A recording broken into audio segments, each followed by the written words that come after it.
Hello. Hey, Glenn, are you there?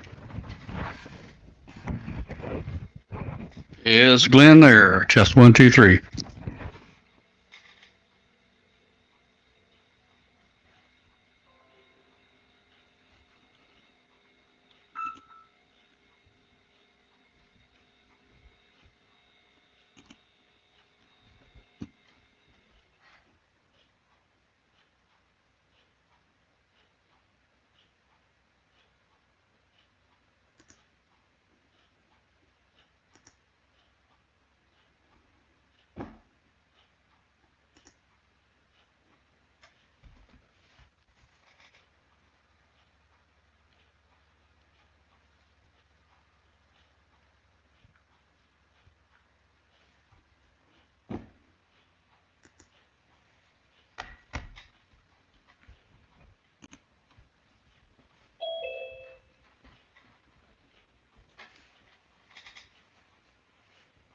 Hello.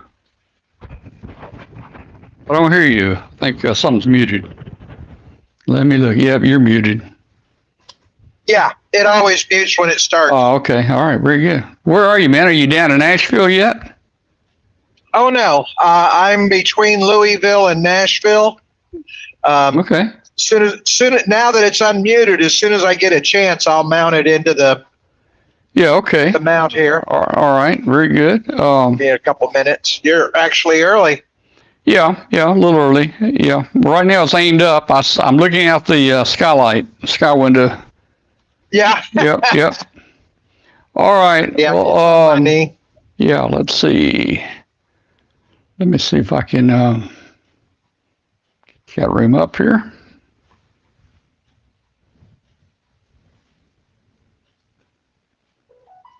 Yeah, we just hit a rest stop not more than 10 minutes ago, so your timing's just a little bit off. Yep. Yeah, that's all right. Me too. I got a bit of a late start this morning. I wasn't in any hurry. Yeah. Hey, what if I told you I got an email this morning where I won the second biggest prize? It would not surprise me one bit. Well, I didn't win it. I'm just playing with you. Just playing with you. You said that one guy was going to put yours in. Oh, I don't know. I told him to put his own name on it, Yeah. Yeah. Well, you got to remember, they just show the numbers on the monitors. Yeah. But, all right, let's see. We got a few people in the chat room already. Let's see. Adam's in there. Norm's in there. Jerry H is in there. Okay. We'll probably pick up a few more here. Exit here, I will. Yeah, no hurry. We've got another 6 hours of your drive, Yeah. TA2KN is on here. I'm not sure where TA is. TA. Hey, there's a new country. Yeah, I have to look that up. Tango Alpha. You have to look that up. Adam just joined us. KG3L just joined us there. Oh, looks crooked here today.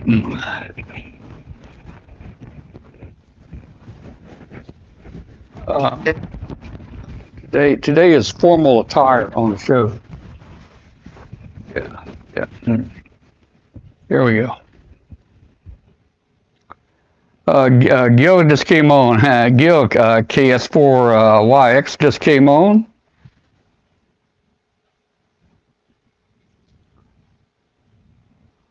About 12 people have popped in since we brought it up, so that's good.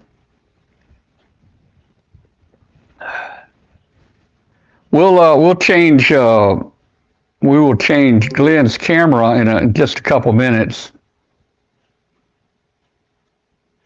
We'll change his camera view in a couple minutes. He didn't realize I'd be on this early. There, he's back. He dropped off for a second, but you're back.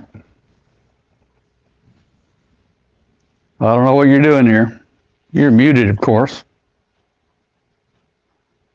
I think he's trying to adjust the camera as we drive. There we go. No, I'm not. You're not? Okay.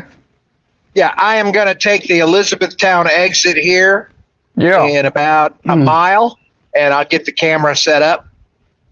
Okay, well, that'd be cool. So we'll get Elizabethtown. all set up in a minute. Elizabethtown, that's, Kentucky. isn't that kind of near the Tennessee border? Yes. Yeah. Yeah, we're 64 miles away from the Tennessee border. Yeah, we've got about 18 people have joined now. You know, we're in the nice, smooth, quiet stretch. You know, not very congested. Cincinnati, of course, was just a nightmare, as was Louisville this morning. Mm-hmm.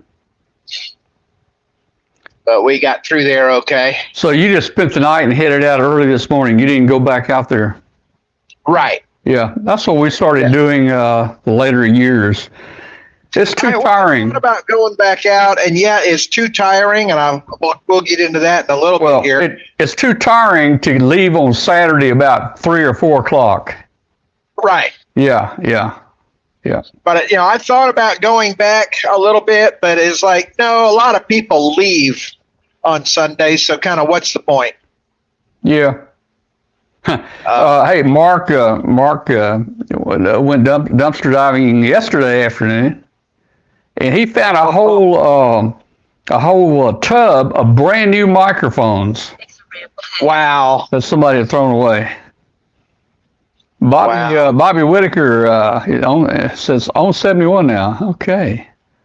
I don't know if he's on 71 or you're on 71. You're not on 71, are you? I am on 65. Yeah. And I'm just gonna swing here and find a parking lot real quick. All right. Well, I see some signs through your roof there. You must be in the parking lot. I'm getting real close. Oh, okay.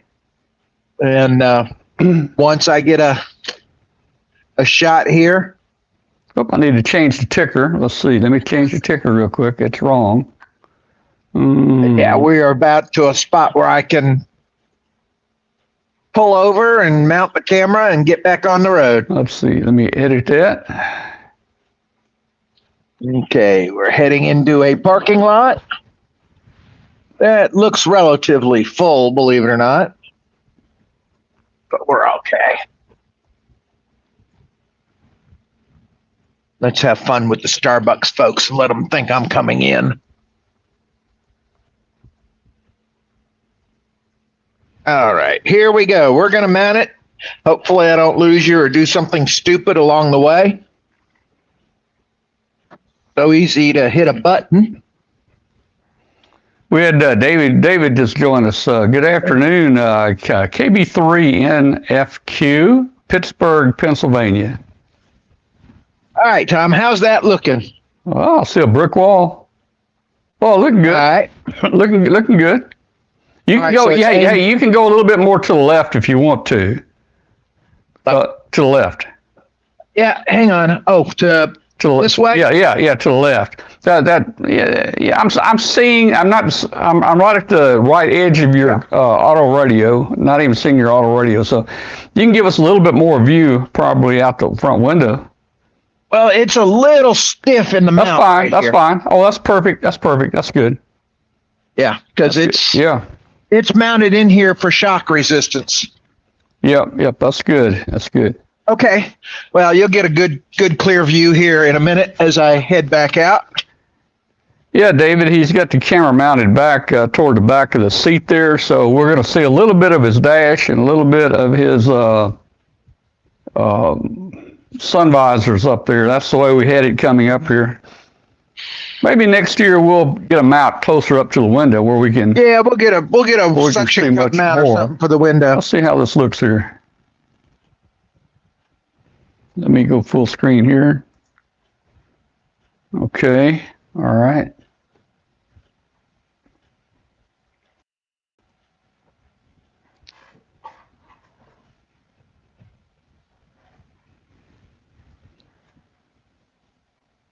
Got about 23 that are popped in already, man. They must. Wow. Yeah.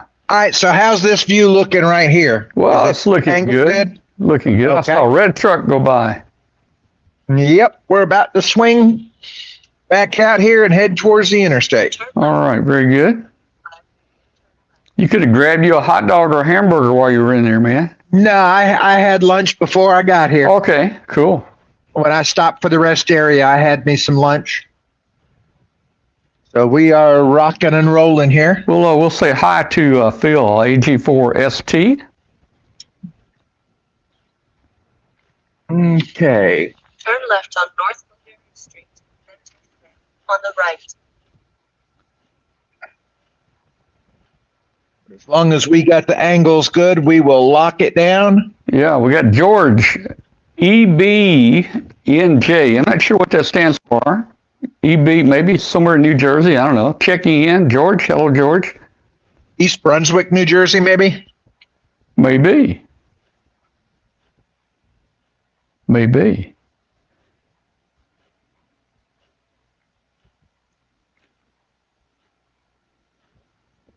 You should see the wheels and the side of this SUV I'm in. It's a black SUV, and you can see that it was driving in some mud from Friday and yesterday. Take the ramp on the right. Yeah. All right, here we go. There you go, man. I'm thinking you're going to turn right. You betcha, boss. I'm not going back to Dayton just yet. That's right, man. That's right. Well, you've got it probably maybe about 6 hours to go. 5 to 6 hours. Yeah. Oh, we got into GYN has joined us. They must like you. They're all coming back today. It's a fun ride. Yeah. And those of you that were at the Ham Fest, I had my Arduino forum yesterday. Tom, I had sent you a link for streaming that. I saw it. Yep. Now you'll have to edit it because they ran the whole room. But I checked a little bit of it last night, and it is the actual seminar with the slides only, so you don't get to see my ugly mug, but they have my audio clear. Okay. We'll look at that. We'll try to maybe get it on a show one night. It may not be this Tuesday. I was going to say, yeah. No, I was going to say if you will get it while you can, and then you can edit it and trim it down to just my presentation. All right. And then when you do that, be sure, because ARRL wants the link because they want to be able to rebroadcast it or link their members to it. So that we're going to get some publicity for W5KUB. Yeah, I don't know if that would be a good thing to copy their video and then edit it and give it to ARRL. I mean, no, we don't give it to ARRL. They will get linked to the W5KUB replay you do. Well, okay, we'll give credit. Give credit.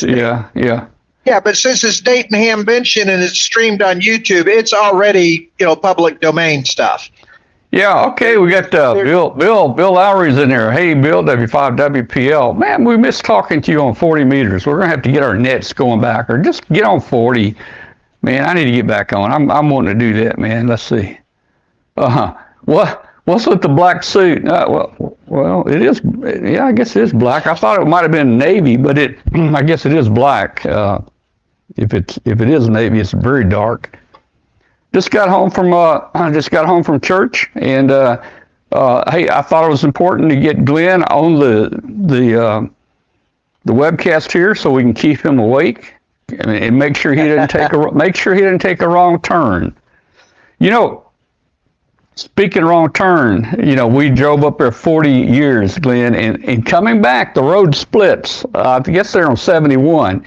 It splits. Right. One way comes back to Memphis, and one way I think goes to Atlanta. Right. And we swapped drivers, and I said, okay, guys, you know where you're going?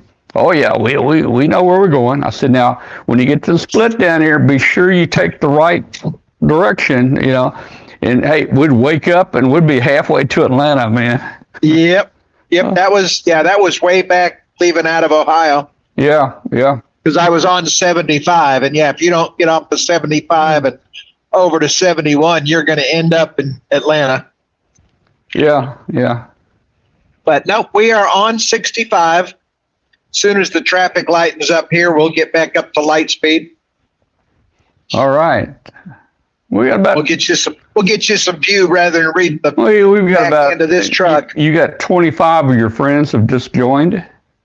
Very cool. Yeah. But my forum on the Arduino yesterday, again, we had a packed house. Gave away a couple of the Arduino books and the new book, which will be out in about 3 weeks. Got confirmation on that. I got to see what the cover of the new book looks like, and I will have pictures of that shortly that we can show. So things are rolling on that department. We had some discussions on the future books. It looks like probably 3 books from ARRL in the very near future on the Arduino and microcontrollers. So all in all, for me personally, it was a very productive Hamfest. I bought a lot of toys. And of course, we accomplished one absolutely major objective on Friday. We did. We found Tom's All-American 5 radio, and we wheeled and dealed, and we got him his All-American 5, and it is in the back of this truck heading home. That's right. Hey, and remind me to give you the $4 that you paid for it, when you get back, man. Now remember, that $4 is the shipping fee. Oh, yeah, I forgot. You're still going to have to pay me the $100 for the radio. I guess so, yeah. Yeah. Well, once we convert it to a AM broadcast station, maybe we can sell it for like $50,000 and somebody can put a station Yeah, on there it, you go. Yeah. All right. Well, hey, were there any highlights to the Hamfest this year, or is it about the same every year?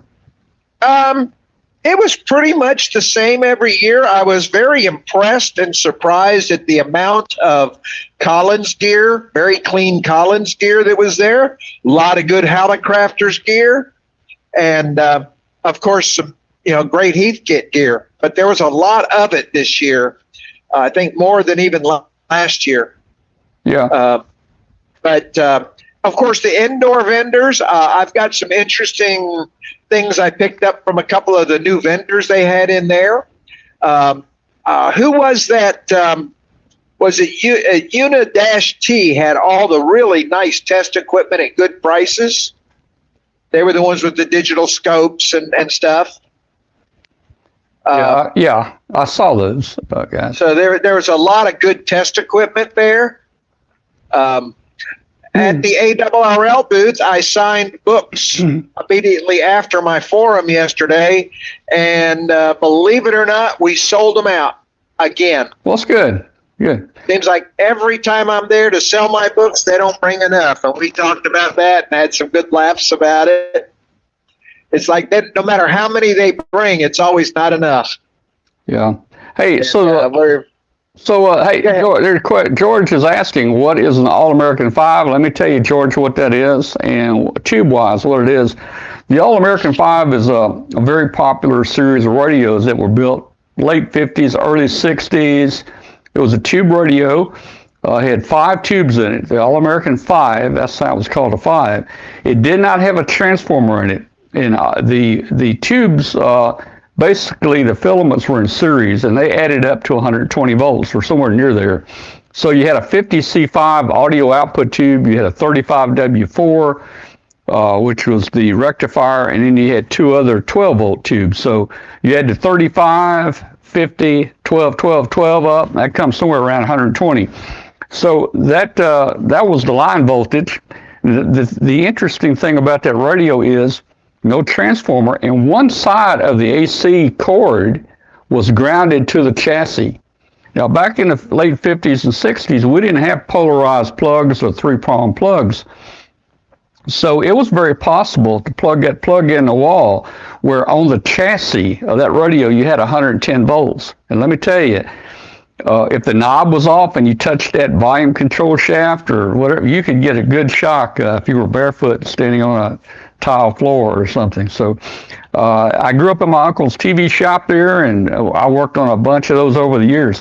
What we're going to do with the All-American 5 is we're going to make a show project, hopefully the next few weeks, and I'm going to convert that All-American 5 radio to an AM broadcast transmitter just by moving some wires around inside that radio.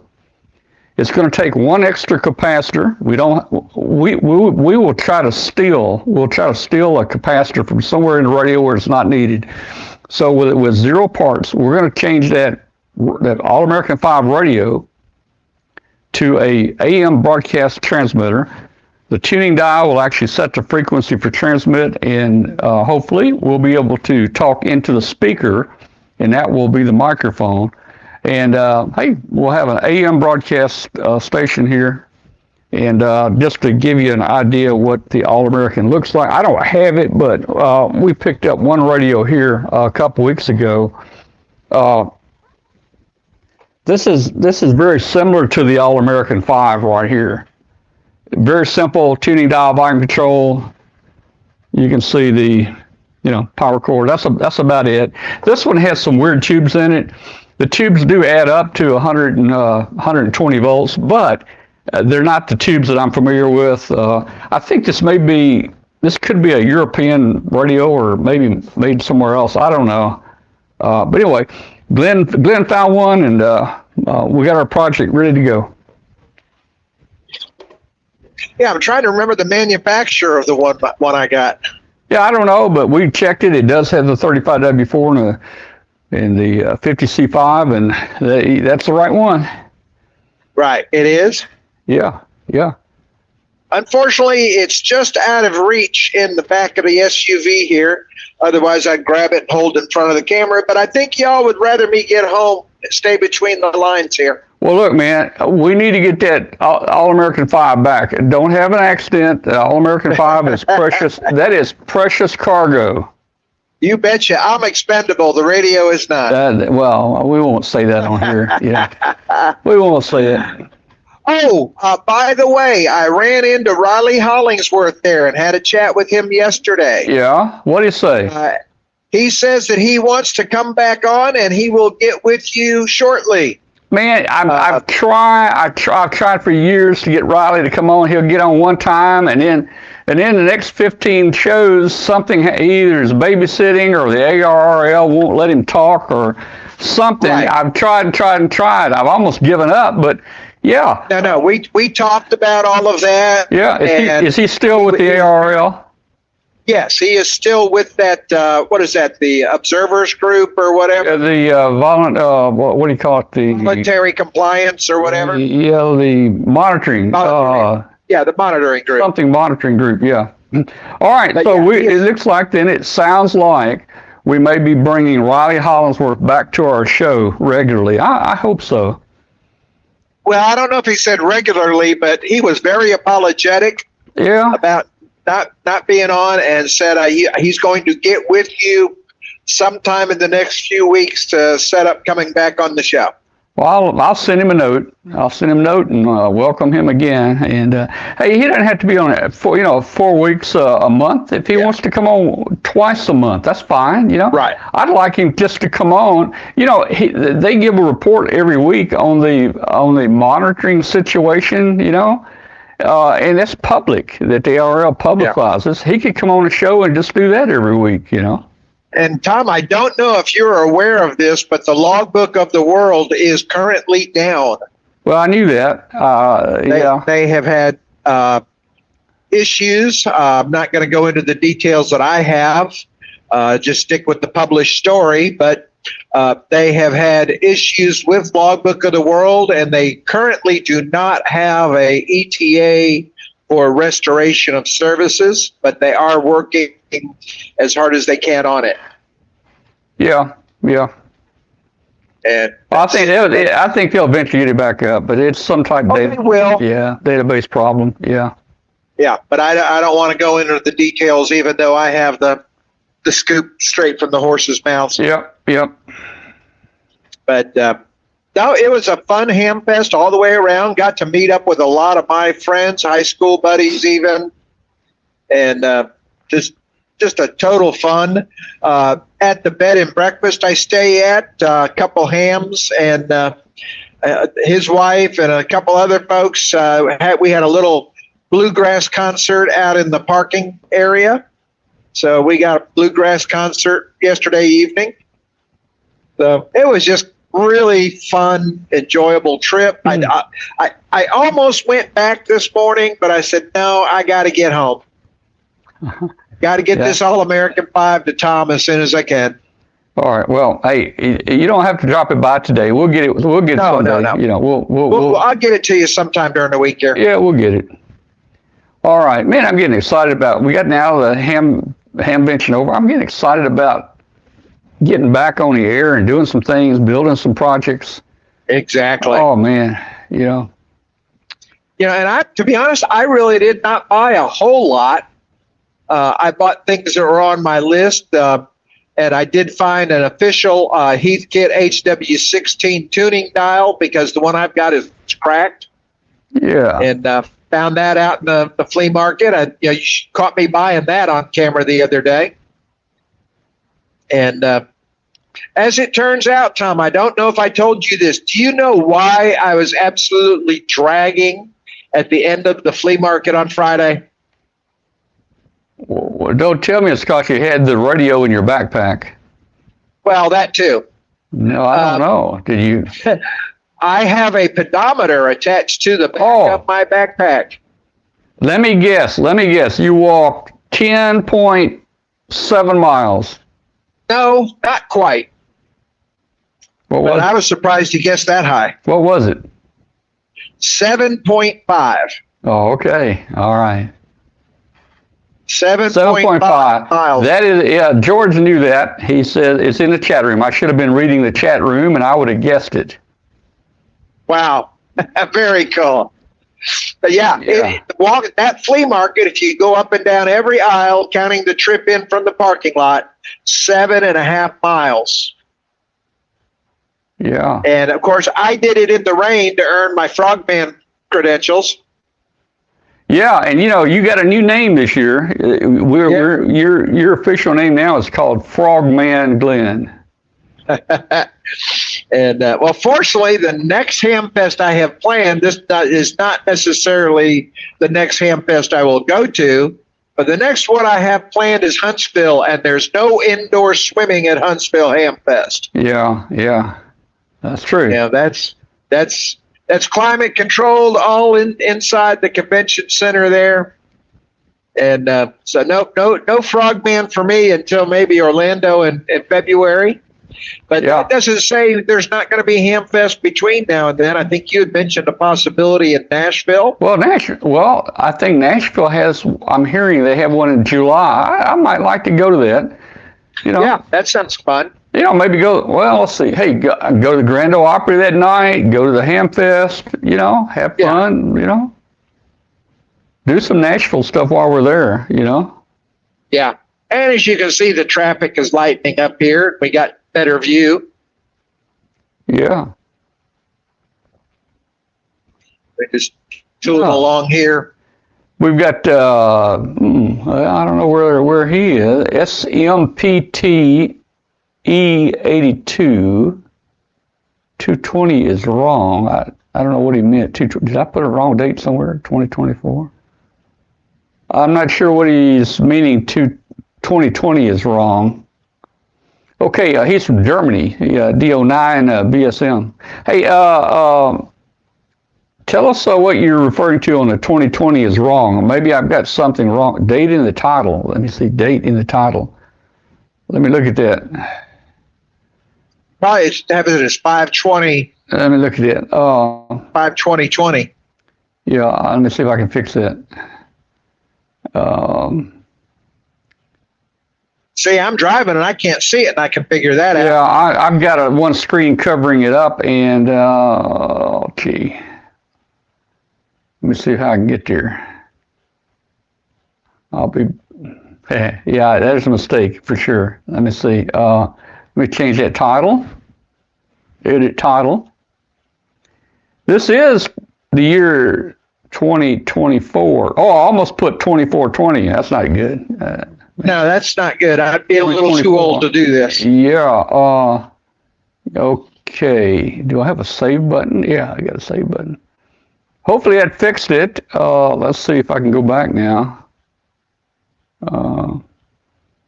Or the YouTube interface is kind of funny here. Let's see. Do you? All right. So far, I've lost the YouTube. Let's see. Maybe this will get it. I've lost my dashboard. Here we go. We're back on now. Okay. All right. All right. Guys, is that better now? Is that okay? I should have changed it there. I can't see it. It's yes. I can't see it. The title is covered with another screen. I can't get to it.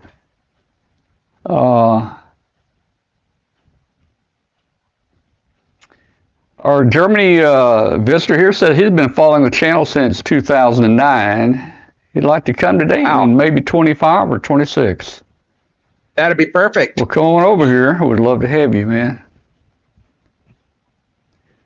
All right. Well, of course, there's a very good chance I'll be doing an Arduino forum and at hamvention 25. Yeah. Once again, we filled that room, Tom. Well, that's good. That's good. Had a lot of fun at that forum. Oh, wait a minute. Bill Larry just posted 2420 hamvention. What? I don't know what Bill's talking about here. I don't think I made that mistake, but maybe he's. Yeah, I don't think there's going to be an Arduino forum at the 2420. I gotta figure out. Bill, maybe Bill was making a joke here. I have no idea, guys. I almost typed 2420 in the title there, but I think I put 2024. And I've got a little heart. What do you call those little symbols? Emojis. I got a little heart emoji down here on my chat room. It covers up.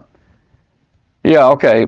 Bill said it covers up some of the words. Bill Irish said 2420 hamvention. Make your reservations now. I got you. Yeah, there you go. Yeah. Well, I think, man, I may have to. You've already eaten, so I may have to get me a sandwich or something here and bring it back here in the studio, and eat here in a minute. Getting a little hungry, man. If my stomach growls, I stopped at a rest stop about 10 minutes before the live feed came on. I got the mic on. Got me some lunch. Got the mic on my. Here we go. Let's see. Whoop. We got about a half a tank of gas, so we're not going to stop for a while. Yeah. I've got 206 miles before I have to stop for gas. They want to see the original helmet cam. Let me go get the helmet cam. I'll show it to them. Let me go get it. I'll be right back.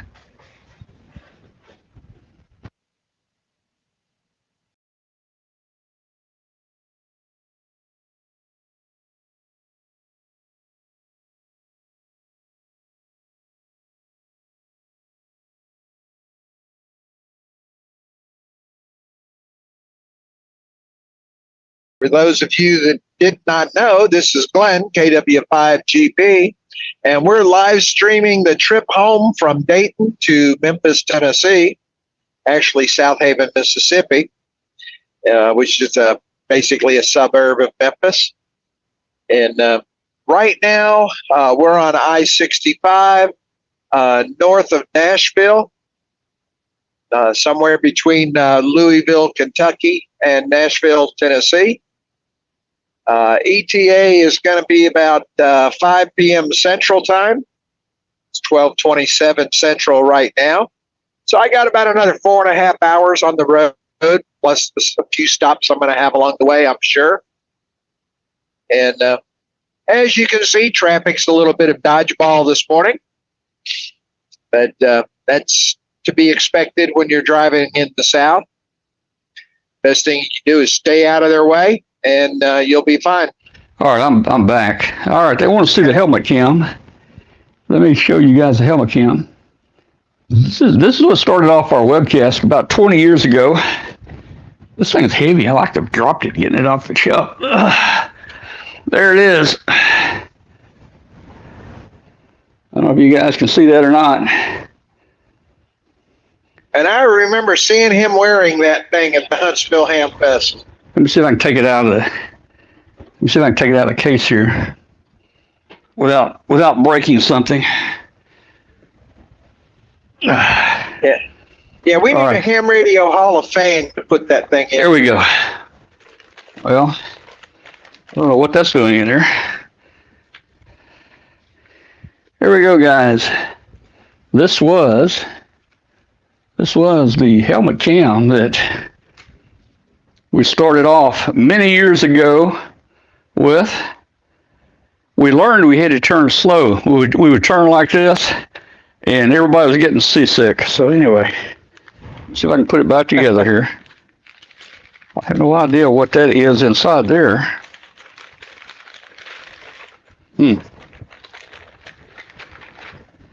Oh yeah. All right, I'm gonna put this in on the mirror.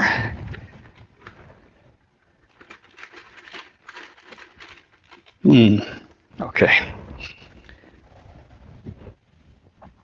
Oh man, this cover must weigh 10 pounds.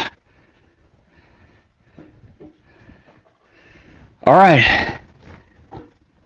This thing must weigh about 25 pounds. There it is, guys. There's the helmet cam right there. The original helmet cam. Let me go put it back up. Be back with you.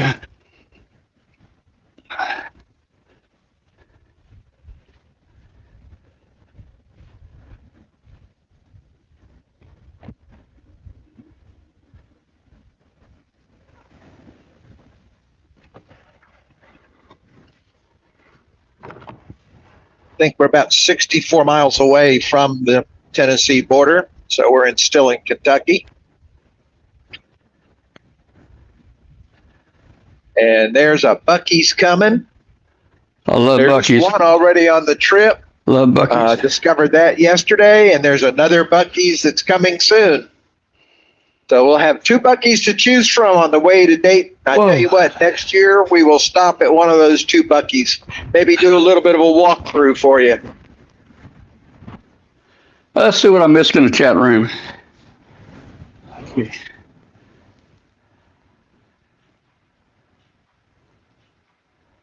Now you see how fast these people are passing me? Oh yeah. Let's just say that I'm going light speed. So these people have found a way to exceed the speed of light. However, normally when you see this happen, as was proof on the trip up, there was this little blue car that absolutely flew past us, and miraculously, karma hit, and a few miles later, that little gentleman was off to the side, probably spending money he had not planned to spend.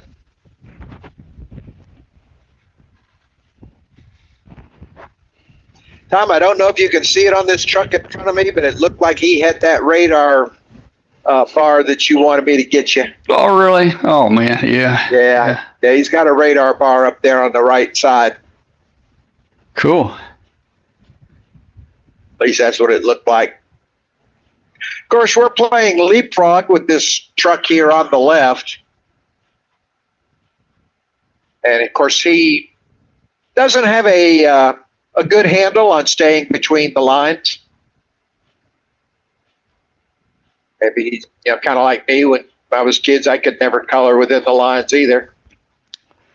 Mark says once you get it built, you need to do a range check. I don't know what Mark's talking about. Maybe I'm missing a chat or something. Probably the All-American 5. Oh, right. Oh, yeah, that's it. Well, guys, it's not going to transmit very far. It's pretty much illegal to have an AM broadcast station. So, I mean, it's going to be short distance. Now, that's, depending on your antenna, I mean, we may have a little 2 or 3 foot piece of wire on it. I guess if you get a 160 meter antenna out there and connect it, it might go a little further.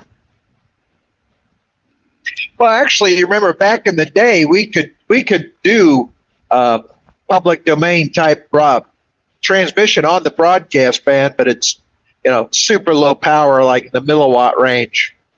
But I think that's still legal for the hobbyist stations at that low power level. Now, Bill, are you Bill Lowry? Are you near Houston, Bill? You're near Houston? My son Chris, AC5CM. He's not on here right now, but he was in Austin for a while, and then he went to Austin for a while, and then he moved down to Missouri City, Texas. This is right outside of Katy, Texas, right outside of Houston. So he was down there. You can do up to 5 watts. Well, I don't know if that's true totally, Andy. I think there's other considerations. If I had a 5-mile antenna on it, 5 watts might do further than they want me to do. So I think the rules are so many microvolts at 1 meter or something like that. Probably some kind of ERP rating. Yeah. But anyway, it's going to be fun, to get the thing going, and hey, it'll be a good show project.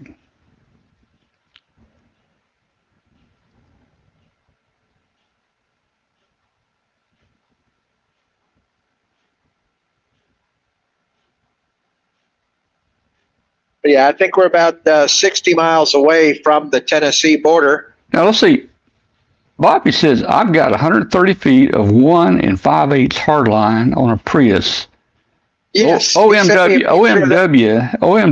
to near Memphis. What's that mean? OMW. On my way. Oh, okay. So I'm not up on all these things, Yeah, that's Bobby. He's from Memphis. I saw him there at the Hamvention. Oh, really? Okay. Oh, okay. He's got that hard line that we looked at on Friday. Oh, okay. Okay. He's got that 1.5-inch hard line, and he's got it mounted on the roof of his car. I've got a picture of that. Okay, cool, okay. That he sent me, I guess, yesterday. Yeah. Well, I'm getting so old now. There's a Q list. Your abbreviations for older people. Now, I don't know if you guys have ever seen those or not. I don't remember what they are, so I wasn't familiar with the On My Way or whatever. Well, that's the modern era cell phone. Yeah. Hello to Clarence there out in Searcy, Arkansas. Man, I want to get back over Searcy. Clarence, I went to college over at Russellville, Arkansas, and I was over there for like 3 years.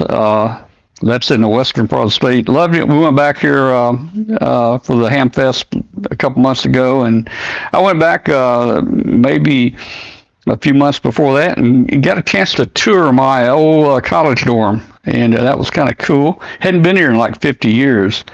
But anyway, when I see people from like Rogers, Arkansas, and Searcy and places like that, I kind of relate to you because I went to school with people from places like that, Bentonville and Rogers and Maumeuque and Searcy and Conway, So I'm an Arkansas guy. I was born and raised in Northeast Arkansas. And speaking of Arkansas, I ran into Arkansas's David Norris there at the ARRL area, our Delta director. Yeah. Got to talk to him, ran into him a couple times. He was in the same food line I was the other day getting them steak tips. Somebody wants my PR40. I don't use this PR40 here. Bob gave that to me and for the show.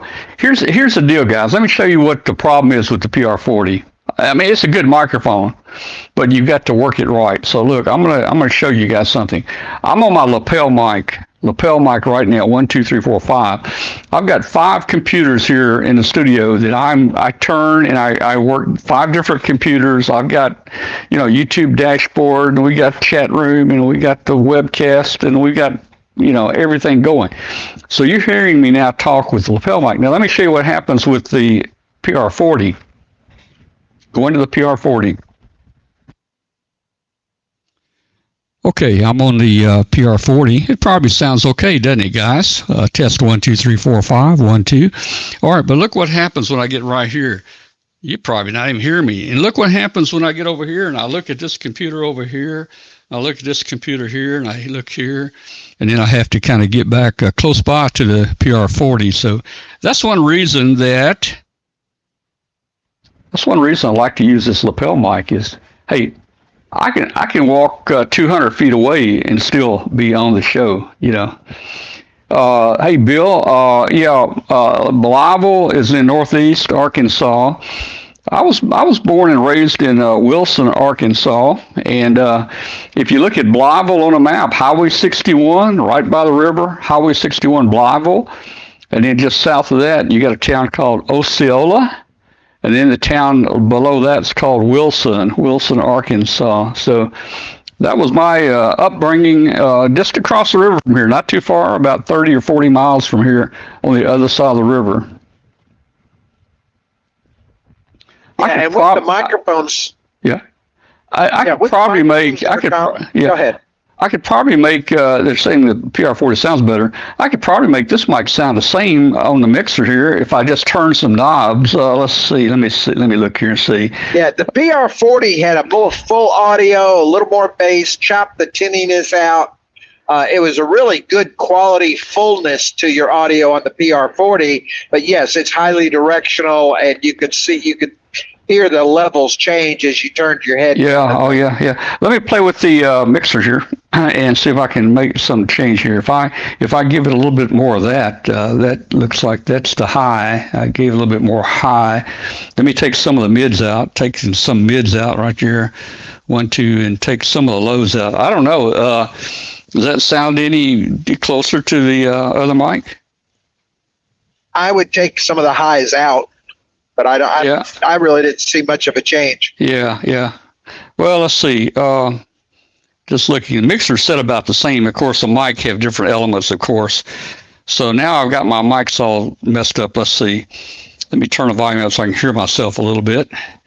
All right, this is a mic test. 1, 2, 3, 4, 5. 1, 2.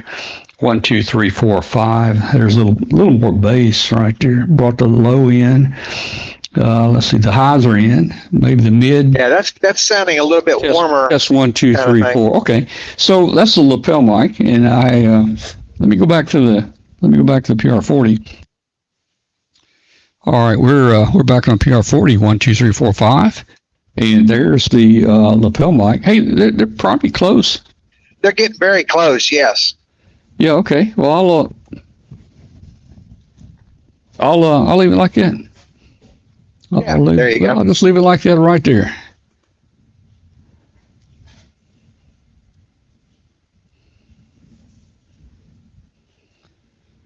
We've got an audio engineer. He says proximity effect. I got to turn it in. I'm going to have some feedback here. 1, 2. Okay. All right. We'll go with that.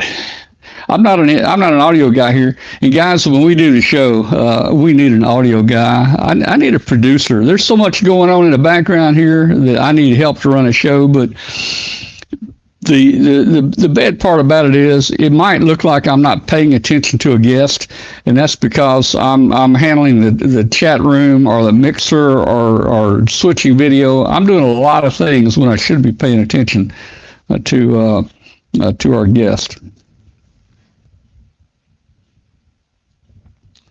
Yeah. By the way, as you can tell today, let's see, it looks like it's 86 degrees outside. Nice clear day as far as, no rain, cloudy a little bit, but it's warm outside, a little bit humid, but all in all, a beautiful day. Yesterday morning at Dayton, it started with some clouds. Right around the time of lunch, when they did the balloon launch, it was clearing up. And by the evening, there was not a cloud in the sky. So Saturday at Dayton was an absolutely perfect day. Yep, in spite of all the bad forecasts that they given earlier in the week. Bill said he had to go. 73, Bill. We'll see you later. You got about 38 people in the room now, Glenn, following you. That's actually surprising for a ride home. Yeah.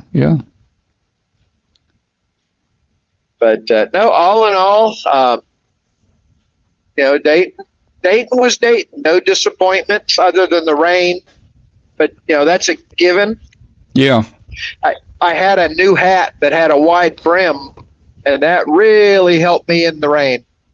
Yeah, much better than wearing a ball cap. I think the show turned out pretty good. I mean, the webcast turned out, especially the last 2/3 of each day turned out okay. The drive turned out excellent on Thursday. The drive's doing fine today.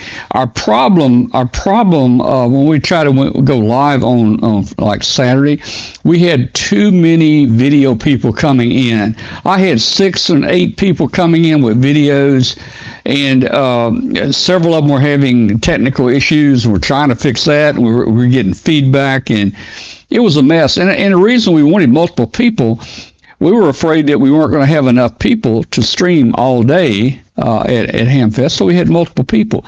But the problem is they all came on at the same time. So we learned from it, and once I learned to mute the remotes out there, that cleared the sound problems up. And I think it turned out okay, you know. Well, to be honest, I stayed in there because you seem to be having problems with everybody else, so I stayed in longer than I had intended to. Yeah. Well, we did bring, some of the TV, our interns in that were on the app. They did work fine. After we just went to one of them, we were actually able to talk to them two-way, and it worked out. Yeah. Then we got Papa Doc in on Zoom, and that settled him out. Yeah, he was having trouble with audio. Either his mic was muted or wasn't selected right. So, that was the same problem I had with that app, which is why we're running Zoom now. Yeah. With Zoom and me, it's totally hands-free. If the connection should freeze or drop, it's kind of self-healing once I get back into coverage, whereas the other app would drop and stay dropped. Yeah, your camera seems much more stable today. Yeah, I tweaked the mount a little bit. Yeah, it's doing really well.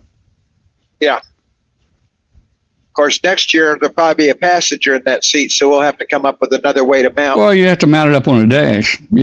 I'm thinking, suction cup on the windshield or dash or something. Yeah. I'll work something out. Or do you have like bucket type seats? Yeah. You might mount it between the seats if you want to put it back far, but. Well, that's the thing. I could put the camera behind the center console, but that would put it kind of far away. Yeah.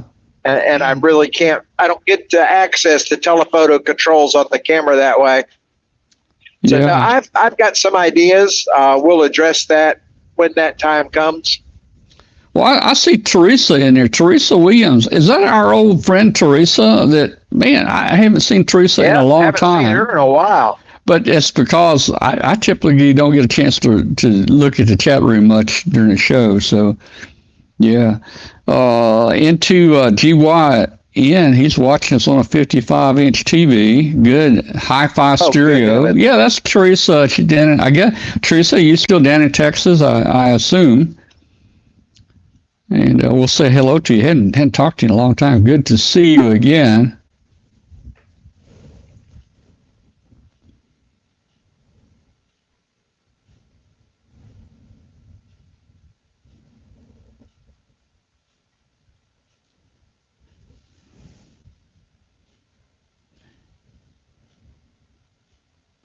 Now we're coming up on one of my favorite exits here in Kentucky.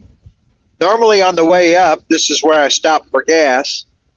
But you need to start watching these signs on the side of the road with all the advertisements for the various establishments at this particular exit. Yeah. It goes from A to Z for sure. And a couple X, Y, and XX again. We got Mark joined us. Good afternoon to you, Mark. Glad to have you. Is that our Mark out in the flea market? No, Mark Holder, if I'm pronouncing it right. I don't know, Mark. Where are you, Mark? Let's see where he is. Teresa, good to have you with us today. Are you going to come to Huntsville this year?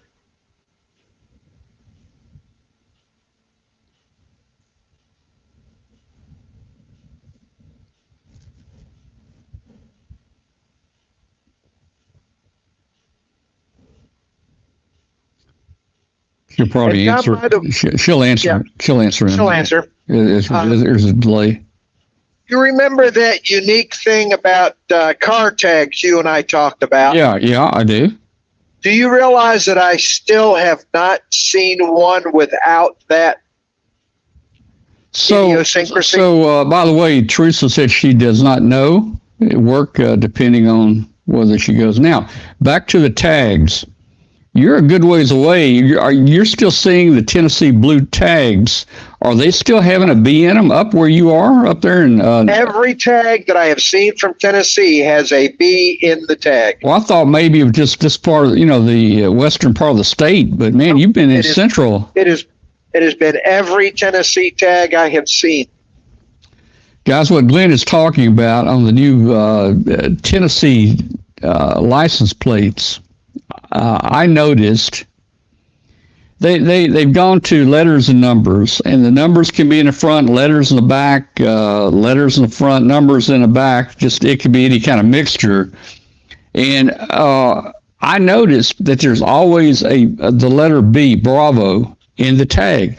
Now, this is not a B for the county or anything like that. It's not the first digit. This B can be anywhere in that string of 3 or 4 digits here and 4 digits over here.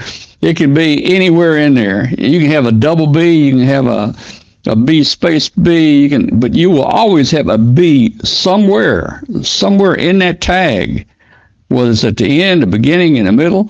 And Glenn has not, even on this trip, not been able to find a single tag that did not have a B in it. Now, where was that I rode with you to the Hamfest? That was a Trenton Hamfest, yeah. And we actually turned it into a game as to how many B's would be on a tag. Yeah. I think we saw up to 3. I think we got 4. Oh, wow. Yeah. Yeah, but 4 B's on a Tennessee tag. But I have yet to see a Tennessee tag with not a B in it. Now, my son-in-law, who is a Memphis policeman, he told me the other day he saw one. He saw one, he said, and he tried to find it on his camera to show me a picture, but, hey, he couldn't find it on his camera. So, I don't know. You think if you're a police, evidence, if you can't find it, it never happened. Well, yeah, I'm playing lawyer here. If you can't find it, if you can't find it on your phone, it didn't happen. Didn't happen. Nope. Yeah, we've got, is that Hindu, KW5GP, Cajun County, Louisiana. Wow.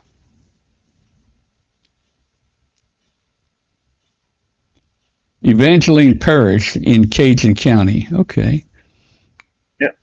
No, country. I'm sorry, I read it wrong. That didn't make sense. Evangeline Parish in Cajun Country. Yep. Sometimes I don't see that R in country and county, Yeah. But, amazingly, the traffic today is thicker than the traffic I had driving up here on Thursday. Wow. Alan just checked in N9 RUT. You're pushing about 40 people right now, Glenn. You're doing real good. Cool. We're just tooling along. Traffic's a little heavy, but not too horribly bad.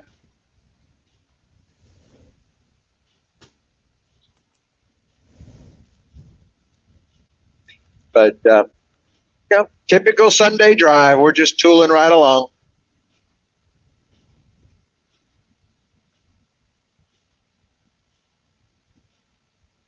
See, we're about,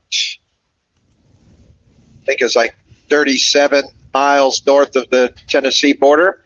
9 miles to the National Corvette Museum. It'll be coming up here on the right. Try to get us a good break in the traffic so y'all can see the National Corvette Museum. This is the one that had a sinkhole open up right in the showroom a couple years ago and dropped a couple of their collector Corvettes to the floor below. Oh, they sunk deep in that hole, and it was caught on a security camera. It was so cool. Yeah. KW5GP Mike has joined us, and let's see. LAT. Let me look here. LAT. LAT 53N. I guess that's latitude 53 north, maybe. I don't know. Sounds right. Palouse Reefer Observatory. He's been on here all weekend with us. Cool. Yeah, we need to get a bobblehead. Get a bobblehead for the car. Yeah, I'll get a bobblehead, put it in the field of view here. I've got a bobblehead here. Let me go get it. I think I still got it in the package. From the era we need to get them hula skirt girls. I think I got a bobblehead right here.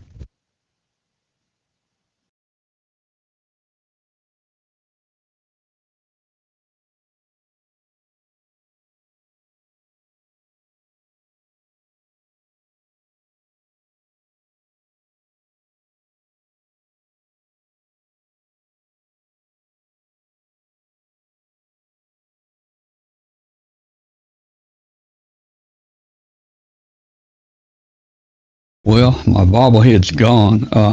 Looks like Kathy has cleaned out my closet, but I had a really nice bobblehead there of Duck Dynasty.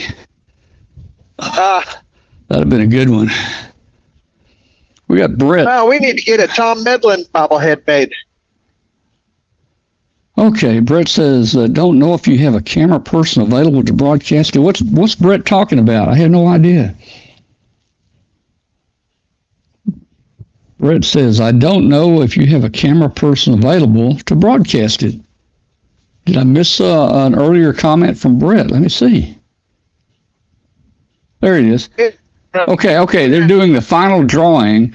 Oh, they're doing the final drawing at hamvention at the top of the hour. That's what it is. No, we don't have anybody there that's live. Not that we could be inside there. Mark is probably still live out in the booth out there, but we don't have anybody. I don't think I'll win. Glenn, I think your bandwidth dropped just a little bit. You went to a small picture, a little bit messed up, but it's okay. Are you still hearing me, Glenn? Yeah. Now Okay. you can install the ARRL app on your phone, and it will give you the prize winners. The ticket numbers. Yeah, I thought that's the same one they use everywhere, isn't it? I think. Yeah, but they update it for each Hamfest. Yeah, I may have it on So here. you can install it or update it, and if you see ticket number 4355, that's me. Yeah, ARRL events. Is that it? That's it. I've got it right here. Let's see. We may just pull it up right here. Woo! Yeah. No, okay. Let's see, prizings. We want prizings, I guess. Event, forums, services. Man, you got everything on here. Maps. I'm going to go prizes. Okay. Follow grand prize here. Follow hourly prizes here. Okay, well, I don't know if you can see this or not. They're the ticket numbers. Let's see. Here's some prizes. What was your ticket number? Glenn, what are we looking for? Ticket number. Oh, Glenn's dropped out.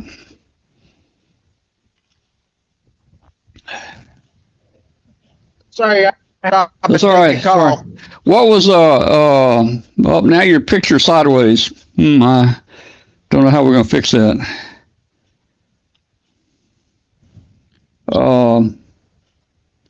Your camera came up vertical. I mean sideways, turned on its side. So there we go. We're back. Hey Glenn, I've got the ticket numbers up here. What's your ticket number? 4355. 4355. Let's see. 4355. Is that the whole number? Okay. Yeah, 004355. Okay. Well, it looks like the 4-digit tickets. There's like one or two of them. They're in the 6,000, so you're not there. Yeah. Nope. Yeah. Let's look at grand prize. Following grand prizes. Here's the grand. Here's the grand prizes, guys, right here. Let's see. The odds are like 1 in 33,000 to win. So. All right, so let's see what we got here. We got Belden cable. These are prizes. Let's see, follow the ground prizes. Okay.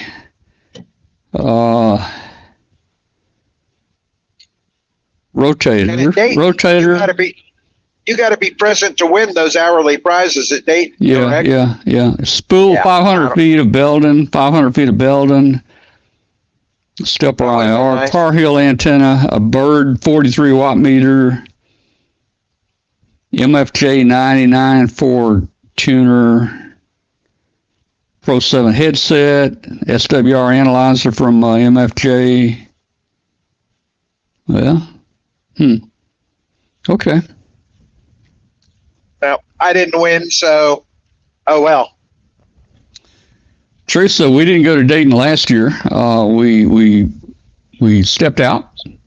This year, we just, of course, did we stayed in the studio here in the Memphis area, and we had volunteers that sent streams back to the studio. We gave away prizes and so forth. I don't know if you saw the show or not, but hey, Teresa, we've been going 40 straight years. The last 20 years, we've webcasted the show.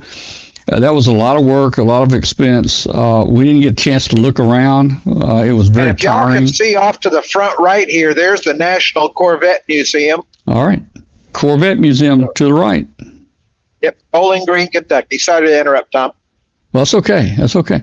So, we decided not to go. Hey, at our age, I'd rather sit back and, not sweat it and, not be tired. And, hey, we still had a show. We still had people up there, and we brought the show in. I just didn't personally go. So, and we didn't do it last year. We didn't do it this year. I'm not going to webcast Huntsville Live like we've done for probably the last 15 or 20 years. I want to go look around and have a good time. That's what I want to do. You need to go back and look at Friday's streams, because I earned a new title on Friday. We were swimming through the mud out in the flea market on Friday, and I earned my Frogman wings. Frogman Glenn.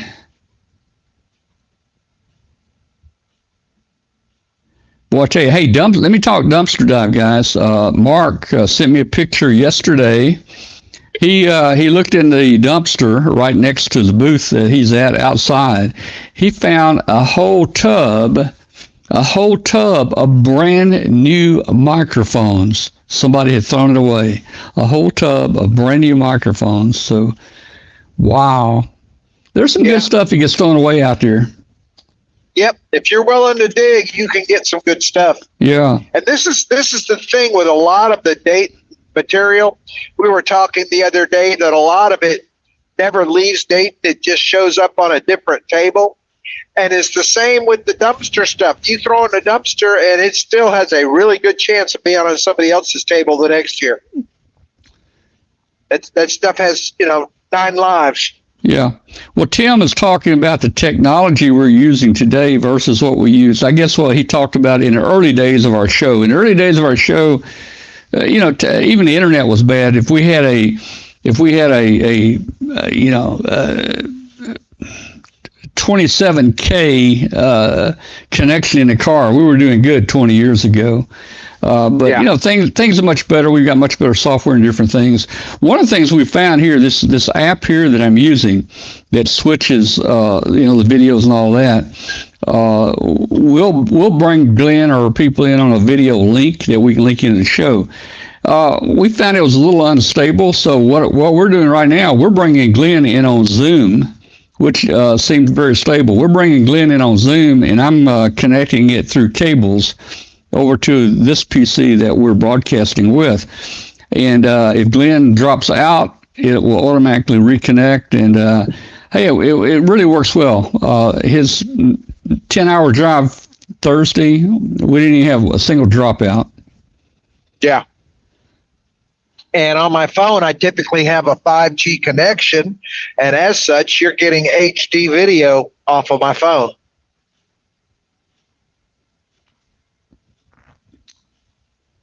Well, thank you, Lat 53 North. I guess that's 53 North. I don't think our show is just outstanding or great. We had a lot of problems. I was pulling my hair out the first hour or two in the morning. We just had way too many people connecting, and I couldn't handle it. Different people were having some technical issues. I was trying to help them. I was trying to keep the show going. It was a disaster. Once we narrowed it down to just a couple of people, it kind of came together there. Let's see. That's why I circled back to see Ray Novak and the stuff. Yeah, because, yeah. He'd mentioned Kathy and everything. He wanted to say hi to her. Yeah. And Ray's just a good guy. He's with ICOM there. Used to be with MFJ years ago. It's a good all-around guy. Yep. What I thought was fun was I got to get into the ARRL booth, and you got to meet my friends and family over there. And we just had a lot of fun in the ARRL booth this weekend.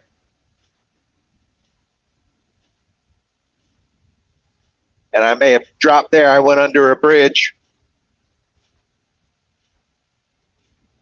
Yep. But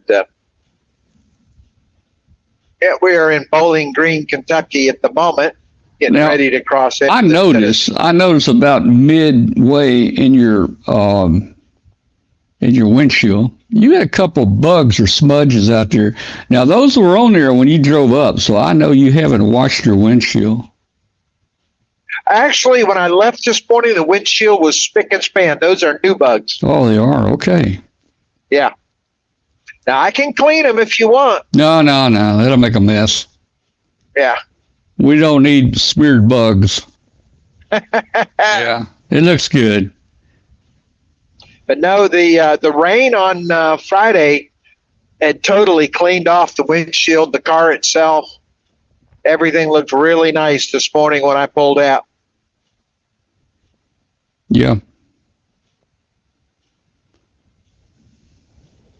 Well, guys, since I'm not doing the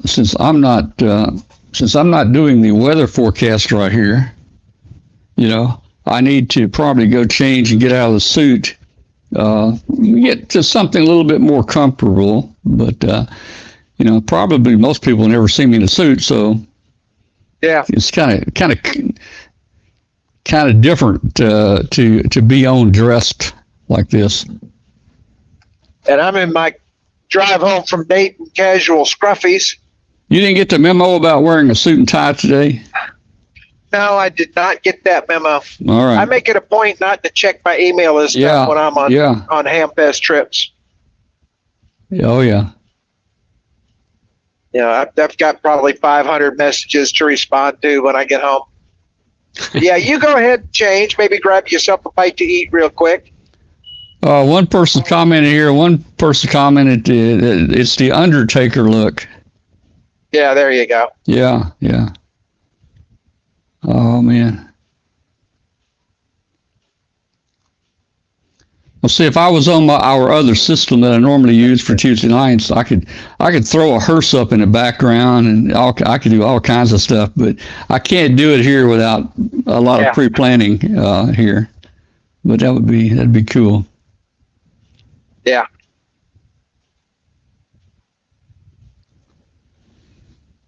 We're just rocking and rolling on here. You got about 38 people. I got it. Yeah. You got what? There you go. I was going to say, I got it here. You go change, get you bite to eat, whatever you need to do. Yeah, you're hitting a little weak spot. Your picture went down. Your audio garbled just a little, but you're still there. And you'll pop back fine in just a minute. Yeah. All right, guys. I'm going to go change clothes, and I'll be back just in a few minutes with you guys. I'll probably bring me back something to eat. Oh, and you know what? A nap would really feel good this afternoon. Oh, man. Oh, let's not go there, Tom. A nap would really be good, but I'm stuck here for the next 5 hours with Glenn on his drive. I got to keep him awake. Nap would be really good, but I'm not taking one. Yeah. All right. Well, you got it. You got it. I'll be back. Okay. And just so y'all that joined in late, this is Glenn, KW5GP. We're on the drive home from Dayton, the after weekend effect. We had a wonderful ham fest. I was able to meet almost all of my friends that normally go to a ham fest. I missed a few, but I knew they were there. We got to watch and show the launch yesterday. They launched two balloons, W8BI-11 and W8 Bravo Indian-12. They went up very clean. They missed the power lines. They circled over the Hamfest once before they started moving off. When Tom gets back, we'll have him track and let us know what happened with them. But it looked like they both managed to find a hole in the clouds and pop up through. So looks like everything went real smooth with them. So that was fun. And of course, I had my Arduino forum yesterday afternoon to a full house, and it went over very, very well. And gave away a couple of the ARRL Arduino books, both my current one and the new one that will be coming out in 2 weeks, 3 weeks, I think. And so that one will be coming soon. And just an all-around fun ham fest. It was crowded, but it didn't feel crowded. Aside from the rain, and it was really more of a heavy drizzle than anything else on Friday morning, things started to get a little muddy, but not horribly so. Aside from that, it was a really nice ham fest. The rain stopped around noon on Friday and never got really muddy, and everything was just nice and wonderful. And just, again, a really good Dayton weekend. Like I say, I got to see all my friends and talk and just have fun. And that's what the Ham Fest to me are all about. Yeah, there's cool stuff, and yeah, there's prizes, but it's seeing all my friends, through the years. I ran into one of my friends that I went to high school with, and we've seen each other in Orlando and Huntsville and Dayton for the first time in like 50 years. And catching up on 50 years worth of stuff. And it is just so cool, that ham radio brings everybody together like that. And I really enjoyed it. And to me, that's what ham fests are, is the fellowship, the meeting up with old and new friends, and just having a good time. And hit the flea market, buy some new toys. I got some new stuff that we'll talk about on the show. Just antenna guy wire and some support stuff that there's some new technology there, and picked up some of that, and just in general, a lot of fun, and just some really cool stuff. So yeah, it's a good ham fest, a good weekend. Now for me, Tom and I have kind of talked about it. We don't really know when the next ham fest, but one or both of us will be attending. There's talk of a July ham fest in Nashville, Tennessee, and if there is, I will be seriously consider going, and I'm sure Tom is too. And then in August, of course, there is the Huntsville, Alabama ham fest, and oh yes, we will be there. I will be doing an Arduino forum. The plan is to have an all-new Arduino forum. I generally don't like to do the same forum twice. Everyone's got to be different. In my mind, that's set up for Huntsville this year. They have invited me for a forum. Talked to the Orlando folks while I was at Dayton here, and we will be doing a forum in Orlando more than likely. So those are pretty much my next forums. And going to start working on Huntsville's forum here real soon. But so again, I would call this another good, fun Dayton Ham Fest. The hardest part about Dayton for me is this drive. It's about when I left Dayton this morning from the bed and breakfast, the GPS was telling me I got about an 8.5 hour drive plus a time change, and I'm still on that schedule for the most part. I'll be arriving home at 5 p.m. Central Time. So it's still quite a ways to go here. It's showing 1:13 Central Time now. So I got about another 4 hours on the road. Going to have to stop for gas here sometime within the hour. And I've already had lunch and everything, so it's just going to be a fuel stop. And we should be in good shape. And everything's just rolling right along. As you can see, the interstate's been settled out and spread out a little bit for the urban areas. We're between Bowling Green and Nashville right now. I think we're 46 miles out of Nashville at the moment, so we should be crossing into Tennessee pretty much any time if we haven't already. Let's see here. We'll be crossing into Tennessee in about 10 miles. So we're almost home. Got 2.5 states to go. I actually live in Mississippi, just across the state line from Tennessee. So we're just rolling right along. And Tom should be back here any minute. Figure he's gotten out of that suit, into his scruppies, grabbed himself a bite to eat. And trying to think of some of the cool things that I saw there at HamFest this weekend. There was a handful of new vendors, and of course, the ones that we're familiar with were all there. And this was a fun weekend all around. It seemed like every 2 or 3 minutes I was running into somebody that I knew, and we had fun and we're talking and catching up. And the flea market seems every year to be getting bigger and bigger. I walked 7.5 miles live streaming the flea market on Friday. And let me tell you, my feet were definitely tired at the end of that. I did not realize I had walked that much until I had checked the pedometer on the back of my backpack. But yeah, get a lot of walking done at Dayton. So, let's just see. Which lanes will we choose here?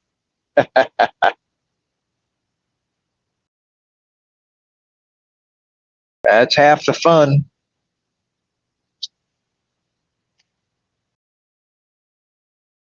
I don't think he knew what he was doing there. He probably needs to be listened. This time of day where you do get a little tired with the sun coming in on you here. Want to roll over and take a nap somewhere. But by and large, this is a nice part of the trip. Everybody's spaced out. There's no rush hour traffic on Sunday with, so just nice and peaceful. All right, I'm back in here. I knew you'd be back soon. Close here. Let's see what's been going on in the chat room here.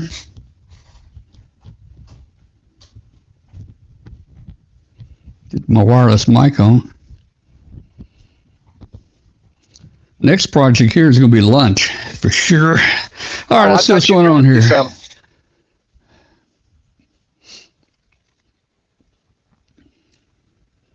Well, I'm going to have to stop and get gas probably within the hour, so you can grab your lunch then. Yeah, okay.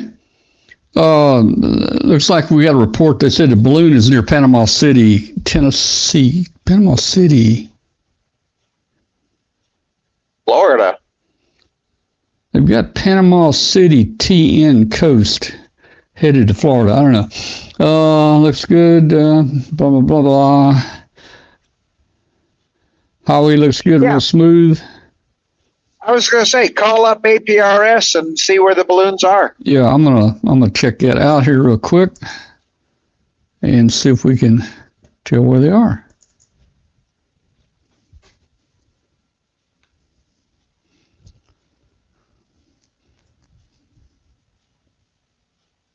Well, as soon as my browser opens, we'll find out. All right.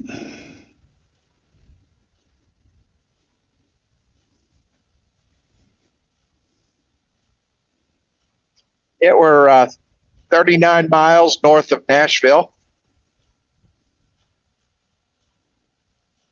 5 miles to the state line.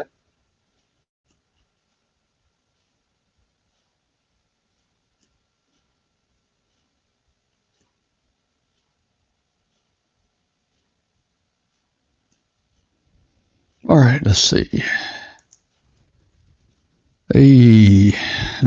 APRS.FI. Wrong keyboard. Oh, I got to get on the right keyboard here.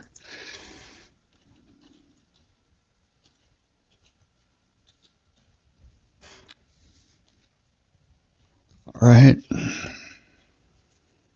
Let me put the 2 call letters in. Here we go. W8BI11 and W8BI12. Let's see. Take the space out.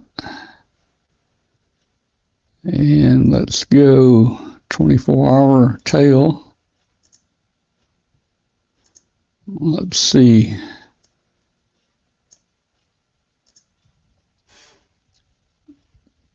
All right, I see them. I'll show you guys where the balloons are. Okay, let's let me bring it up here. Boy, I'm surprised they surprised us on the route they took this time. Yeah, that was kind of a unique route. Yeah, so you guys can see that. Here we go from. Oh boy. Let me. Okay. The mouse is very sensitive on here. Okay, so they look like they're both just about entering, down Panhandle of Florida down that way. Let's see what the altitude looks like on 12. 12 is at 39,400. It's moving at 58 miles an hour. 39,480, 39,480. The other one is at 37,800. So they're maybe a little over 1,000 feet apart. At 37,000 feet, it's traveling 62 miles per hour, 62, and the one up a little higher at 39,000 is traveling 58 miles per hour. So they have made their turn. They've made their turn there, and I'm going to see if I can't pull up a prediction for them here. Let me get a prediction for them.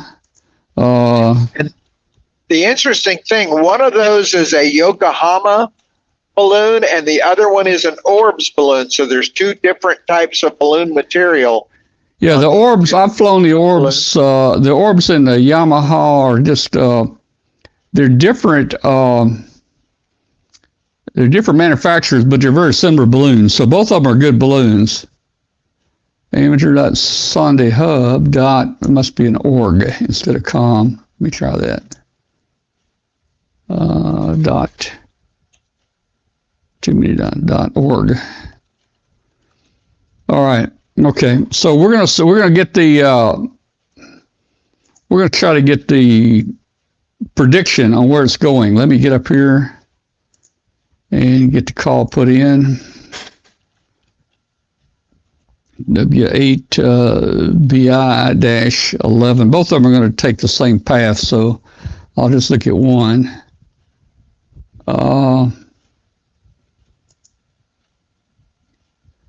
W8BI-11. I don't see it. Oh, you know what? I got to put it in capital letters. I found that this page doesn't work if it's not in capital letters. And if I'm up there, I have just now crossed into Tennessee. All right. W8BI-11. Okay. All right, here we go. Let's get a track on the prediction on where it's going to go. Bam. Okay. All right. So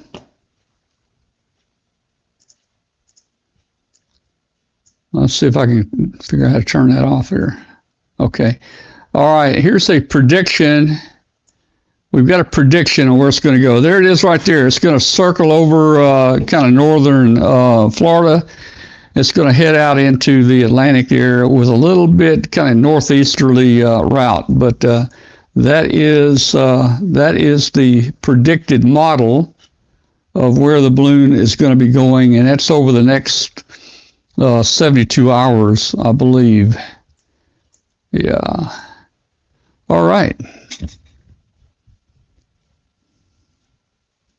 Well, now we got a pair of balloons we could track again for a little while. Yeah, we can do that. Well, the fact that they both made altitude pretty much says they have a chance of staying up there for a couple times around the world.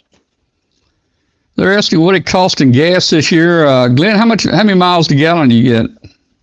20? Let's see what the computer is saying. I don't trust the computer. I'm going to say you're getting about 19.5 or something. Let's say 20. I got 134 miles left in this tank, and I am getting 21 miles a gallon in a six-cylinder. All right. So it's roughly 1,000 miles. We're rounding off 1,000 miles up there and back. 20 miles to gallon. That takes 50 gallons. You're paying $3 and what per gallon? It was about $3.50 a gallon. 350 times 50 gallons. That is 0, 25, 15, 17. That's $175. Well, I've only filled up twice. Once there. Well, before I left, of course, but once there at Bowling Green on the way up, and then in Dayton itself, and I'm still running on the Dayton tank with 134 miles left. Yeah. And so I've got one more fill up to go, and the fill-ups have been running about $45 a tank. Yeah. I got 17 gallons in the tank in Bowling Green the other day. That's why I love this car. It's got a very, very long range. Normally, I need to stop before it needs to stop and get gas.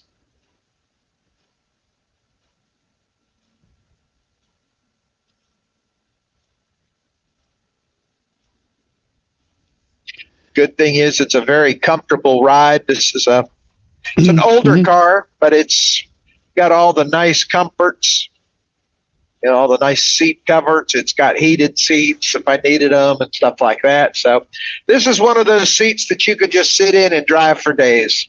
Very comfortable. Oh, yeah. And if you had a self-driving car, you could just go for a week, man. Well, we'll have to work on the Arduino with that. Yeah. Make that happen.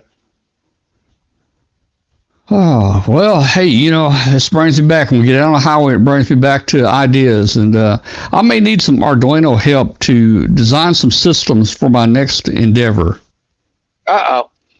Guys, I thought about these long trips. And, you have to stop and get gas and so forth. And I'm thinking, okay, I'm going to create a service where you don't have to stop for gas.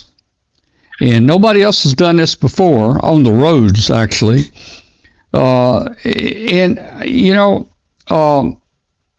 thinking of a name that I can call my company that people will realize and remember. And I'm thinking, I picked a name like IRS, IRS. I think people can remember IRS. And what that's going to stand for is Interstate Refueling Service. And what we're going to do is have tanker trucks at every major exit. And we're going to have an app on your phone where you can say, I'm getting low on gas at exit 95. I need a fill up. And you hit that. And of course it uses PayPal. Everything's paid for. At exit 95, our tanker truck pulls out in front of you right there. Now we're gonna have to recommend a refueling speed, but that's no big deal. So we're going to refuel right there at exit 95. Now, of course, how do we get it in the car? So, Glenn, we're going to sell on our online store. We're going to sell the kits to modify your car. We're going to have the little boom right there that you mount on your hood that, a hose goes to your gas tank. And we can do it the other way. Put the socket on the hood and put the boom on the truck. The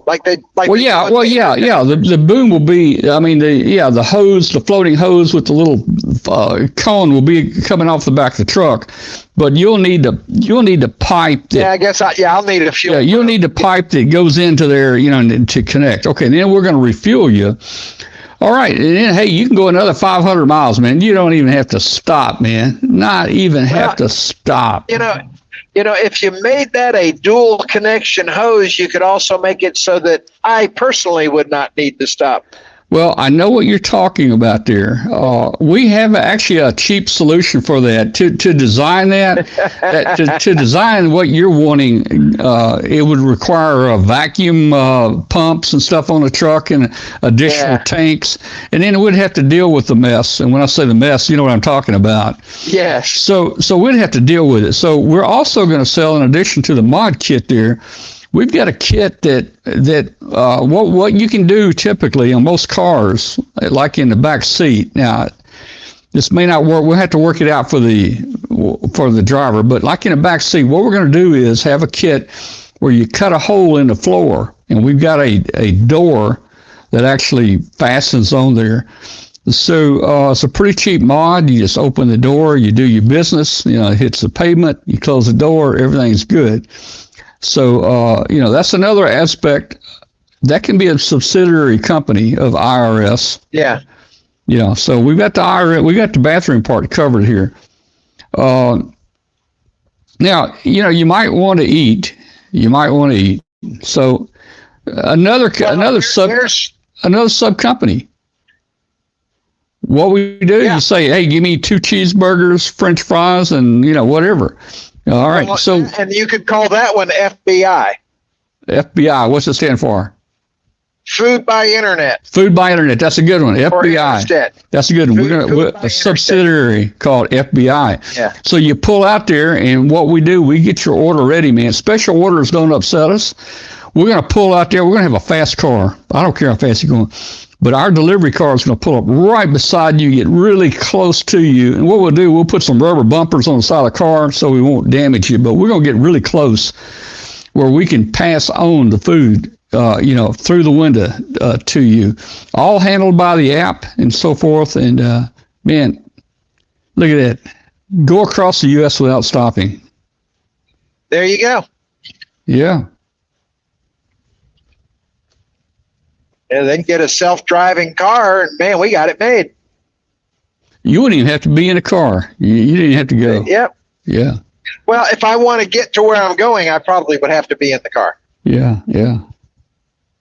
Well, Phil says, watch the Air Force. I was in the Air Force, guys. That's my branch of service. So I wanted to do something Air Force-wise. So I think the IRS and the FBI companies that we're talking about, I think it'll be good for the traveling public, to tell you the truth.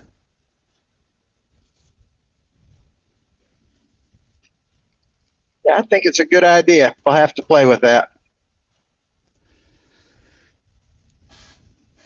Well, you got enough projects on your plate now. You've got the All-American 5. You've got that. What else you got to do? Well, I want to get back on HF and start talking to some of our friends here. I'm thinking about just setting some times where all our group can get together, and we won't even call it a net. We'll just grab the frequency and own it every night at that time, So anybody in our group here, just get on, call CQ, find another person out of our group, start talking.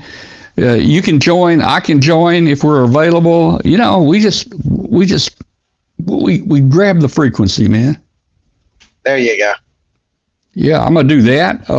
I've been working on another tracker for a flight.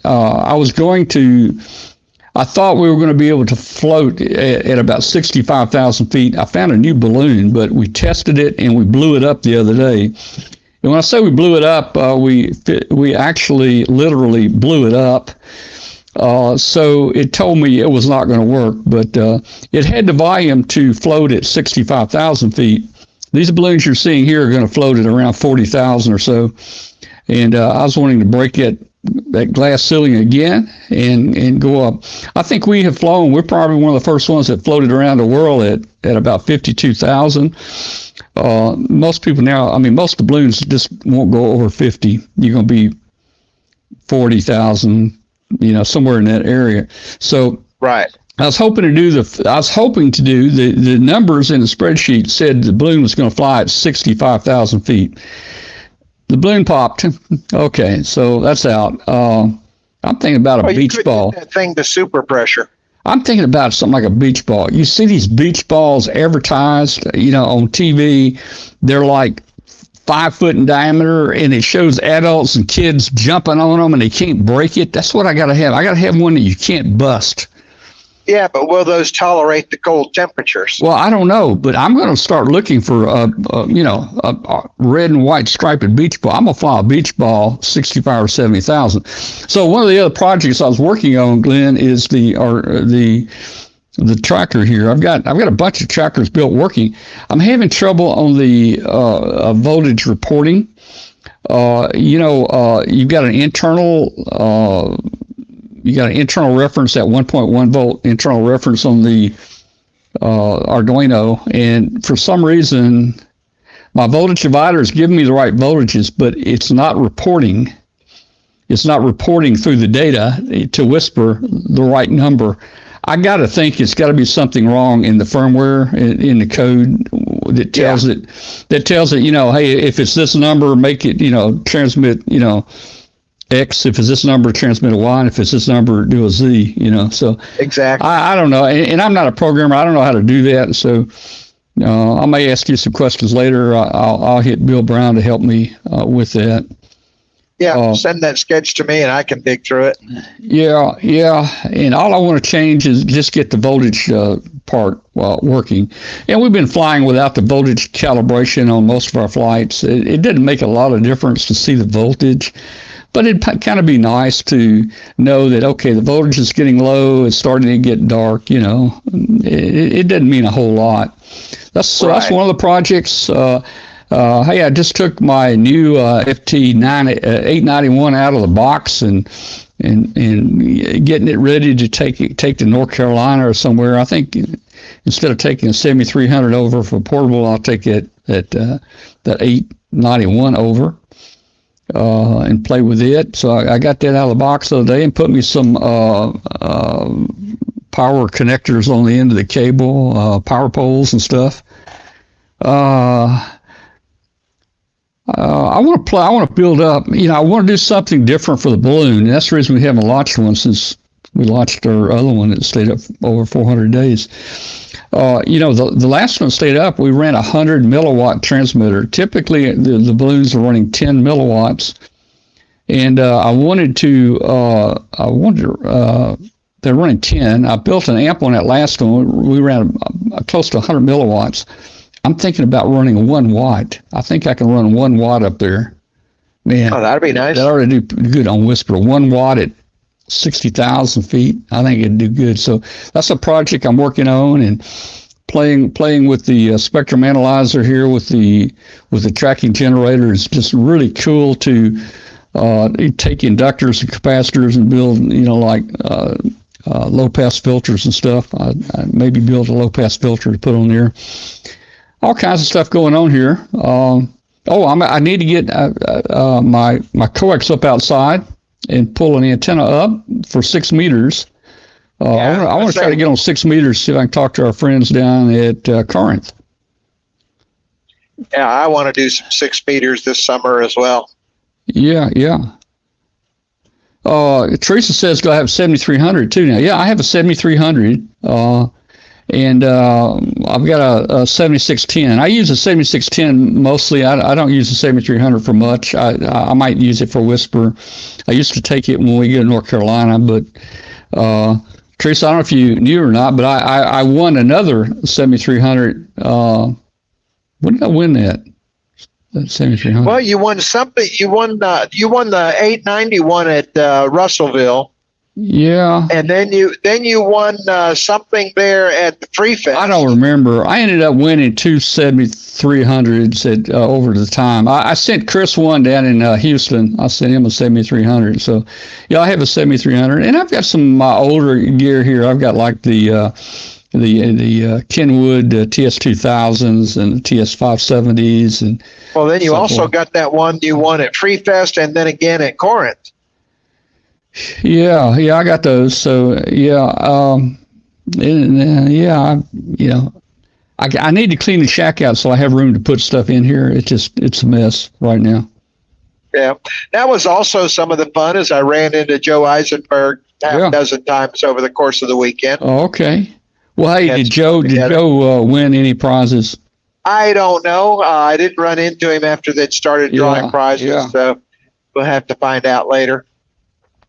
Phil's asking, would an NWS balloon work? No, I have flown those weather balloons. They won't work. A weather balloon is stretchy. It's a latex balloon, and those balloons are made to stretch, and go high. And what happens is they stretch so much as they go high, they get real thin and they break.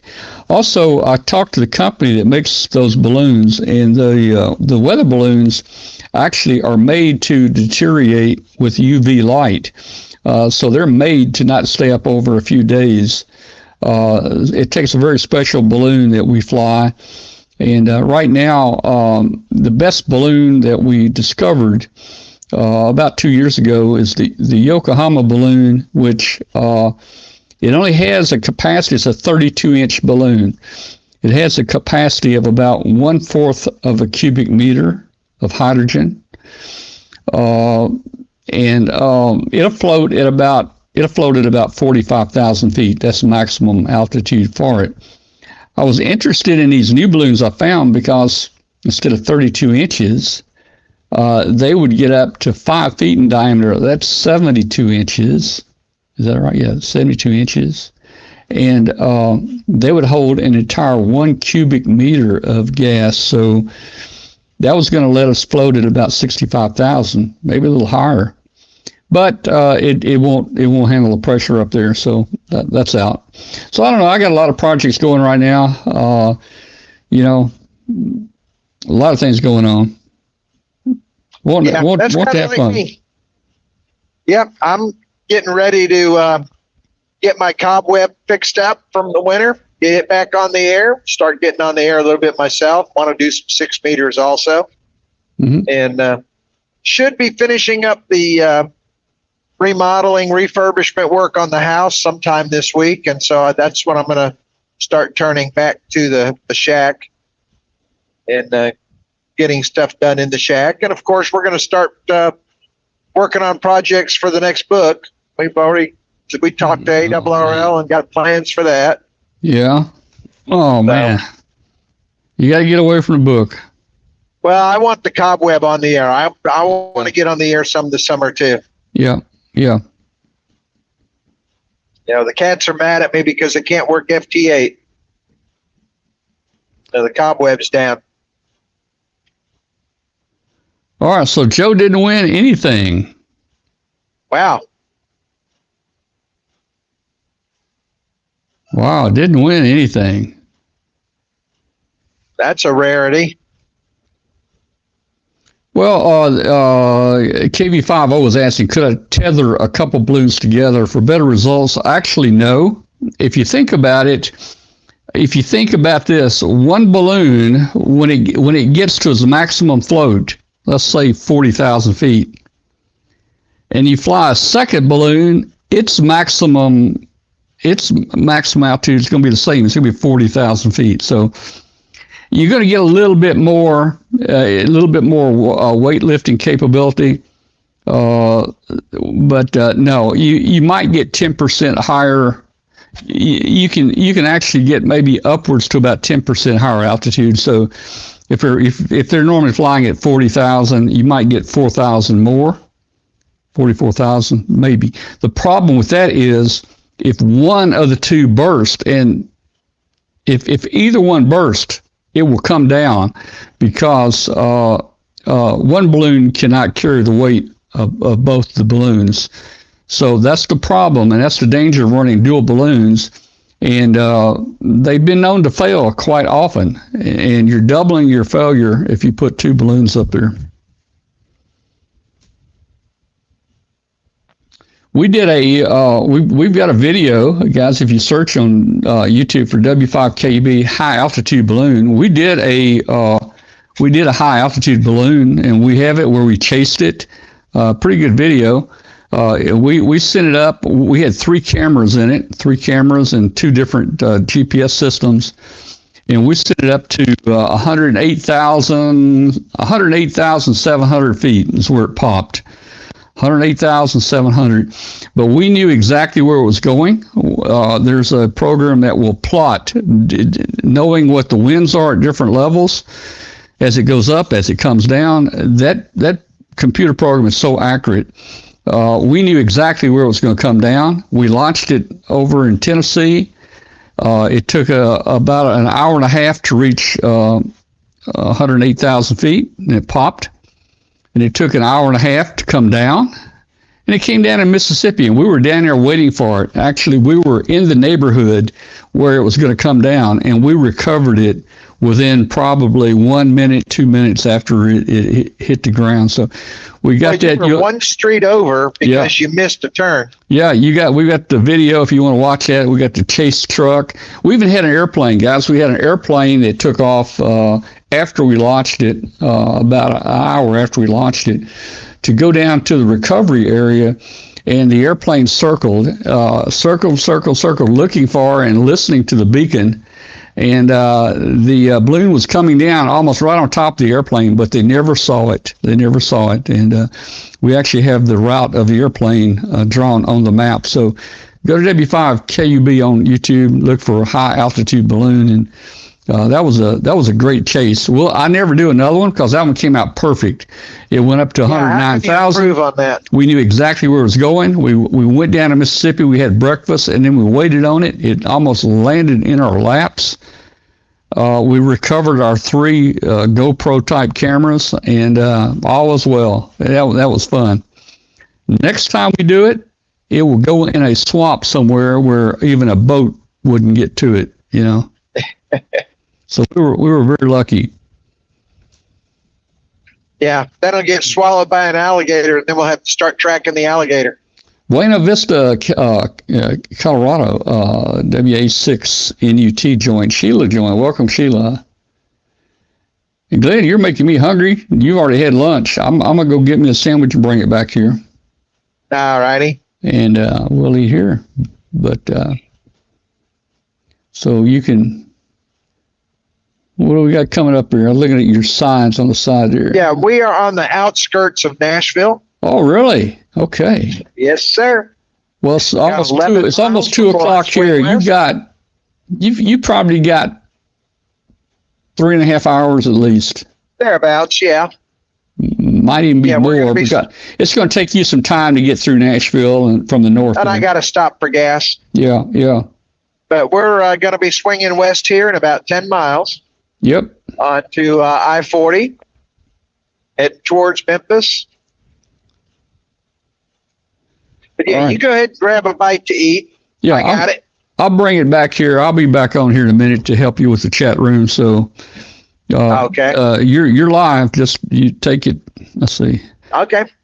Hey, Chris is asking, does Glenn have a car full of boat anchors? They might slow him down. He's got 1 boat anchor. What do you get? That All-American 5. That's the heaviest thing I bought. I don't consider that a boat anchor. It's not that it's heavy. not very heavy at all. It's maybe 5-6 pounds. All right, guys. We'll be back in a few minutes. Let me do this. Let me change the camera view here. I didn't want to do that. Let's see. Maybe that. Let's see. Maybe that. Yeah, we'll go like that. Okay. You're live, Glenn. I'll be back in a minute with some food. Okay. There you go. Oh, we just took a bug on your side there. We're going to fix that. Let me see. We're going to have to fix that one. Oh, yeah. I see you. Oh, yeah. I see the water. I didn't see the bug actually, but. Yeah. Well, unfortunately, when we stop, we'll clean that side of the windshield off. Yeah. Okay. All right. Looking good. You got right in your center of your view. Yeah. I'll be back. Okay. And you're watching the live W5KUB.com stream of Glenn, KW5GP, heading home from Dayton back to South Haven, Mississippi, over near Memphis, Tennessee. Let's see, it's 1:47 now, so we are in, we've been on the road since 8 o'clock this morning, so we're closing in on our 4th hour on the road, thereabouts. maybe a little longer than that. Want to say that I left Dayton right at 8 o'clock this morning, and we're heading into Nashville right now. We'll be swinging west here in about 8 miles, and we'll clean that nasty bug smear off your side of the road or your side of the windshield, because he obviously was watching KW5GP and decided that he wanted to be famous. But anyway, so yeah, I think I'm in like hour 4, heading up on hour 5 of the drive. Yeah, it's 1:48 here. So yeah, we're closing in on the 5th hour of the drive, or 6. I don't know. I can't do math while I'm driving, but I left at 8 a.m. Central and it's almost 2 p.m. So yeah, that's heading on 6 hours. That sounds about right. So we've been on the road 6 hours. We got about another 3 to go. I'm going to be arriving at home about 5:30, thereabouts, Central Time. And as you can see, traffic's starting to pick up here in Nashville. But that's okay, because once we swing west on the I-40, it lightens back up again. Typical Sunday afternoon traffic in Nashville. Not bad at all. This whole trip has not been bad. I've avoided most of the rush hours. And of course, being Sunday, I'm not really going to have a rush hour to deal with. And we'll be stopping and getting some gas here. Oh, probably within a half hour, thereabouts. And we'll get your windshield cleaned up over there. I don't know if you can see that thing or not, but it should be right in the center of your field of view. I mean, he clearly knew what he was doing. Funny thing is, my side of the windshield's almost perfectly clear. So they've been targeting your side. And let's see here. We are heading into the north side of Nashville. Getting into all the really fun parts. We're about 6 miles away, swinging west. But it's been a fun trip, a fun weekend. I had not anticipated streaming the whole way up and back. It just worked out that way. And let me tell you what, when you're driving alone, it really helps. It has made this trip, I mean, the trip up seemed like it was just no time at all. Same with the trip home. You know, it just seems to be flying by. I can't really believe that I'm already in Nashville. So yeah, it is. It makes the trip a lot more fun to do this, and I enjoy doing it. And you also get the preview of what you're going to see on Tuesday night, because I'm sure Tom's going to be editing all of the date streams that he's got. And also, those of you that are interested, Tom will be editing and streaming it at some point. But the Dayton Hamvention folks streamed the entire forum for Building 4, which is where my forum was for the weekend. And you can look it up on YouTube, and they've got my forum there. I checked it out last night. It's about 3 hours into the Saturday forum, Building 4, if you wanted to go find it. But otherwise, wait. Tom will edit it, let you see it. We'll have it available. And that way, those of you can see the current live Arduino forum that I've been doing. We're going to be doing another one in Huntsville here in August, and that's going to be an all-new one. I enjoy making new ones. I don't like doing the same one twice. So we're heading that way. We got 3.5 miles to heading west. And this I-24 exit here is for the Chattanooga, but we're not going to Chattanooga this weekend.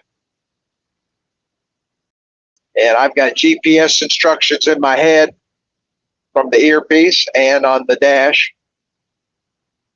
So we're going to be dealing with GPS is telling me where to go, but I'm used to being told where to go, so it shouldn't be a problem at all. Glad you all have chosen to come along for the ride.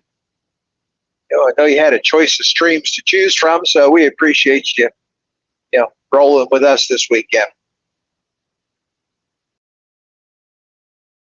Tom had a bunch of good streams this weekend. I dropped in, and I happened to be standing side by side with some of the folks he had doing some of his feeds yesterday. That was kind of fun while we were doing our Where's Waldo imitation event, trying to find Bill Brown for the balloon launch. That was an exercise in and of itself. But we eventually found him just before the launch, so that all worked out. And as you can see, the traffic's starting to get a little bit congested as we're getting ready to swing west. There is downtown Nashville off in the distance. I'm back with you. Okay. How bad is that smudge in the center of the... Well, I don't see it. Oh, okay. Very good. It looks good. It looks good. Very good. All right, guys. So look, we have got a gourmet meal here. We've got ham sandwich. We've got chips. We've got cupcakes. We've got our Diet Cola so we can cancel out the calories here. So we're going to be eating a little bit while Glenn's driving. Now, Tom, can you see off here on the front left that building with the twin spires? Let me look. Front left. You say left? Yeah. To the front left of your screen, you should have a building with two spires. You talking about you can see it. Two towers? Two towers, yeah. Yeah. No, the buildings look the buildings look a little small right now. I can see buildings in it, but I don't see it. We call that the Batman building. We call that the Batman building. Nashville is also known as Gotham City because of that Batman building. Yeah. Long ago, it used to be the AT&T building. I don't know if it's AT&T anymore, but yeah, we have always called it the Batman building. And that's how you know when you're heading towards downtown Nashville.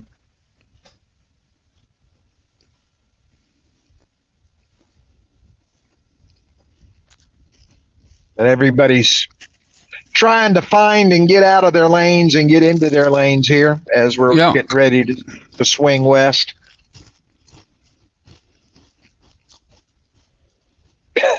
And of course, we're in the south, so nobody is patient and willing to give anybody an opening. You know, Glenn, there's a Briley, I think it's Briley Parkway that goes around. It goes around the city there. We took that one time around on the west side there. It might or may not. I think I already passed that particular exit. Yeah. Yeah. Well, I was not expecting traffic to be at a standstill on a Sunday afternoon at 2:00. Yeah.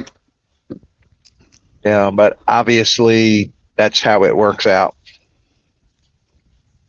But it's okay. Yeah, I'm already at Trinity Lane, so I passed the Briley Parkway stuff. But we're okay.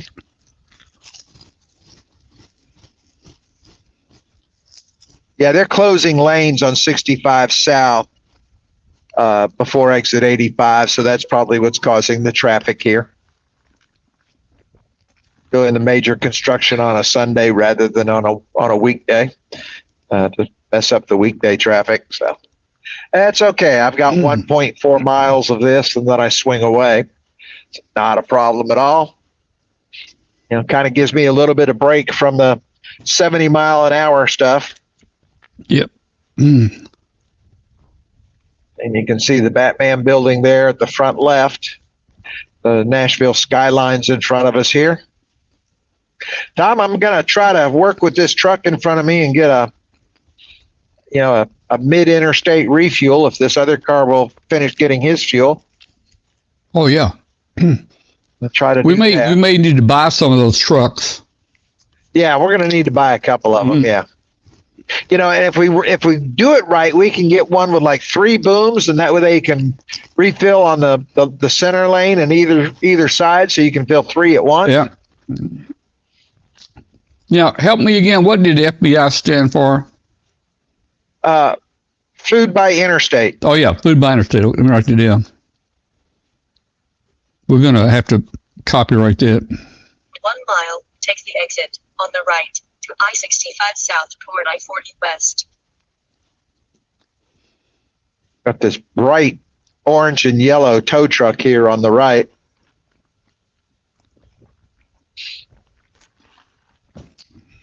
Gonna let him get in here.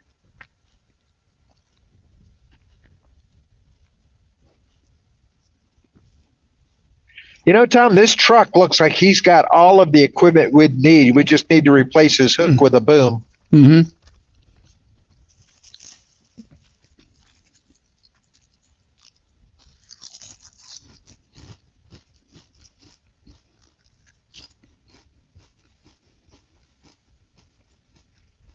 Yeah, I've still got 100 miles worth of fuel. So we'll just keep on rolling. I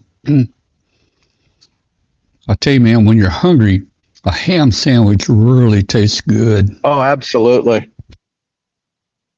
Well, let me tell you what, you know, ever since they moved to Xenia from Dayton, my big meal of the day has been lunch at the Ham Fest. You know, Thursday I had the steak tip sandwich, and that was good. We looked at the barbecue or the pork chop sandwiches and thought about that. But let me tell you what, that bourbon chicken that I had for lunch yesterday, that was over the top. That was darn good. Absolutely wonderful. And they were right next to the homemade ice cream. Of course, he's retired the hit and miss engine that made his ice cream. He's still got them on display, but there was nothing like hearing that old hit and miss engine there at Xenia going making the ice cream.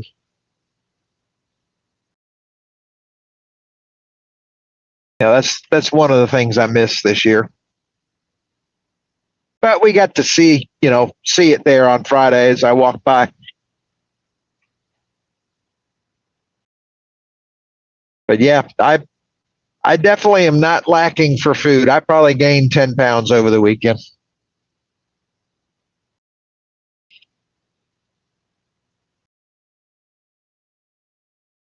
But we're getting real close to our exit here.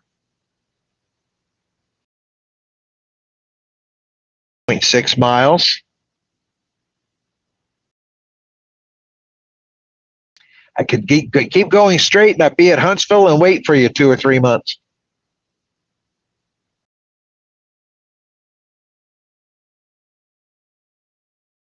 I think Tom's mic is turned off while he's eating his sandwich. Yeah, I didn't want you to hear me eating all this. Yeah. Oh, that's all right. I'm good. Well, these potato chips are good. I'll have to go get me some more in a minute. Yeah, we're just about to swing on to I-40.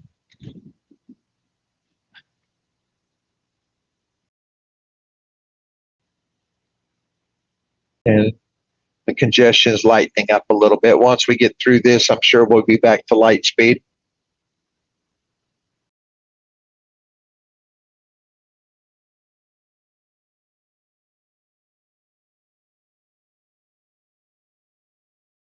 Take the exit on the right to I-65 South toward I-40 West.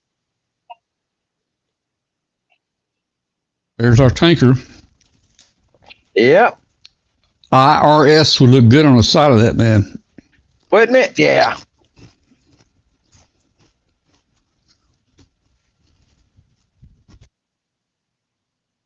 Yeah, that would work just fine. Okay, here we go. There's the Batman building straight in front of us. As we swing here to the right.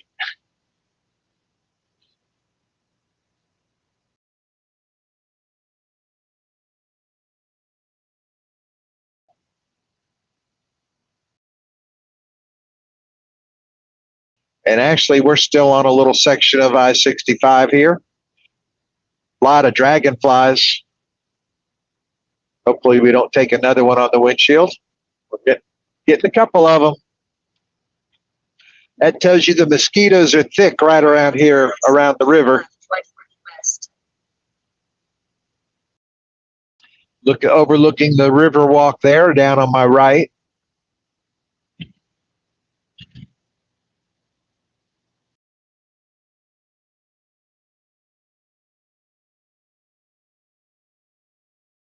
As we cruise through downtown Nashville.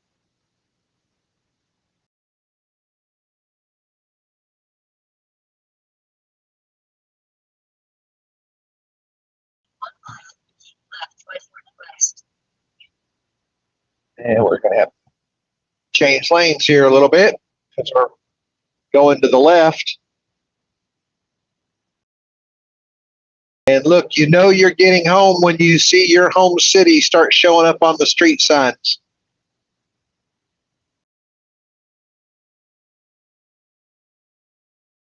So our next major stop will be Memphis from here.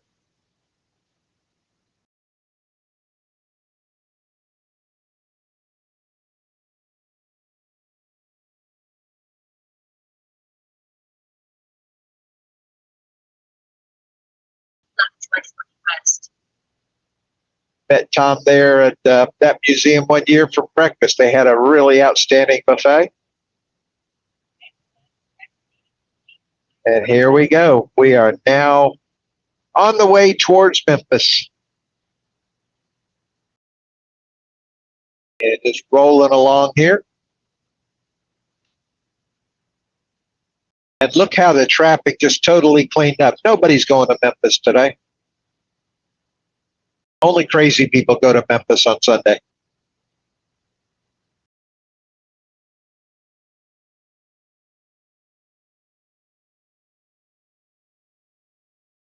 We'll be back up to light speed here in just a minute or two.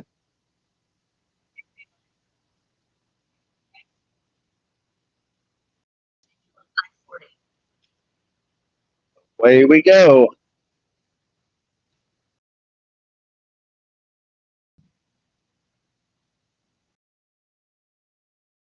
And as you can see, this is a beautiful day for driving. Very nice. I just got a bug on my side of the windshield, so we're all evened up. These are really about the first bugs I've hit the entire trip. And these were big ones. But that's okay. We're stopping for gas soon, and we will get the windshield all cleaned up. Tom says you can't see it anyway, so that's kind of a cool thing. Through the miracles of modern photography, it removes any kind of blurs up close because it's got the distance focused. So that works out quite well.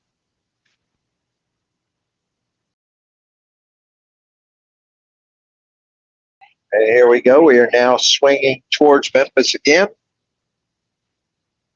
And this should be about the last major turn I have until it's time to get home. Yep. My ear just said I've got 2 hours and 35 minutes until Jackson, Tennessee. There's another place I'd love to see a Hamfest. That sign up there would be Gatlinburg, Tennessee. Tom, if we're gonna do a Hamfest, we need to hold ours at Gatlinburg or Pigeon Forge or something like that. Well, I think there is one at Pigeon Forge. In fact, I've been to that couple. Isn't Sevierville right there? Yeah. I've been to the Sevierville. In fact, I did a forum there a couple years ago. Huh, that would be fun to do. Yeah. Yeah, it's right there near Dollywood and Pigeon Forge and all that stuff, man. Oh, yeah. Cool.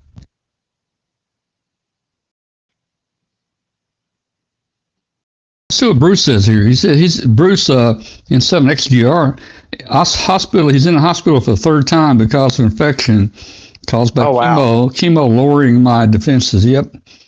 Operation tomorrow to remove the bladder that has a cancer tumor on it. Okay.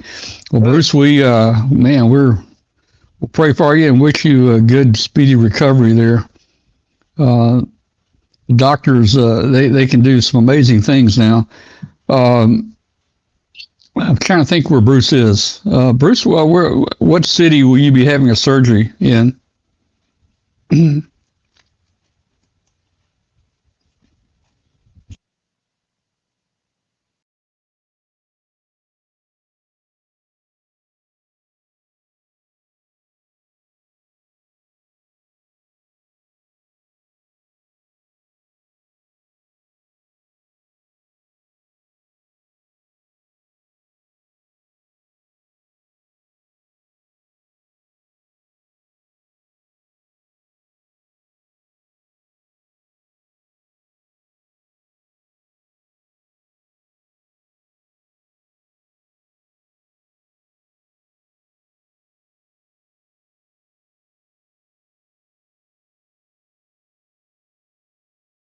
be in Zanesville, Ohio. Okay, well, Okay. wish you good luck there, Bruce.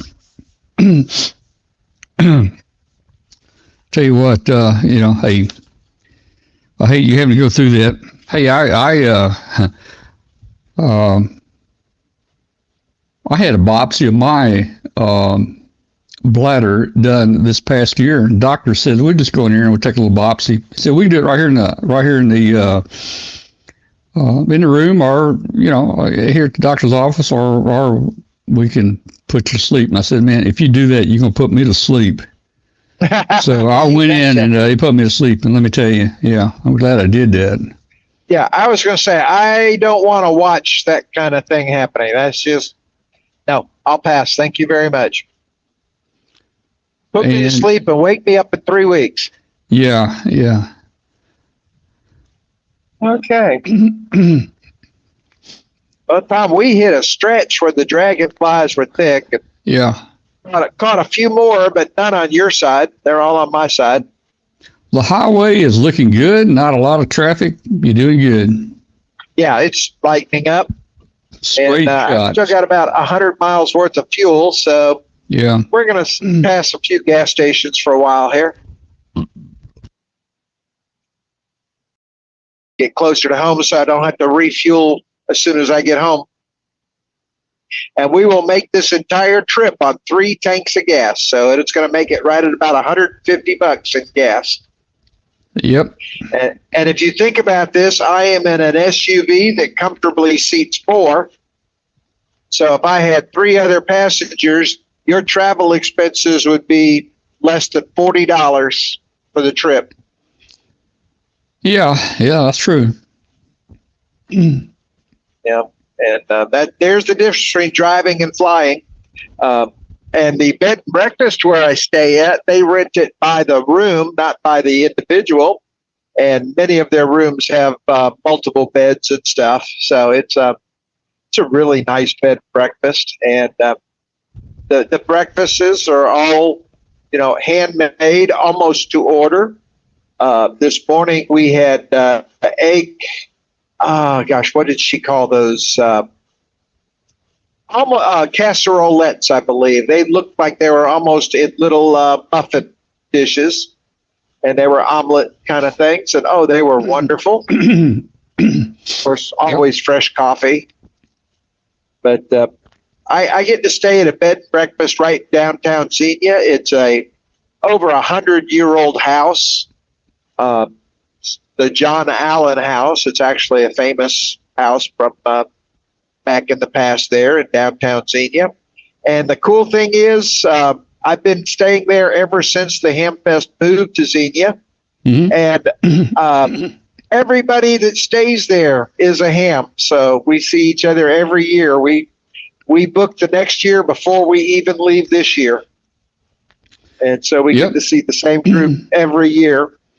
Yeah, we always did down in our hotel.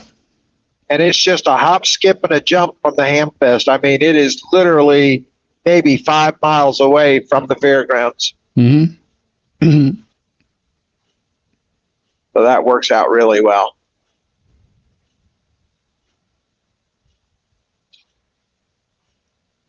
And so that's that.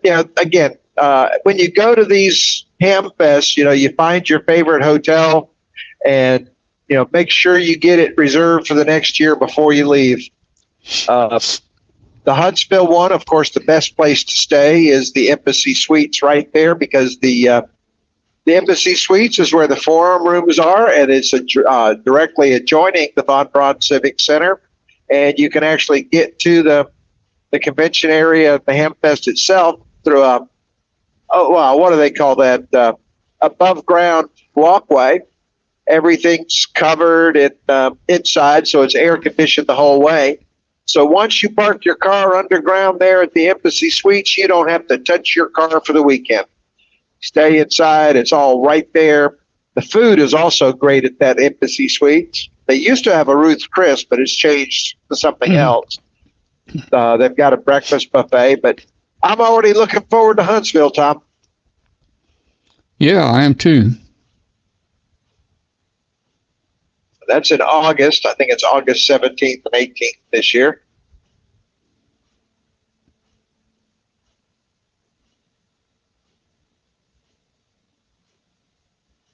But I'm looking for some hamfests in between now and then. So we're going to see what I can dig up. Okay, Mark says W8BI11 is now out over the Gulf of Mexico. No, yeah, the Gulf of Mexico. Very cool. It's making its turn, but it's going to go down in the Gulf.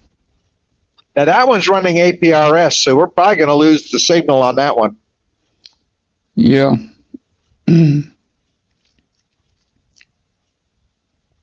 Well, it'll cross back over mainland Florida. It's making a curve back toward the east. It's going to eventually cross Florida and go across the Atlantic. So we'll get some more. We'll get more reports today. That will be interesting if that one crosses the equator. Yeah, I kind of doubt it's going to.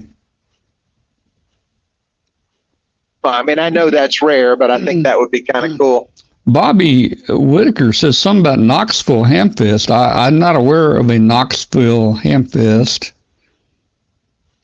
Yeah, Bobby, if you got the specifics on that, please pass them on. Man, it is a long ways from Knoxville, let me tell you. Yes, it is. It's a long ways, guys, from here. Yeah, it's going to be like about a 9-hour drive. That's almost as far as Dayton is. Yeah, I mean, we go through there on our way to our place over in North Carolina, and man, I mean, yeah, Knoxville's a long ways, man.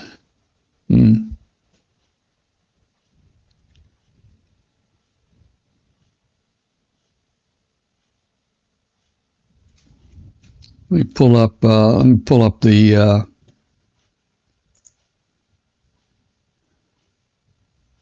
thing here.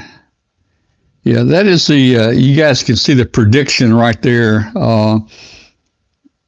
Let's see, that's 11. Let's see.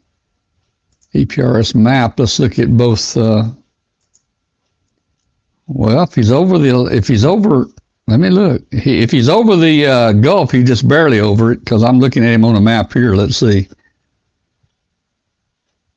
He might have just crossed the beach. Yeah, he's crossed the beach. I think there's swimmers still under him there. You know, he's pretty close to the beach there. He's flying at 39,000. No, see, the other one's at 39,000. And this one, that's 39,000, and this one's flying at 38,000. So they're about 1,000 feet difference in altitude. That's not bad for different technology balloons and different lift ratios. So I think one was 7.2 ounces of lift, and the other was like 6.5. Yeah, not a big difference. Not a big difference. You know, even if the free lift is different, they're still going to fly the same. Well, if it's the same balloon, it's still going to fly the same height. If you launch with 6 grams of free lift or 4 grams of free lift, they're both still going to fly the same height. Just one's going to get there quicker than the other. Right. And there may be a few feet difference on it, but it pretty much can be the same. Yeah, I didn't get to hear a lot of yesterday afternoon. How did the Hambot prizes go? It went fine. We by about 4 o'clock yesterday, we gave the last one away. Very cool. Yeah, next year, if I do the drive like this next year, we're going to have to get Hambot to give away some things on my drive. Yeah. Well, we never really planned any official show until Saturday, but we ended up with, you know, some good stuff on Friday, and also your drive was really good. You're going to be editing stuff for weeks. No, I don't. I don't edit this. I mean, we just leave it. We leave it live. You know. I meant for the show on Tuesday. Yeah, I don't know. Yeah, I don't know. You know, on a show, I can just bring the YouTube up on a show and just fast forward through it. You know. True. Yep. Yeah, this is a nice portion of the drive, driving through some of the mountains here. And as you can see, the traffic is spacing itself out now that we got clear in Nashville.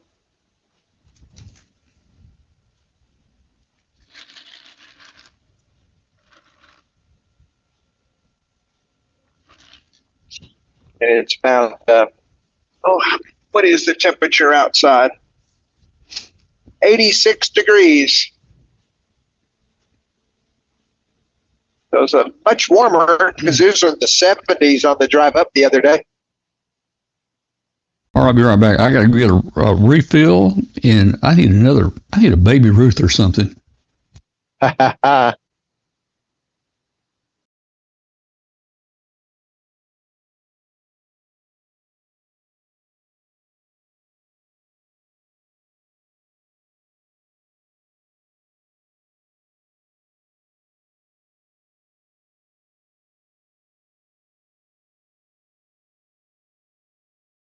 And while we're doing that, this is Glenn, KW5GP. We have made the turn at Nashville, heading towards Memphis. And it's 2:19. According to my GPS, I got 3 more hours on the road. We got a gas stop coming up here soon. But that's usually a quick gas stop for the car and then a quick gas stop for me too. And then we get back in the car and finish up the run. I'm normally the kind of person, just put me in the car and I don't stop until we have to. I want to get home as soon as I can. I've had a lot of fun at Dayton, but it's time to get home. Time to recover. I will say this for me and Dayton in particular, although it's the same with all Hamfests. You hit the ground running, and you really don't come up for air until maybe Saturday evening. If you're into the banquets and stuff, you don't come up for air until Sunday morning when it's time to come home, or if you go back to the Hamfest, Sunday afternoon, or even the next day. And that takes a toll on us as we're getting older here. I mean, I hit the ground. I mean, I drove up Thursday. I went to a couple of the QRP Archie events on Thursday and Friday. And so I had the Hamfest during the day and the drive and whatnot. So I literally did not slow down until yesterday afternoon. And that went, it was nice to have a quiet evening. We had the bluegrass concert there at the bed and breakfast. And that was really kind of nice. And just a really nice, peaceful evening, calm and relaxed, and got all that. So then we got today coming home.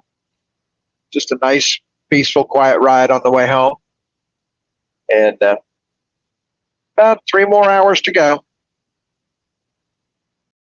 Like I say, I wish we had Hambot giving away stuff, but we'll work on that. This was kind of a unplanned thing. I didn't realize I was going to be streaming the trip home until Tom got a hold of me last night and asked me if I would.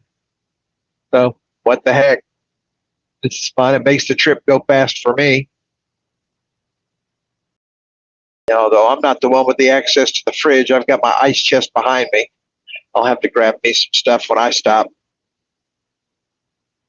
And still got about 90 miles worth of gas. Of course, I don't ever push it that far. We're going to be stopping here at some point here soon. And that's one nice thing about this particular car. I call it my road trip car. It's got about 400 miles to the gas tank. Gets about 20-something miles a gallon. I think we're running at 21.8 miles a gallon right now. And this is actually, it only is going to take 3 tanks of gas to make this trip. So it's a very economical way to go to Dayton. And leaves me more money to buy toys with. But yeah, I bought a load of stuff myself. You know, in addition to the All-American 5 radio I got for Tom, I got me a couple things. We'll be hearing about those in the coming weeks. Interestingly enough, there was not a lot of electronic parts people there this year as far as the Arduino type stuff. As a matter of fact, I don't believe I saw a single Arduino or microcontroller at the HamFest this weekend, other than those that were inside existing projects. And that was kind of unusual because usually there's always somebody with that stuff, but I did not see any of that this weekend, which is, again, very surprising. But, you know, it happens. That was one thing about HamFest. Sometimes you just never know what's going to show up. Bruce asked, where's Glenn shopping for gas? He says he can check gas, buddy. I do not know. I am somewhere between Nashville and Jackson, closer to the Nashville side. I would imagine that, just as an estimate, Glenn is probably 20 miles west of Nashville, in that area somewhere. Right.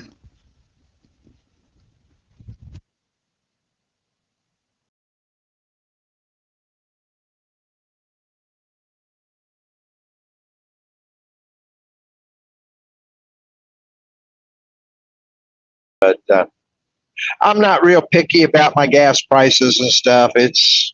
They're all pretty much the same. It's not worth fussing over a couple pennies either way.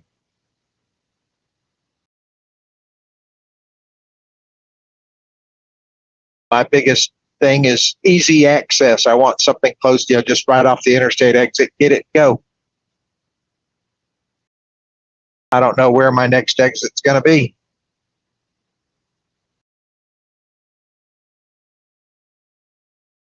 But I think it's getting close to time to go ahead and stop and get some. I'm seeing a sign up here.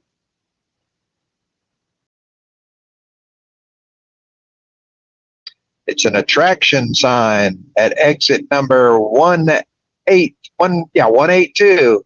It's the Bowie Nation Park, it looked like. And look at all the gas stations. Yes, sir, this will be our stop. I got my choice of gas. So we're going to make this our gas stop for the end of the trip. Looks like the Knoxville HamFest date probably will be June 15th. That may be a bit soon for me. That'll make it there. Glenn, a question from KW5GP. Yeah. You think the attendance was down from last year? Seems not as many people there as they usually get. It's hard to say. It's kind of deceptive there at Xenia. It felt to me like Saturday's attendance was down. But when I looked there Friday afternoon, it looked like this, a very large crowd after the rain. So it's really hard to say. But personally, I'm going to say it was probably down about 30,000 instead of 33. But it's very deceptive because Xenia is so spread out. Yeah. All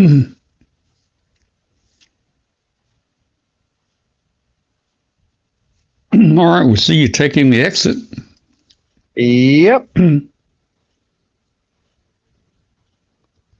They give free, the entry is free on Sunday. Anybody can go for free on Sunday.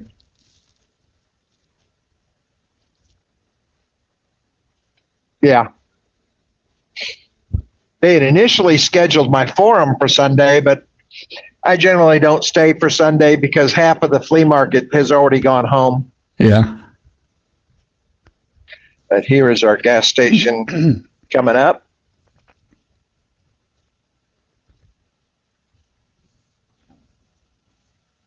And we've got the police out here as well. At the Dixon exit, the gas is $3.09. Turn right on Tennessee 96. That's not bad at all. I don't know what exit you're at, but I'm at Dixon. We're going to be going to the Flying J here. Okay. And it's $3.09, as you can see on the camera. Yep. Actually, the sit-go here is 307. Ah, But we're going to here.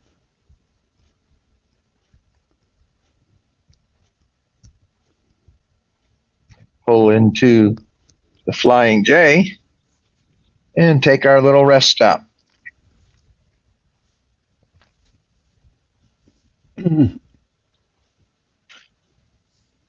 Oh, look, they got a Denny's. yeah.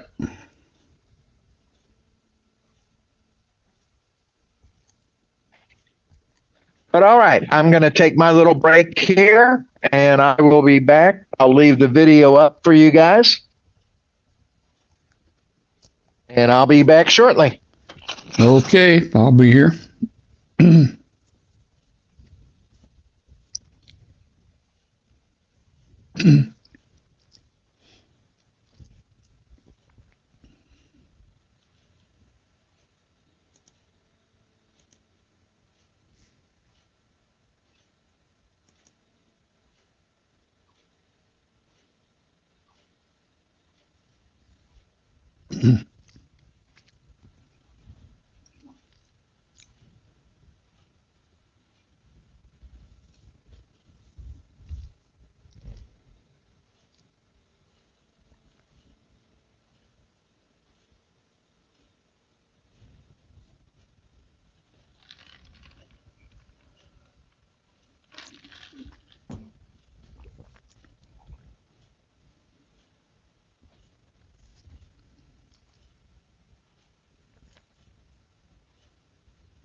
All right, we're heading back.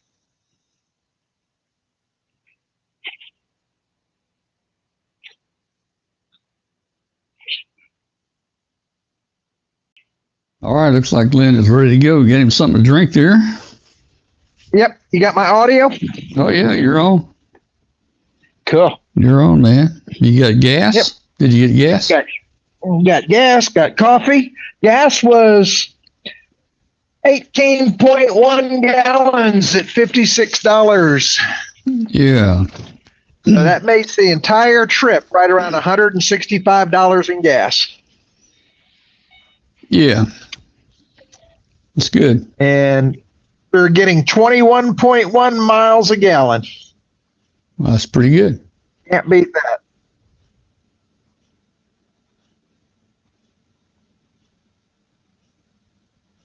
And now we are ready to get back and roll. We'll take a look here real quick at the balloons from yesterday. All right. Looks like 11 I did is not at clean the windshield.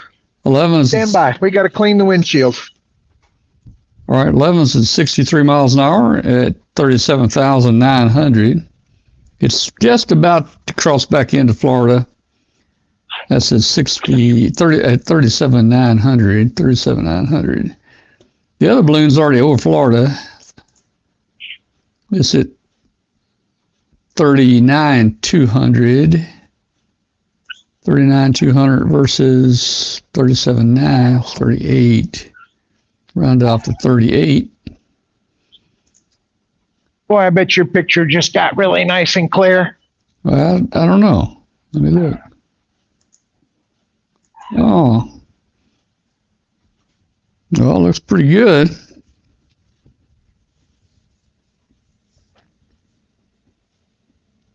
Get the ones on my side. Nothing like suicidal dragonflies to mess up your view. Mm-hmm.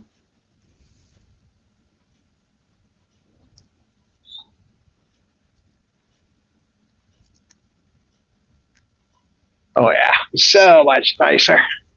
Now, you realize what's going to happen. What, more bugs? The minute that I clear this parking lot, we are going to hit the biggest, juiciest cicada that there is. Yeah. I don't know if you can hear them, man. They are singing in the trees. I don't hear them. Man, they are loud right here. First time I've heard them this year. Yep. I thought they only sung at nighttime. Well, they're singing during the daytime today. All right, now we are ready to rock and roll.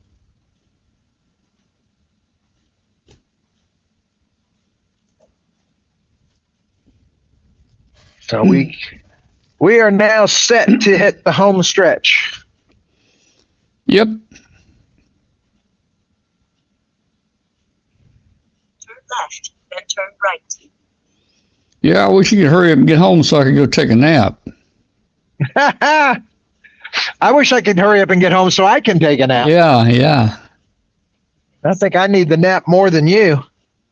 You got to sleep in. No, I didn't sleep in.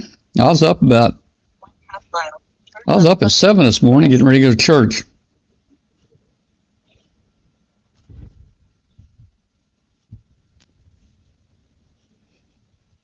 Here we go.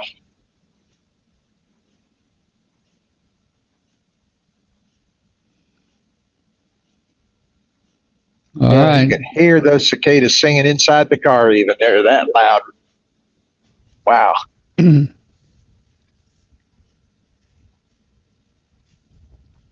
left on I-40 West.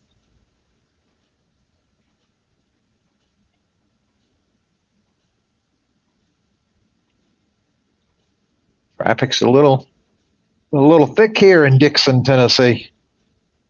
All 8 cars worth. Must be the rush hour.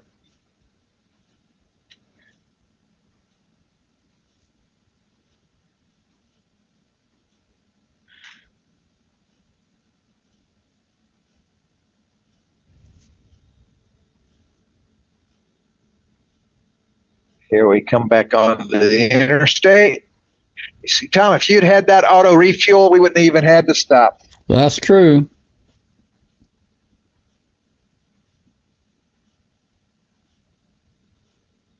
That's all right. I needed the break. You know, we also had to find a way to refill our coffee cups. You know, so we need a third tube or something, you know, refill your coffee cup inside the car. Well, instead of sending a tanker out, we can send a fast little, you know, like a little Trans Am or something. I was thinking like a drone. Well, maybe so. I hadn't thought about a drone. Yeah.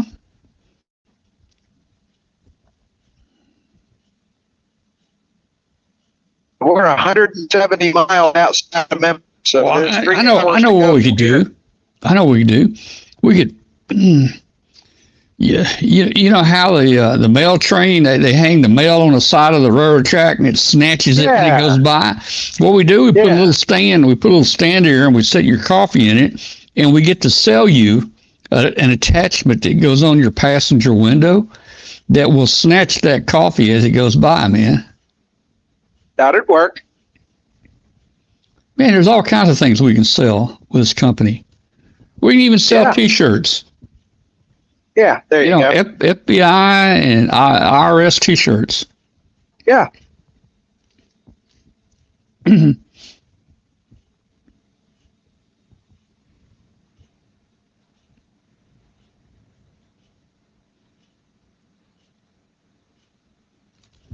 You can even label that one CIA for clothing for interstate access. Clothing for international, maybe. I think we need a better acronym, though. Let me think. That's just what came off the top of my head.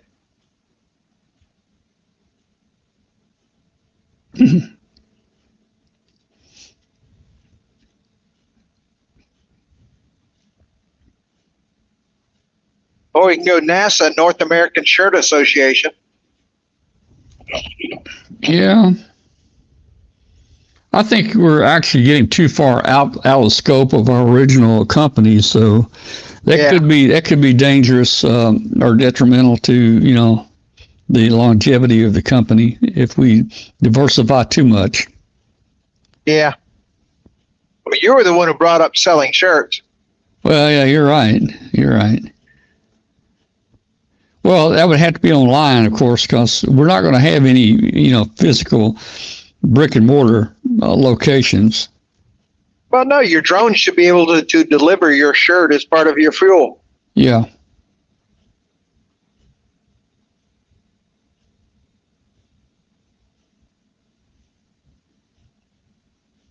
I don't know if anybody saw that traffic sign there, but I could not read it. It was clearly in a language not meant for human consumption. I didn't notice it. Yeah, it was. Did somebody modify it or something? At first glance, it looked like no. It just looks like it glitched up. But at first glance, it looked like no wild rice, and I couldn't read the second line. But that's not what it was saying. It was just symbols and garbage.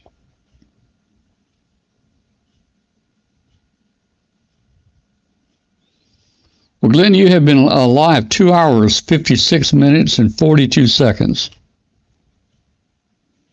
And we still have another 2.5 hours to go. Yeah, I would imagine maybe even more. Well, my GPS is saying 5:35. 5:30.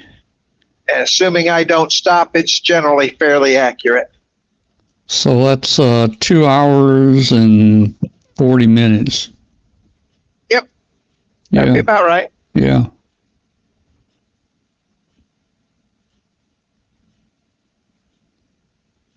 And once I get out in the clear here, I'll be able to get back up to light speed.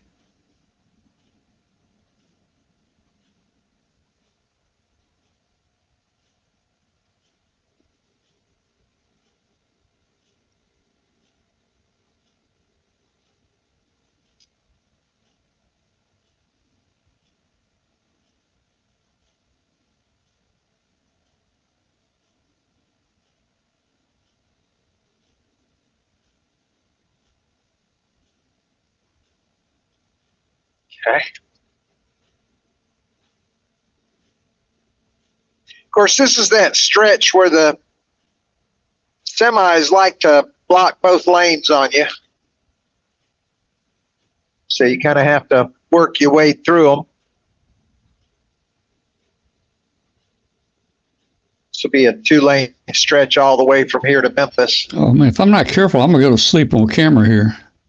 Uh-oh. I had my eyes closed there for a minute. You're going to pull a Glenn. Why I'm don't you going get up and to. get I'm going to. coffee or something? Mm. If you need to go take a break, take a break. No, I'm okay right now.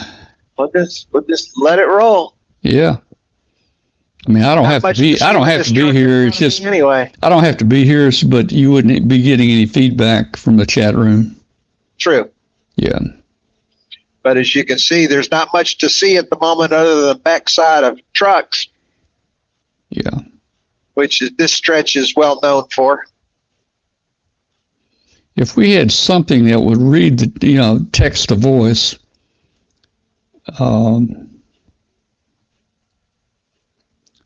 if I had some text to voice here, I could send it back to you.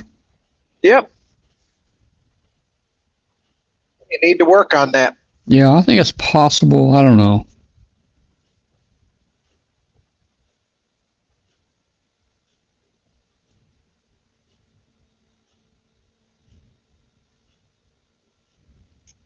Yeah, but if we can get around this truck, we'll have a good view for everybody to watch and see. I'll clear that. Got the bug egg off the windshield anyway, so you see okay. Oh, yeah.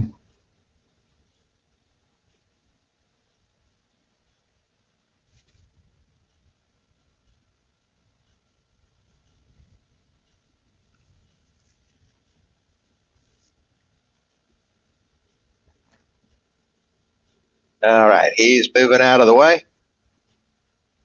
Foot goes down.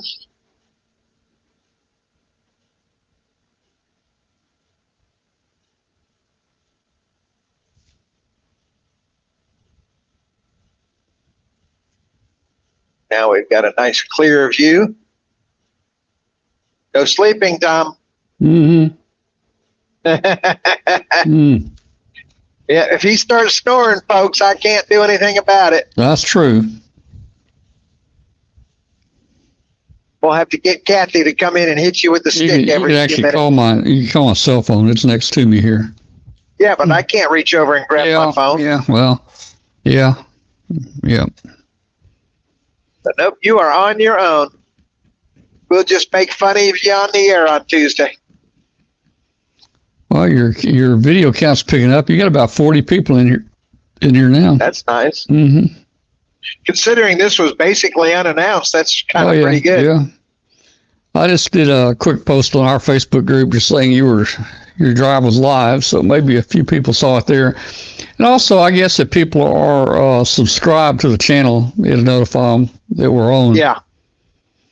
I noticed on the show, I look at the statistics, and only about 35% people are subscribed. I don't think I'm subscribed. Oh, man, I'll have to take one of your stars off your chart here. You better subscribe. And you better hit that like button. Well, I don't know. I'm thinking about making a bet with you here. What's that? You give me a raise and 2 stars if you fall asleep. Well, I'm not going to fall asleep. I'm not going to do it. I'm not going to do it. All right, while we're at it, guys, we got 40 people on here. So look, hey, hit the subscribe button right there. It should be right there. I'm pointing at it. Hit that subscribe button for us and hit the like button. That helps us out a whole lot, guys, if you'll do that. We'll really appreciate it.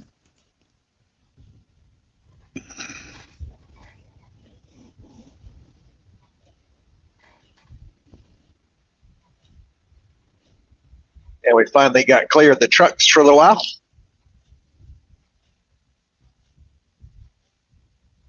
But this is also a pretty section of the drive. You just have to work your way in and around the trucks going from Nashville to Memphis. And there seems to be a lot of them.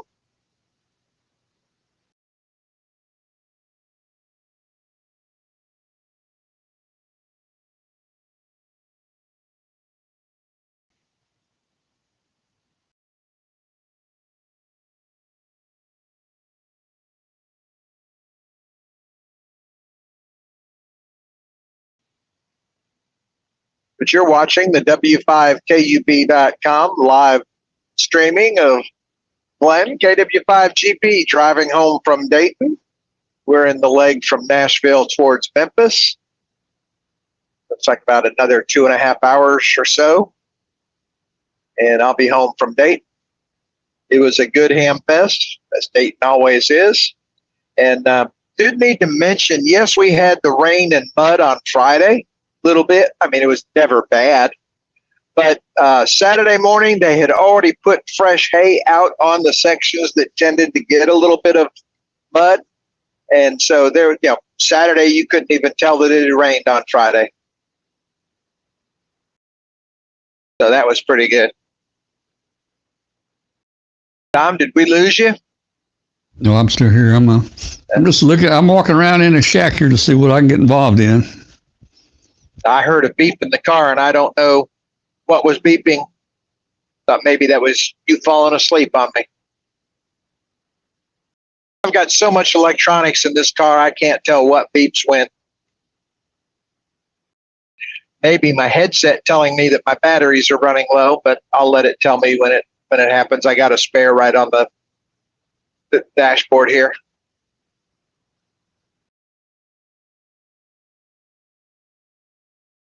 Still think it's great that this link has stayed up virtually the entire trip.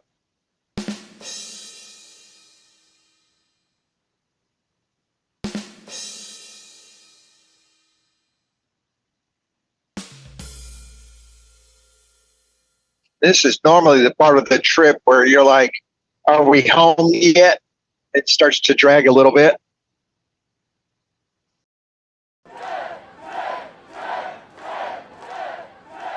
We're doing okay today. The nice thing is I don't have to go to work tomorrow. I think that's the cool part about this. This is the first trip I've made that I didn't have to go to work on Monday. So I get to get home, relax, sleep in. I've already talked to the folks who take care of the cats while I'm away. Everything's fine. Waiting on me to get home.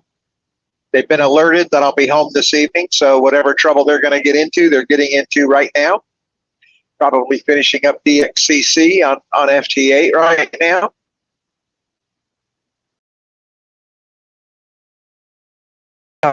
We kind of wonder what he's up to.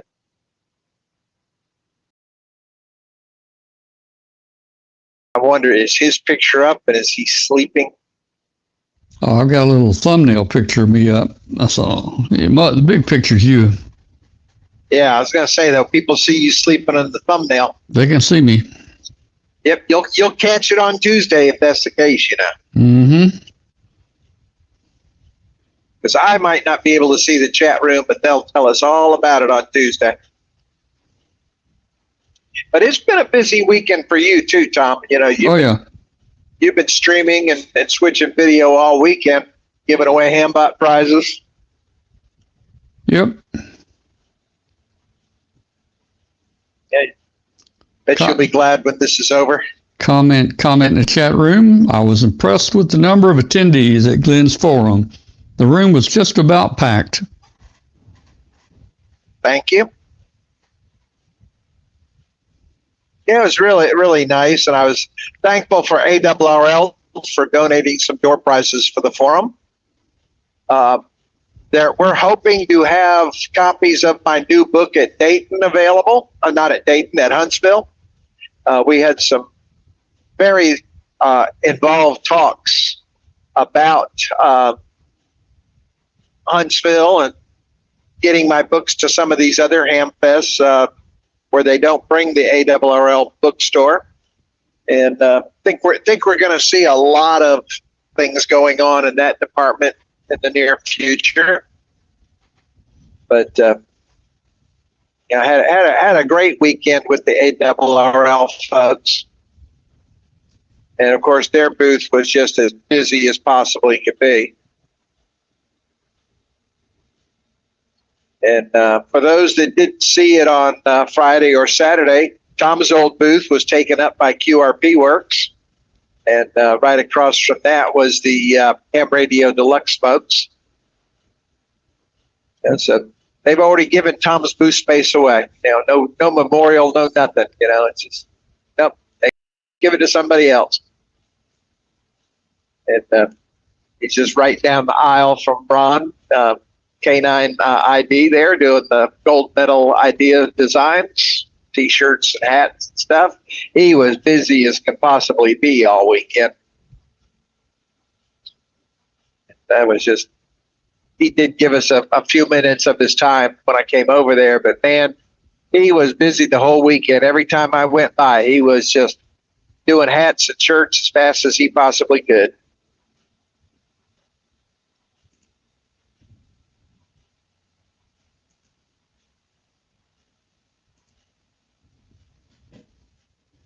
So, like I say, I'm trying to figure out what ham fest I want to go to next. This weekend marks the end of stuff that I have scheduled until Huntsville in August. Did talk to a couple folks about doing club presentations via Zoom and things of that nature, but don't have anything really scheduled now until Huntsville. So I'm kind of like, what am I going to do with my time? Going to start building a few projects, I think. Got some ideas. And, of course, got to fix the cobweb. That's next up on the agenda this week. Hopefully get the cobweb back up on the air. And I really like that cobweb design. It's basically a folded fan dipole. And it works really well. And I just like having it. It's just, unfortunately, the corner of the house where the only room I had to put it, it's right under some pine trees. And just about every winter, a pine limb comes down and tears up the wires. So I got to restring it. And going to be doing that here in a little bit. And also, I got to replace my 2040 dipole with an end fed. And I got new rope to hang that, get that all done. And wanted to put fresh rope up so that that doesn't deteriorate and snap in the middle of the wind or anything. And so that's also going up this week. And gonna see how well the end fed performs against the 20 and 40 meter dipole that I had where it's going.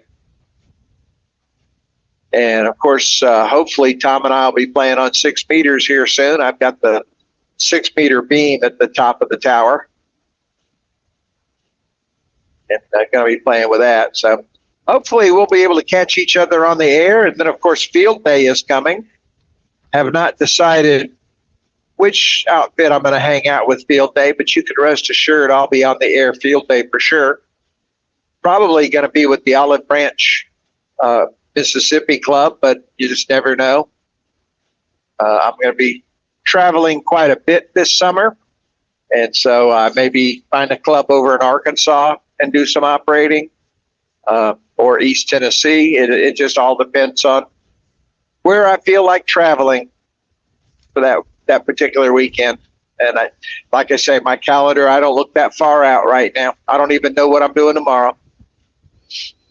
Well, we had Bobby. Bobby came on. He said, by the way, Tom, keeping me awake too. Don't let us down. Yeah. Yes, I'll tell you, I'm really getting sleepy. I don't know if it's the boring drive or I've just burned a candle at both ends here this weekend. He's doing his best to say that Glenn's boring. Oh, yeah. Not say it those words. Yeah. Now, Bobby, you got that 1.5 inch hard line. I've got LMR 400 on the tower. You are welcome to mount that up on my tower for 6 meters. Mm. It looked like there's enough to go to the top of my tower for that antenna. And that's one of those MFJ 6 meter, 2 meter, and 440 beams. This what is that? The Cushcraft 6042 or 6024, something like that. But it's a 3-element 6 meter beam and a couple elements on 2 meter and 440. All right, man. You're gonna have to drive faster. I'm sleepy. Going as fast as I can there, boss. What are you doing? About 70? Above that. Yeah, 75. Close enough. Man, put it up to about 85. Put it about Yeah. 85. See, another 10 miles per hour, 3 hours. That's 30 miles. That's a half hour you cut off the trip. You got to put it up to about 85. But it will also, you got to add about an hour and a half for the ticket and bail and impoundment. Yeah. I guess you're right. Well, actually, I think the ticket and everything wouldn't take more than about 15 minutes. So you'd still save some time. I'd still save 15 minutes. Yeah. Let's take up a collection on W5KUB to pay any potential activity that would occur by my doing so, and then I will crank it up. Otherwise, we just leave the cruise control set right where it is. And I mean, the way I'm looking at these speed limit signs, it says speed limit 70. Well, the first digit on my GPS says 7. I'm not going to tell you what the second digit says. But so I'm doing 70 something. I think that's close enough. Well, I can count the stripes on the highway and time it for 1 minute. Yeah, you could. And then I could look on the Tennessee website and find out how long those stripes are and how many feet apart they are. I could probably calculate your speed. Yeah, you probably could. Mm-hmm.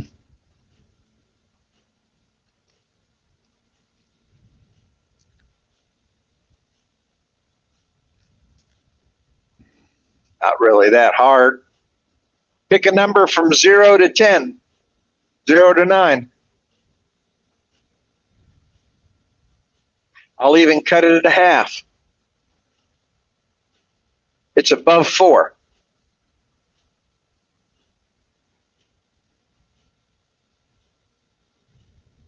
And we are at the Bucksnort exit 152. 142 miles to go until Jackson, Mississippi. What? That's not right. Yes, no. I'm sorry.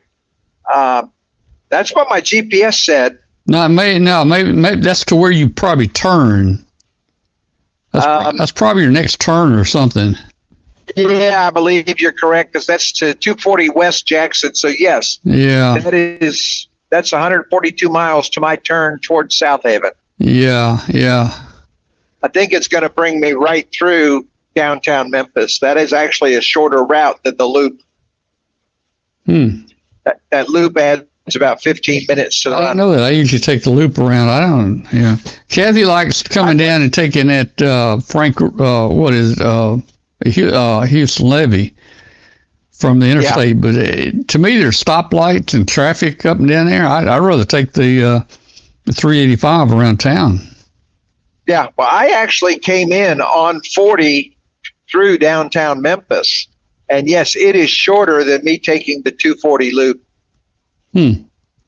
Saves me about 10 to 15 minutes, in fact. So we're going to, since it's Sunday, we're going to go right through the center of Memphis as well on 40. Yeah, Memphis is 148 miles. Oh man, we've got over. Oh gee, man, I don't know if I can make it. That's 2.5 hours, man. Yep. Then go get you a nap. Oh, I might just leave it up. I might just put me a pillow back here in the studio and lay my head down and rest. Man. Go make you a cup of coffee. I got my coffee. Why I stopped and got coffee.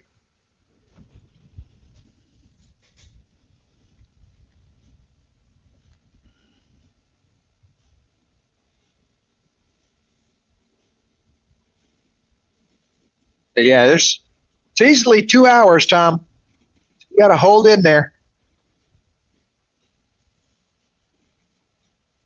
But you got to keep me awake. You got to keep Bobby awake. You got to keep anybody else that's streaming us What I could do, I could invite somebody else into the show here, and then you'd have somebody to talk to, and I could leave. Yeah. All right. Does anybody want to connect into the show here or to read the chat room and be on the show, and you can talk with Glenn? You can talk him home. I'll give you the link if you want to come on here. Here's your chance for a career in webcasting. That's right. The pay is absolutely phenomenal. I think Tom's going to start you off at 4 times my pay. I will.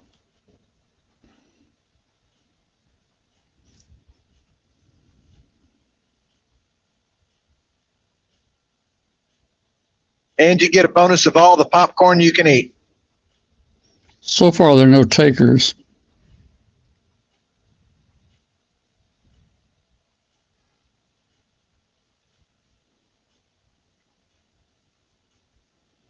Now, Teresa would be a good person to bring in here. If Teresa would get on here, she could get on the show here, talk with you, relay the chat room to you, and I could go take a nap. Have all kinds of fun. Yeah, you go take your nap. But so far, no volunteers. And while we're on the subject of naps, let me give you my take on that. You know, when we were kids, we absolutely hated taking our naps. We would fight when our parents wanted to give us naps. You know, in our teenage and later years there, we thought naps were for sissies. You know, no, nobody does a nap. Well, let me tell you something. Once you reach your golden years, I think would be a good term to use here, you find that naps are the best thing ever invented. They're wonderful. I enjoy my nap, and I can assure you when I get home this evening, my butt is going to plop in the chair, and I'm probably going to take one of those naps that when you wake up, it's dark and you just totally disoriented. You don't know what day or time it is. And those are you'll probably take a nap, and then you won't be able to sleep tonight. But I'm not worried about it. Not like I got to go to work tomorrow. All right, where's Teresa? I can't believe she's not in here volunteering. She's probably busy doing stuff.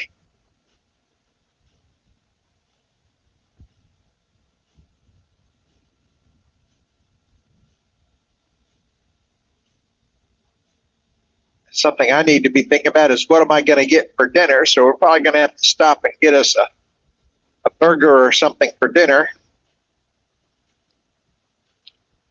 I know what's going to be on the way home. We're going to get us some Popeyes chicken sandwiches. Popeyes. Oh, I love their chicken sandwiches. Because I don't think there's a whole lot of food in my refrigerator right now. That reminds me of a story. You know, back during the big hurricane that hit New Orleans down there, it wiped out, it flooded everything. What hurricane was that? That was Katrina. Katrina, yeah. It just wiped out just about everything.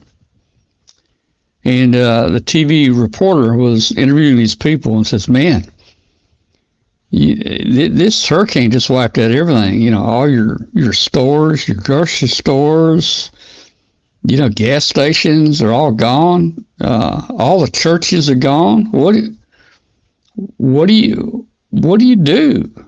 And they said, well, we hadn't ate at churches in a long time. We've been going to Popeyes.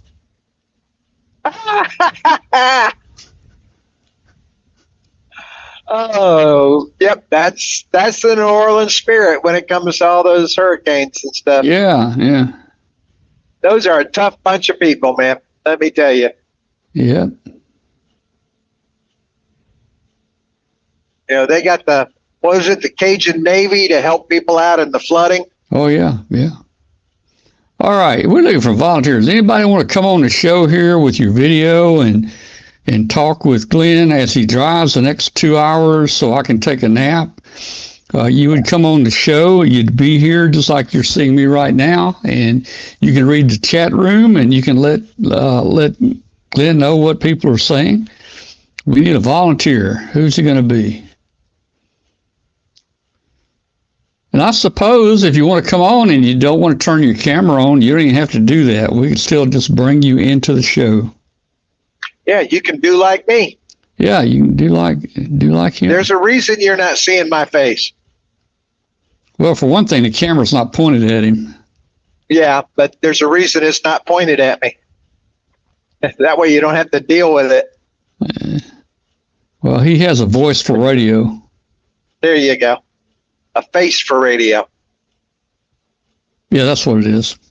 Yeah, but we actually had a discussion about Xenia and the tornado that virtually wiped out the town a number of years ago.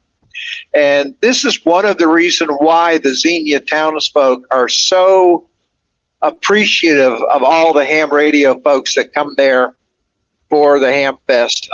Never have I been anywhere where the general population they just applaud and respect you and, just treat you like, you're royalty almost. The entire town turns out for this weekend. The school bus drivers volunteer to drive the buses. The police and firemen donate their time, and the paramedics donate their time to support this event. The whole town, when they find out you're a ham, they just take you under their wing, and they just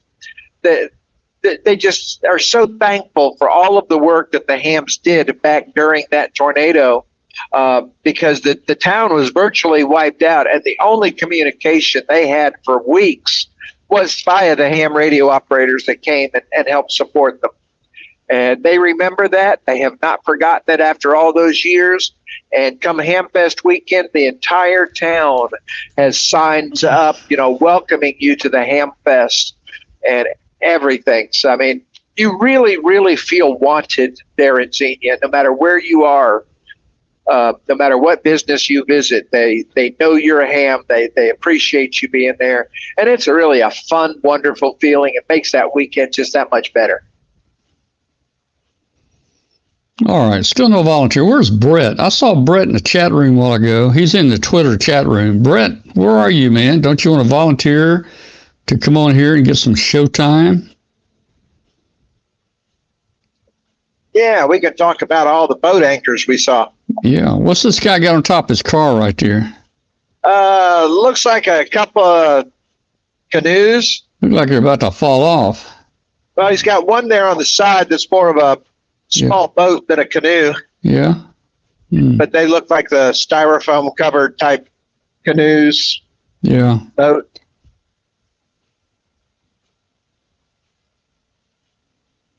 Remember, it is a Sunday. People are doing recreational things. Yeah, Brett was in here earlier. Yeah, I remember you calling him out. I don't know. We got a couple people on. Come on, somebody. We got a couple people on in the Twitter TV chat room. Not many. Yeah, the Twitch TV. Yeah, that's what I meant. Twitch TV. Yeah, come on, somebody step up. Let Tom go take his nap. We'll have fun while we're finishing up the ride. Only got to do it for about another 2 hours. Yeah, somebody's got to take one for the team, Yep,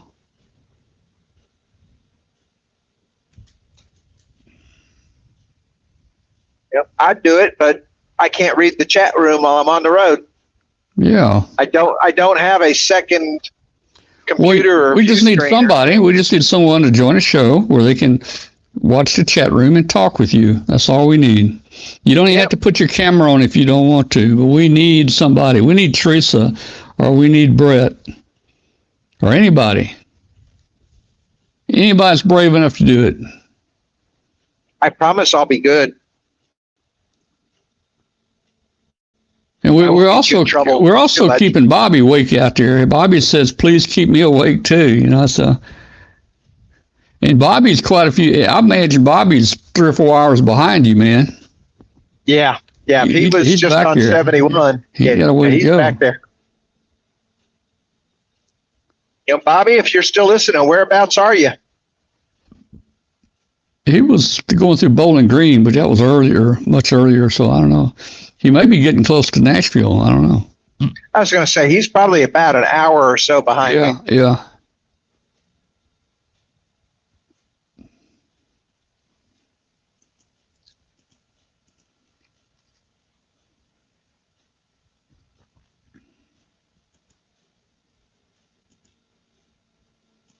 I hear I hear something calling in my ear. Well, I don't know what You, Tom? No. Yep. No. Huh. Must be one of my other phones or something.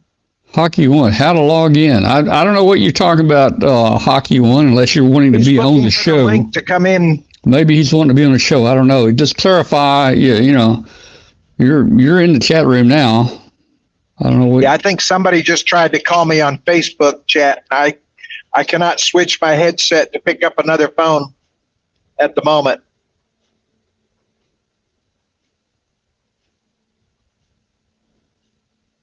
Yeah, if they call me on my regular phone, I can answer that, but I cannot answer Facebook chat right now. Yeah.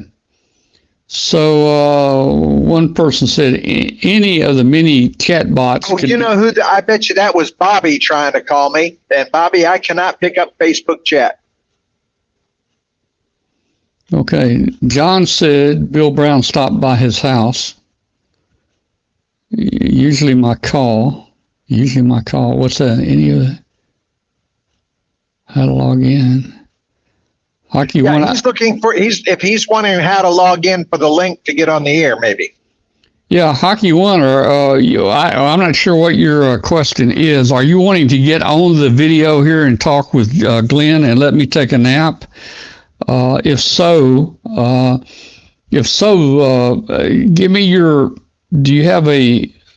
your call letters here, and I will send you an email. I'll send you an email with a link, and you can join the show here.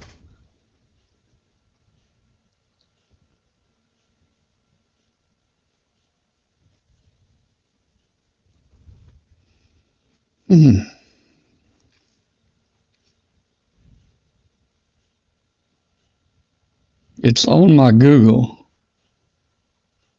Well, Hockey One, I'm not seeing your call on Google. I don't know. I'm seeing your name is Hockey One. That's all I'm seeing.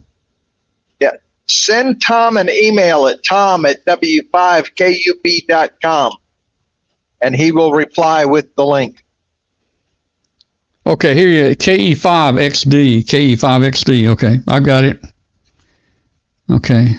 KE5XD. Let me look you up there real quick. And we'll see if we can get you on here. Yeah, if you want to be on here with us. I might even stay on a few minutes.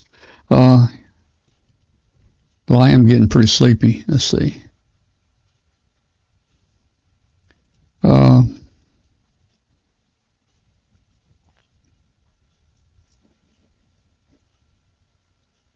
Okay, I've got him here.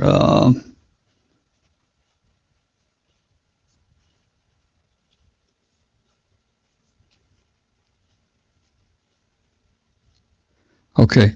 All right. So Dave, Rockin'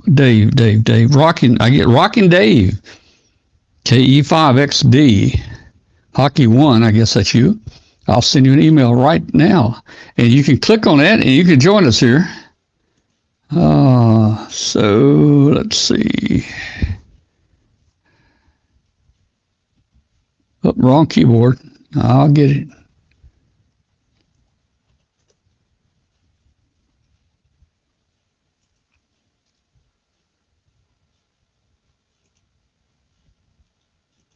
Okay.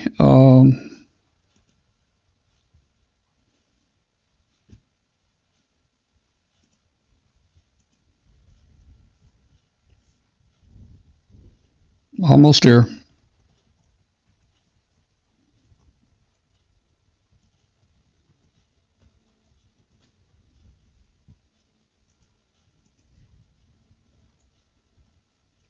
Oh, I'm fine. I normally start getting the blahs about now, but not feeling that. I'm just rolling right along. All right. So, okay. So, Hockey One. I just sent you an email. I sent you an email. You can click on that link and you can join us on the show here. Yeah, Tom, I'm coming up on a rest area. I can pull over and take a nap for you. Don't tempt me, man. No, I do not want to stop.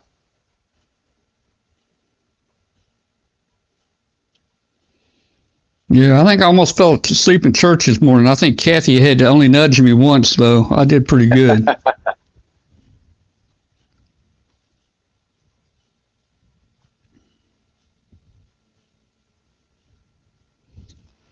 So we're looking to see if Rockin' Dave KE5XD will join us here on the show.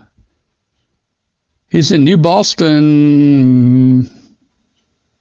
What's MI? Is that Michigan or Minnesota? Michigan. Minnesota's MN, I guess. Yes. Yeah, Michigan. But New Boston, Michigan.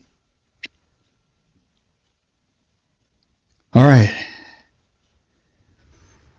Yeah, Whoa. Tom's going to give you the keys to the show, but you got to promise to have it back by midnight without a scratch. That's right.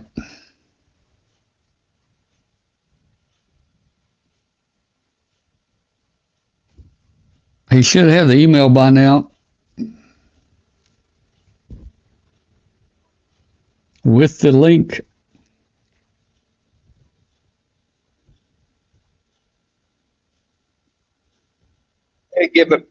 They have to install Zoom or something. No, I gave him the link. I gave him the app link. Oh, the app link. Yeah. Okay.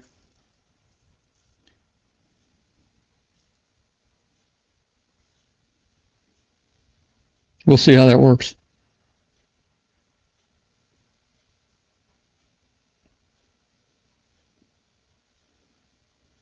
He's logging into his email.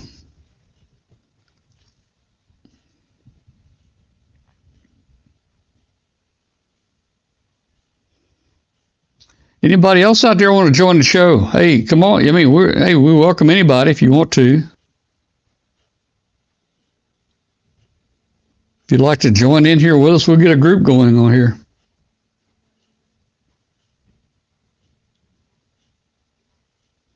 I don't know what the next venue is at Xenia. What the next what? Next venue. Probably Pigs and Cows. Because that's that's the fairgrounds. Well, you're coming into the summertime thing. So, yeah, state fairs, county fairs. That'll be the kind of stuff for the summer.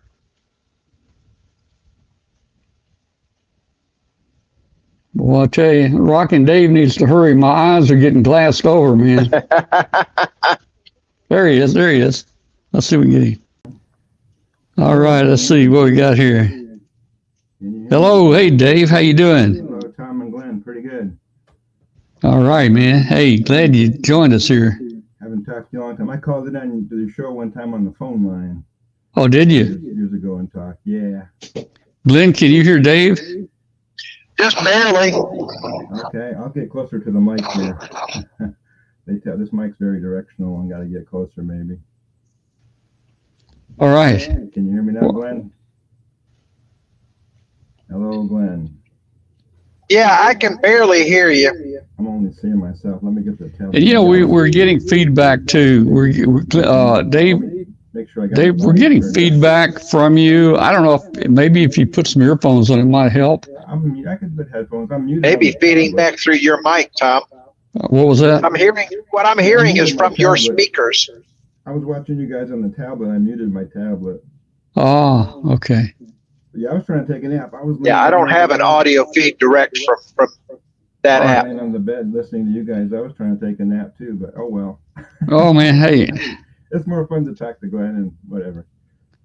All right, so Glenn, just stand by a minute. Let's see if we can get Dave on here with some earphones and see if his audio is coming through. Make sure it's working. Yeah, the way the audio is feeding, I'm hearing it through your speakers. There is not an audio feed from the app into Zoom. Maybe I'm muted. I'm not muted. I don't think I'm muted. Let me see No, that's a mute. That's unmuted. Let me think. Okay, that's not going to work. That's not going to work because, yeah, this is not going to work. I do not have the audio path from this app back to the computer Glen Zone. So let's do this. Dave, let me send you a different link. I'm going to send you a Zoom link. And you'll connect that way, okay? I can do that. All right, I'll send it to your email. Okay. I'm gonna disconnect you here. Go back to my email. Let's see.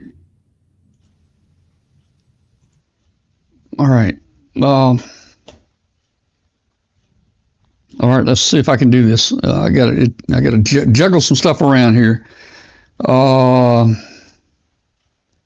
Let's see. How do I find? Okay. Okay. I know what to do. Gmail. Leave site. No. Okay. Oh,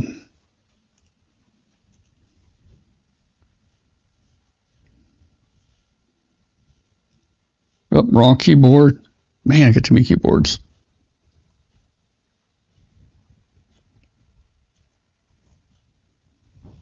Okay.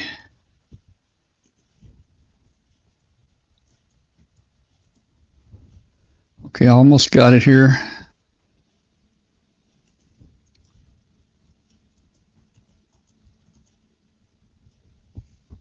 Almost got it.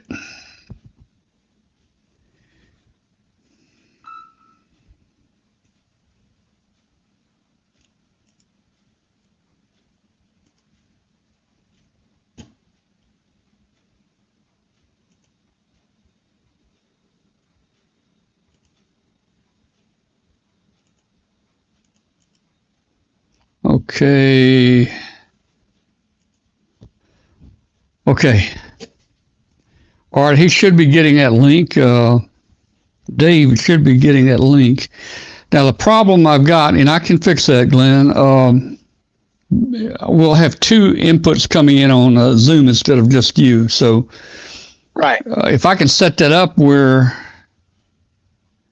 the speaker goes full screen, that will work. But I was having trouble doing that, you know. But we'll Right. try this just as soon as Dave comes in here.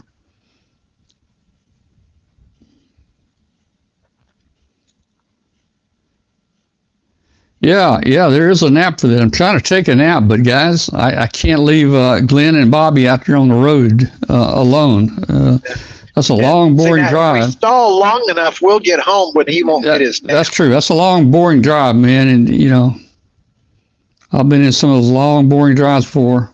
We've traded off drivers coming home, and everybody was so tired. If you come home on Sunday afternoon and stay for the show, everybody's so tired. And one guy says, "I'm tired. You drive now." Well, you're already tired, and when you get in the seat, you last about 1 minute. You know. Yeah. Oh, gee. Okay. Well, it's just me on this trip. Yeah. Well, let's My see. passenger seat is where the camera's mounted. And it's definitely much more stable the way I got the mount today. Oh, yeah, that's pretty good. So I'm waiting for Dave to enter that link. Well, he may have to install Zoom. I don't think so. Well, I don't know. You can just do Zoom from click on a link. Web browser? Click on a link from a browser. It may make you install Zoom. I don't know. I think it does. Yeah. Oh, there he is. All right, let's see what we got going here. All right. Almost at the door. Yep. Okay, let's see here. Okay, so there's Dave. Now let me see if I can set Zoom up where it will switch back and forth. Hey, Dave, your mic is muted, Dave. Your mic is muted. There you go. Can you hear us, Dave? I hear you guys. Can you hear me? Oh, yeah. Yeah. Okay. Okay. All right, this is going to work. This will work. Working better. Very cool. Yeah, I had to join a class the other day. We had a class at church on investing, and they were using Microsoft Meeting, and I'd never used that before. But Oh, I do not like Teams at all. yeah. Okay.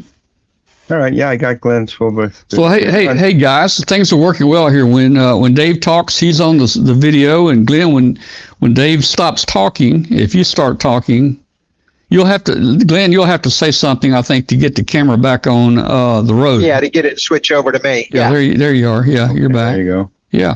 All right, so guys, that is working. I can just about take me a nap now.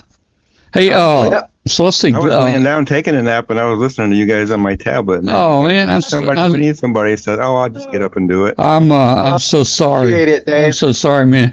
You know, hey, I was telling Glenn, I think I almost fell asleep once in church this morning. My wife had to nudge me once. So, Nap. There's my front yard view out the front yard. Yeah. Here in Michigan today. All right. But It looks I nice. know how it is to drive, but I had that for like the last 15 or 20 years. Whenever I drive, I get so sleepy. That's why I've got to either eat peanuts or chew on something or talk on the radio when I'm driving. Yeah. Yeah. All right. And especially when the sun is out and it's nice and warm inside, even though you got the air on, Yeah. you just want to lean back and close your eyes. Did you ever take many trips west on I-40, Glenn? I've been to Texas a couple times. I go to Little Rock, Arkansas area on a fairly regular basis. Well, if you go a little further west, if you go through Amarillo, go through Oklahoma, go through Amarillo, you're going to get to a place, when you come into New Mexico, a place called Tucumcari, New Mexico. And that's where I used to live. Oh, wow. Before that, I was in Albuquerque. I got surplus. I was with AT&T for 44 years in communications. Oh, wow. I could have gone up to Denver, but I took a job out in a little tiny place in Tucumcari. It's a fiber optic hub that AT&T has out there on their coast-to-coast fiber.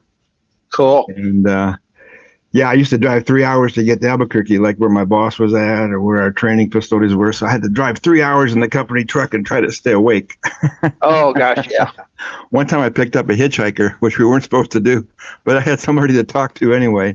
Yes. There's a pretty good repeater system out there called the Megalink.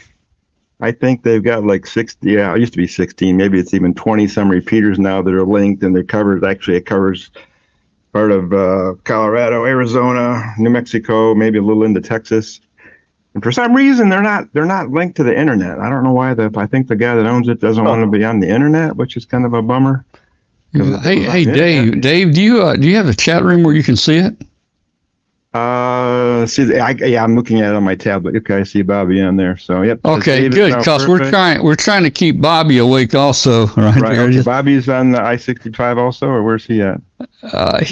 I'm thinking he's getting close to Nashville, probably 65, or I don't know if he's hit 40 yet or not. But anyway, if you can see Glenn Glenn is not seeing the chat room. He doesn't know what's going on. Right. So I'll keep an eye on the chat. So if there's any questions for Glenn or anything, just relay it to him. Just relay that to him, and hey man, we'll send you a check for your work today. We appreciate it. I'm gonna go take a nap, man. Yeah, I should have been on yesterday on looking for ham bob, but I was out at a family event. My wife's brother's up here from Florida. Yeah. So we had to go out to the lake and see the relatives. My wife's got 4 sisters, and they were all out there. And so there's a place here called Camp Dearborn. It's owned by the city of Dearborn, Michigan. It's a very nice campground. There's hundreds and hundreds of campsites. And they had a thing called Tin Can Tourists. I've never heard of it, but it's people that have retro trailers. And they were Never heard of it. Oh, all right, look, hey, you guys have got it. You guys have got it. I'll check back with you. Later, man. We'll yak for a while.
rope roller or something. They're a really nice antenna or guying system. Rope roller or something. They're a really Tom's nice. back. Oh, the audio's back. Yeah. System. Yeah.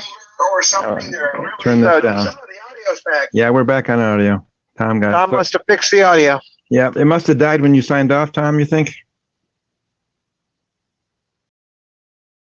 Yeah, he may not have his mic on yet. He's not on Zoom. Yeah, we don't hear him on Zoom. We don't hear you on Zoom, Tom, but we hear you on the stream. Yeah, I'm showing you have audio. I'm hearing There you audio. Yeah. Yeah, well, it died for a while. I think when you dropped off, it died. Well, Yeah, let's. Bobby said he lost it. Hey, Teresa, I'm going to go ahead and let you go, and we'll play with it here. Okay. Thanks, Teresa. Thank you, Teresa.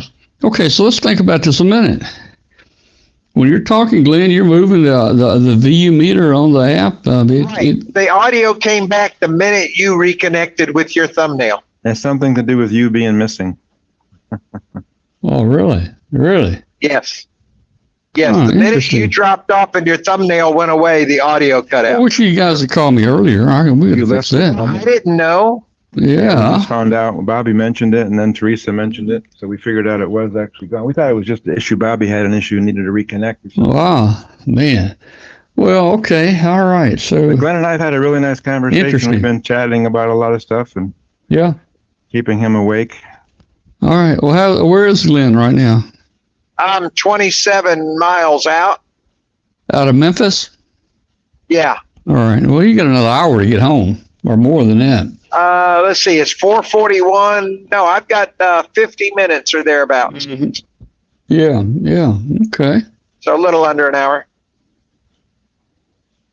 Did you get a short? You know what? Tom? You know what? You know what? I know what the problem was. What? I know what the problem is. The encoder's running through the Mellon app thing. So, you've got my regular camera, and then it allows me to add a second camera. All Yeah. right? Now, when I add a second camera, that second camera is really the video that's over on another laptop. Yeah. I'm bringing it in that way, and the app people say now the second camera does not bring audio in. Please leave your main camera on. There you So go. when I muted me, it muted. We didn't have an input. Yeah, but it kept the video. Yeah, we didn't have an input there. Man, I hate it when stuff like that happens. We didn't lose the video though. Well, my hair all messed up. I laid back here, but I got a little bit of rest. We had There you go. still had about 22 to 26 viewers like the whole time. Looks like we're down to 17 now, but Yeah, wow. I had a 20-minute nap this morning actually too. I went back to bed for 20 minutes after I got up. Yeah. Yeah, Tom, I'm at the Oakland exit, so I'm getting real close. Yeah, you are. You really are. Okay. Well, cool. Yeah, I know exactly what happened. When I took me off my picture off the screen. That disabled you guys' audio because Right. I have to keep my mic open because that second camera doesn't support audio somehow. I don't know why they say that, but Yeah. yeah, I know what happened. Gee, Okay. whiz. No, at least We thought it was something like that. Yeah, at least we know what it is. Yeah. Cool, man. Well, anything important happen? no, not really. I've just been, on cruise control rolling. So is Just pending moves Bobby in the South still House. awake? I guess Bobby hadn't been hearing any audio. Nobody's been hearing any No, audio. Bobby hadn't been hearing any audio. Yeah. Gee whiz. Man. Oh, well. Yeah, And it is what it is. Live and learn. I'm getting Been hungry talking again. about man. Trash 80 computers and Yeah. old days of Packet Radio. And Teletype. I was telling All right. Glenn, one of my best ham radio days was when I went to the Taper convention here in Detroit a few years ago. I think it was right before COVID, 2019 maybe. They had the Taper convention here. Mhm. Yeah. And I got to meet Bob Berninga. I had dinner with him and Phil Karn, a bunch of other prominent hams. If I'm not mistaken, the Tapper convention is going to be in Nashville Really? like Maybe. next year or a year after. Maybe I should go. It's only like a A day's drive from Detroit. It's about 3 hours for me. So Yeah. I might be interested in attending. It's fairly expensive, but it's a lot of fun. Jason videoed the thing, so it's all on you. You know, every year I think he videos it on YouTube.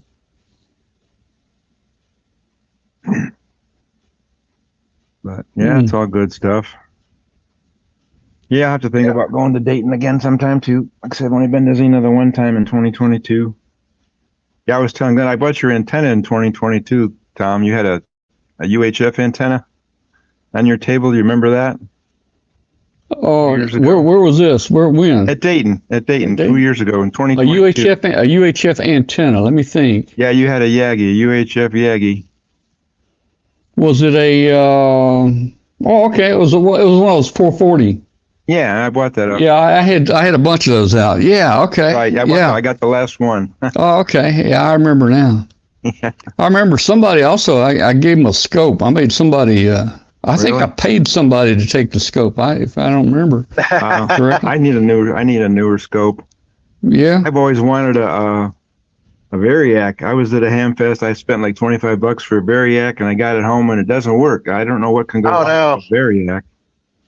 But I've had since two people gave me. I was at two different swaps, and I've got two now, two working ones because people gave them to me. So I'd open that thing up and look at it. There's not much that can go wrong in it. Just a couple windings, you know. I remember maybe there was a crack in one of the windings or something. Yeah, maybe somebody dropped it or something. Maybe just the slider deal or something. I don't know. I did remember opening it up, but I didn't get it fixed. I have to take another look at it maybe.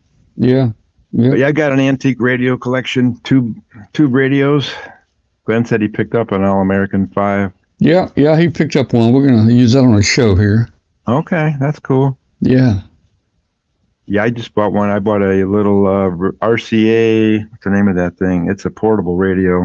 It runs with batteries or AC. It's from 1946 radio. I'll go get it and maybe show it to you guys. I got to make a pit stop anyway. I'll be back in a minute. Yeah, okay. All right. Well, I'm back here. I was about to get up and come back in here anyway. I didn't sleep, but I rested. I closed my eyes there for about an hour. Yeah. And I was just about to come back in here anyway.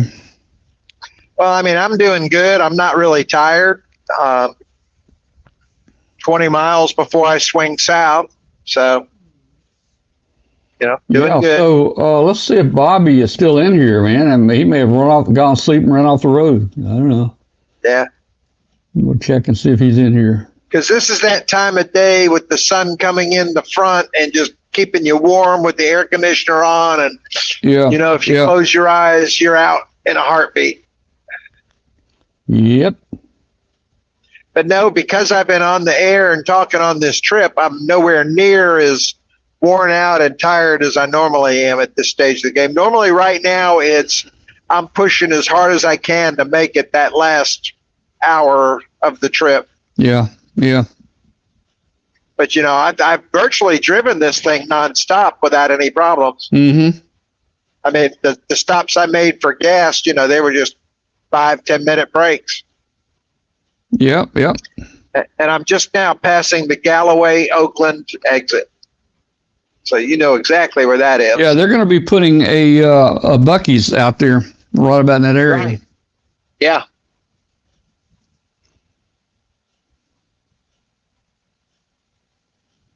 Yeah, but there's already one Buc-ee's on the way to Dayton, and next year there will be two. Where's the one on the way to Dayton? Where was that? There was one just north of Nashville, I think. Oh, okay. Or was it? I think they're building one in Kentucky, and there may have been one in Ohio, but it was, back to back there, about 100 miles apart. Yeah. Right up there on 65 and 71. Uh-huh. And one of them is not open yet. I think the one north of, just north of Nashville, it's opening soon.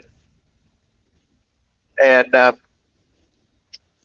then about 100 miles or thereabouts further on, I ran into the second one that was open, but that was Thursday, and I did not want to stop. So soon there will be 3 Buc-ee's on the way to Dayton. Well, that's good. All right. So that's gonna be very cool. All right. Let me get off. I'll be back in about 1 minute. Okay. Leave your camera up.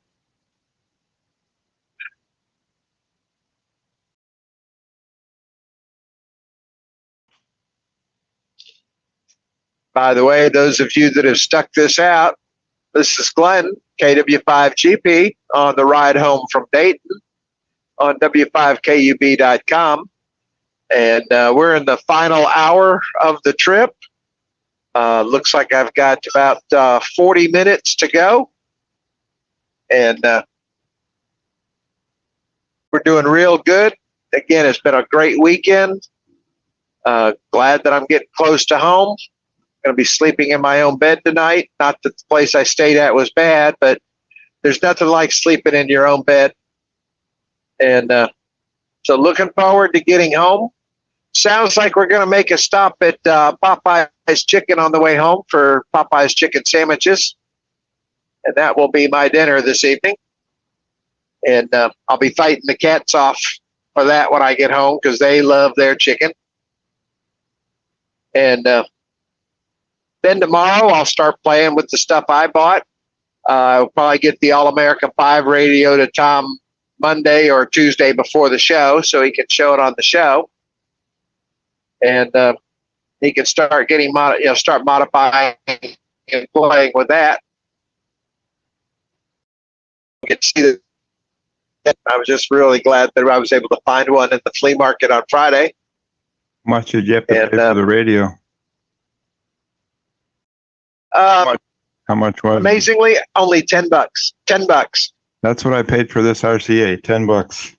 Just Yeah, they wanted 20, and after I told them it was for the show, they wanted 50, and I managed to talk them back down to 10.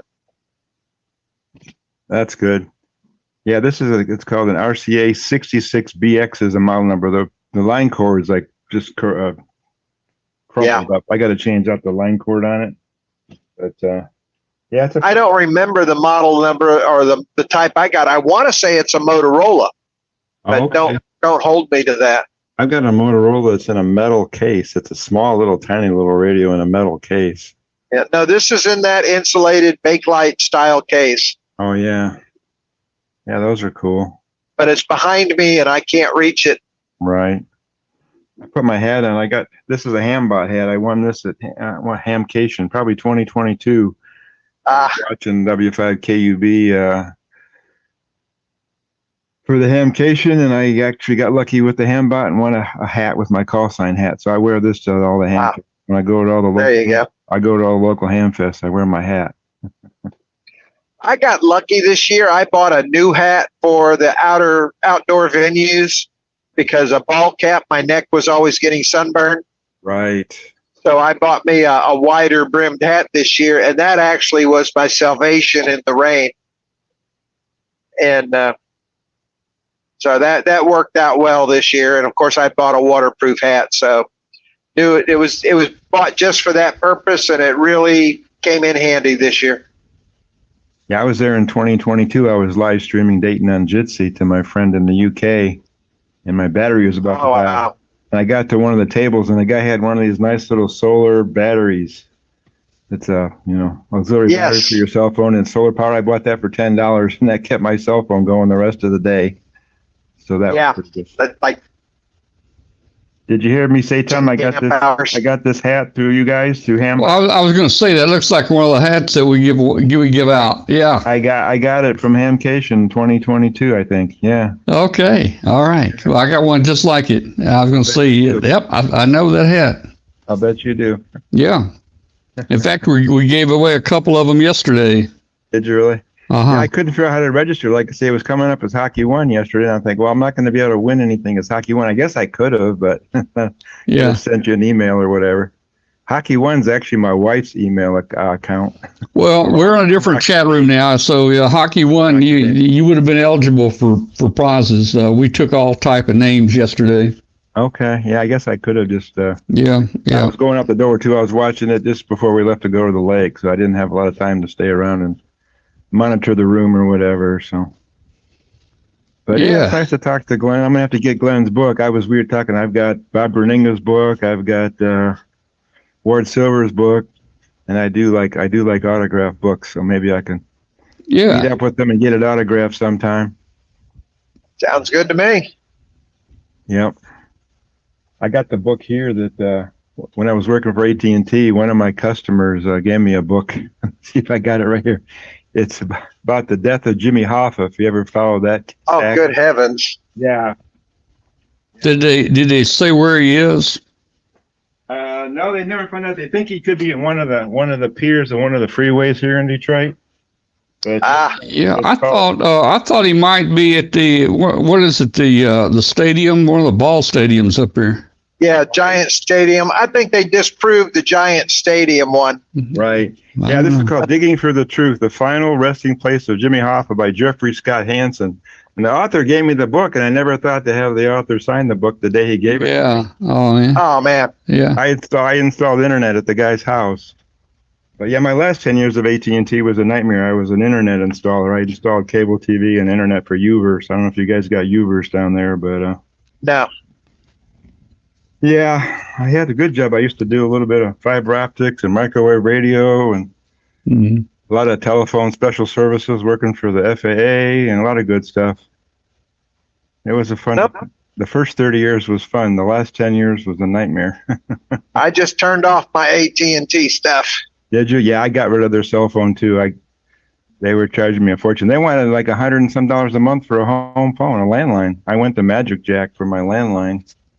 Their Direct TV finally got astronomical for me. Yeah, I was installing those. I hated putting holes in people's roofs too. I tried to put it either on the eave or ground mount it. Right. It just drove me crazy to have to put a bunch of holes in somebody's nice roof. Yeah. But yeah, I don't blame you. Well, they went to streaming. They're trying to get everybody to go to streaming anyway. They want you to go to their live stream Right. instead of. Well, I went to live streaming, but it's not AT&T live streaming. Right. Yeah, I've got Netflix and we got something called Peacock. I'm actually here on T-Mobile with their Okay. T-Mobile home wireless internet. And AT&T was giving me like 25 meg down, 5 meg up, and now I've got 150, 125 down and 25 up. Right. Yeah, I'm on Spectrum. So I've got my home Spectrum and cell phones are Spectrum. Yeah. I got to get a new cell phone though. I think I'm going to get an Android. My phone is an iPhone. Does not want to hold a charge. Yeah, it's they won't let you change batteries anymore. No. Yeah, I'm running an Android S23, and that's what's giving you this picture. Yeah, it's got a nice picture. Tom, we are passing the Bartlett 64 exit. Oh man, you're doing all right. So if you're Bartlett 64, well, so you're going on down. Well, you're going through Midtown. Yeah. In a minute. Well, in 6.9 miles, it's wanting me to switch to the 240. Yeah. But I think I'm already inside the loop Yeah. for the bypass. So yeah, I think you're correct. It's gonna take me right through downtown onto the 240 South loop. Well, I guess that'll be okay. Pretty much traffic today, right? Well, you're saying it. This is not heavy at all. Yeah. No, this is fine. If this was- I think If this was a weekday at this time, I'm not sure I'd want to do it. No. I need a donut. I need a donut or something. Anything going on in the chat room? No. Let's see. I'm just reading. They're talking about somebody wants to give the cats Popeyes. They should get some leftovers or something. No, because the spices aren't good for them. I will make them their own chicken tomorrow. You really aren't, cats really can't handle spices and stuff like that very good. Right. Mm. Oh, yeah, Teresa said you didn't get pulled over, so they didn't miss too much except the conversation. Right. Oh, And we would have bored you. We were talking about Model 15s and the color computer from Radio Shack, the Radio Shack Model 1, you know, Right. we were talking all this ancient technology stuff. Oh yeah, yeah. Probably over heads of any young people. Yeah. Yeah. You know, things from the first, you know, green vehicle, you know, we were talking about Fred Flintstone's, you know, feet stuff. Hmm. Yeah. I wonder if he had a mobile in his caveman Yeah. car. Yeah. Yeah, that's the one thing he didn't have in his car. You know, a caveman band radio. So we went to this Tin Can rally thing yesterday. Tin Can, it's a club that people that have retro campers. So we saw a camper from 1936. The guy had a vehicle. He took it out of a junkyard, fully restored it. There's an intercom between the tow vehicle and the camper. I didn't Oh, know wow. where. Yeah, there's like a silver handset up in the front. My brother-in-law said, "It looks like they had a phone in that car." I'm like, "No, that's the intercom. They had it. It's in the Wow. description. There's an intercom between the RV. It's actually the first fifth wheel. This thing had like a hitch and a rumble seat, and it was like basically Wow. a fifth wheel hitch and a rumble seat. And then we saw a pop-up camper from 1924. The guy said, Wow. yeah, there's only 7 that exist in the whole world. There's one in a museum somewhere. This guy had one, and it's basically looked like an army tent. It was a canvas tent, and the wheels were wooden spoked Model T wheels on this pop-up. Hmm. Quite interesting, but yeah, they've been having you these know- rallies for 27 years here in Michigan. Yeah, but you know, when he bought that or when it was first came out, that was absolutely the top of the line that you could get. Yeah, probably costs a lot of money too. Hmm. Absolutely. Yep, Tom, we're passing Witten Road. You're doing all right. My camera doesn't So- always want to focus. We're on home turf here. Yeah, you can walk home from there if the car quits, right? Well, actually, my last place of employment is right at this exit. If I look left through the trees, I can see the building where I used to work. Oh wow, that's always nice. No, I'm glad I don't work there anymore. Yeah, us retired people, we don't really miss work too much, do we, Tom? No, I'm happy. But I'm going to say, Nope, that- you said Jim moved away. I didn't know Jim moved away. He moved to Arkansas. Your pilot friend. Walter moved. He moved from there my you go. neighborhood to Walter, okay. over near Little Rock. Yeah. Maybe he and Glenn will be neighbors someday. That'd be nice. Yeah.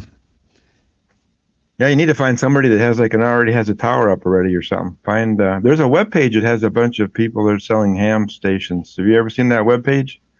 No. Yeah, there's an internet. Just search for it. There's guys like selling like North Carolina and Florida that have towers and stuff already on site. Yeah, there's a real estate page for ham radio stations. Oh, cool. Yeah. Yeah. Well, I'm going to buy, I want to buy or have a place with a crank up tilt over tower because, I don't want to have to climb or pay somebody to climb. And so I'm going to get me a tilt over tower so I can work on it myself. Right. Yeah, The that's place where I'm at now, I wanted a tilt over, but I had absolutely no room on the lot without hitting a power line. Wow, yeah, that's too dangerous. And you don't even have to hit a power line; you just get near a power line. I never knew that for years. You can get within 5 or 10 feet of a power line and it'll arc over. Right. Many Mhm. people have died because they don't know the principle of high voltage arcs. Oh, look here to the front right. I don't know if you'll get to see it. The Oscar Mayer Wienermobile. I-240 West. Oh, there's several of those. I saw it one time in New Mexico. Yep. Unfortunately, he's behind me. Didn't see it. Oh, he just pulled over in my lane behind me. Maybe he'll pass you if you slow up. I'm hoping he will pass me. I will give him every opportunity to do so. Once we get through this crazy interchange here. Yeah, I'm at the 240-40 interchange here, Tom. Oh man, that's got the flyover there, isn't it? Yeah, Well, wait a minute. and I've got the yeah, Wienermobile right behind me. yeah, that's a crazy flyover there. I don't like that area. You got Yeah, it is. lanes. Yeah, you got more traffic and more lanes now. I-240 Yeah, that's one of the places you got to go left to go right, and you got to go right to go left, and it's just Exactly. it's terrible. You got to know which lane to be in, or you're just totally out of luck. Yep. Fortunately, I have driven this from work many a day, so we will be in the correct lane we need to be in the rest of the way. And hopefully we can get this Wienermobile to pass me. Because he's right behind me. Yeah, I can see the flyover now.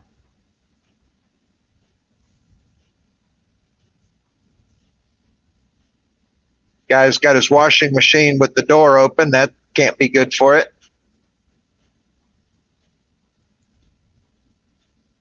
Must have hit a bump or something.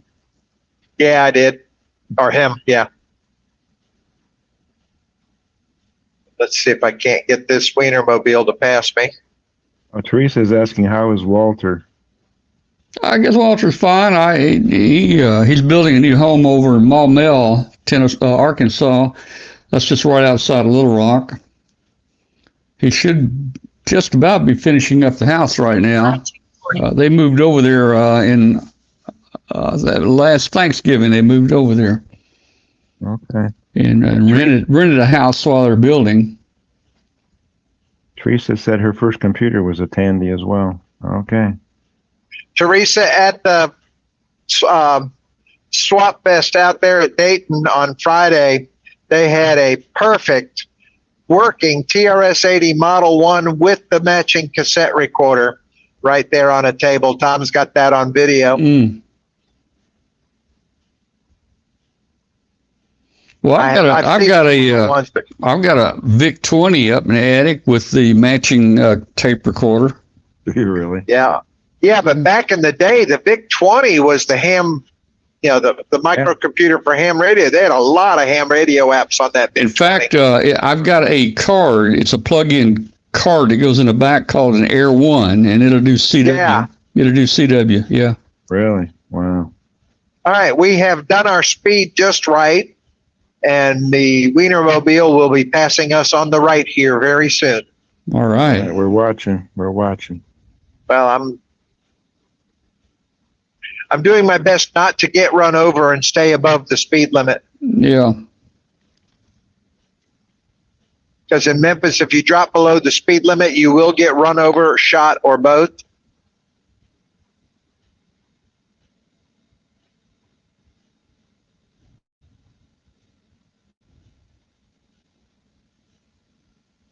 And he's maintaining his pace. Well, here in Detroit, you may get shot one way or the other. It just for some reason. This is very true. Very, very true. But no, he's maintaining distance now, and I'm like, come on.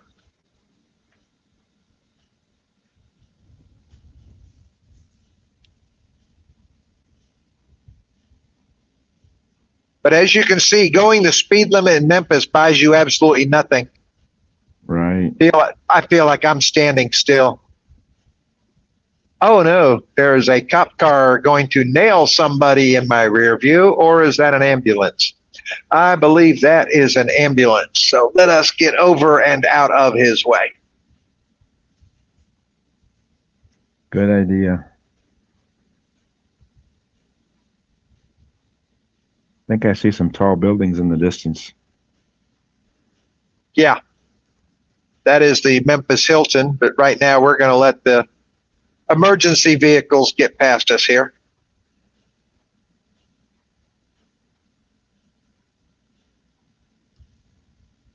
Well, thanks for having me on, Tom. It was fun. It's been fun. Yeah, hey, thanks for coming on here. At least you were able to talk back and forth with Glenn. You weren't. Yeah, we kept. Your audio wasn't on the show. Your video was, but your audio wasn't. We kept him awake anyway. Mhm. That's the main thing. How about old Bobby? Bobby, you still out there? I haven't seen anything from Bobby.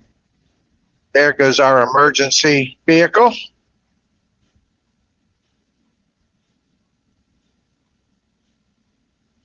Bobby probably. Maybe he turned it off when we lost audio. There was no audio, yeah.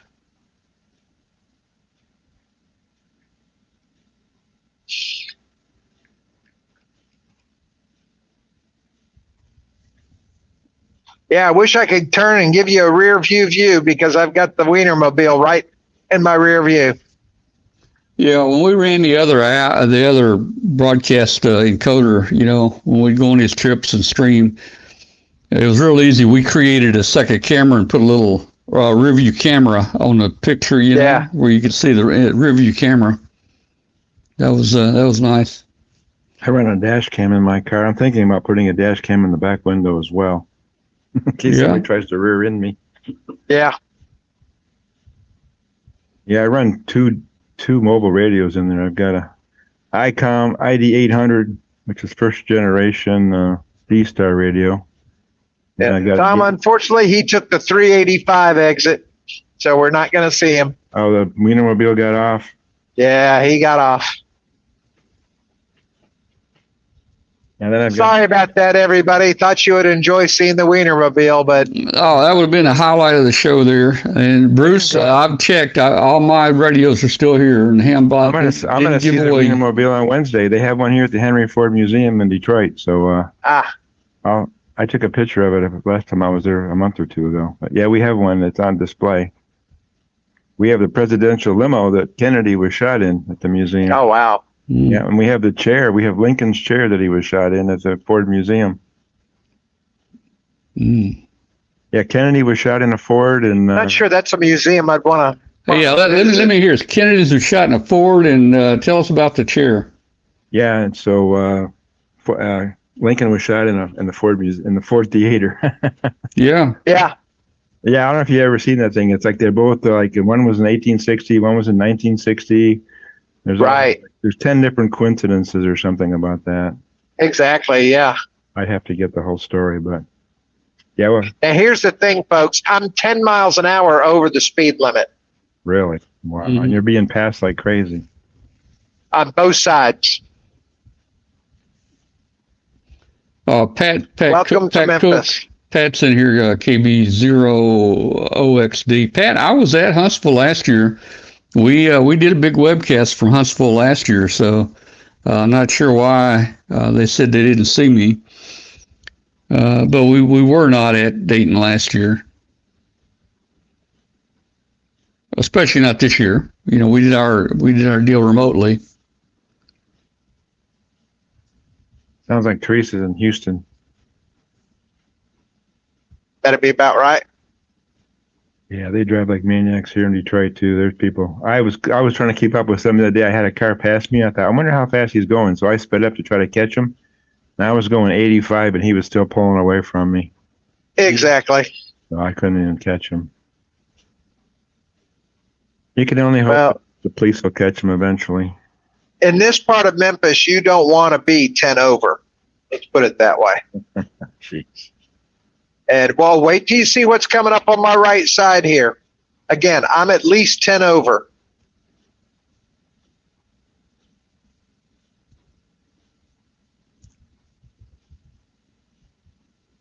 And that's a guy with a trailer about to do this Fast and Furious thing. Oh, wow. Look at that. And I mean, the spacing between him and the car in front of him is like 5 feet. There's FedEx landing in the distance at the Memphis airport. All right. Yeah, we are almost safe. Now, have you turned southbound yet? Not yet. I'm about 5.6 miles away from I-55. Okay.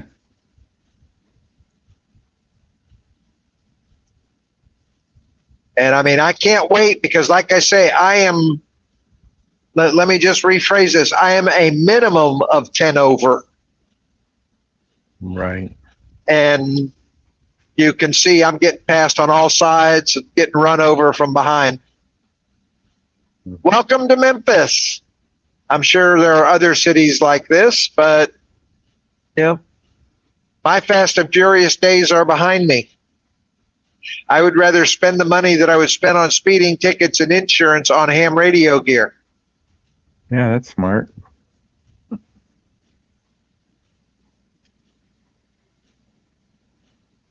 But yeah, it is total insanity.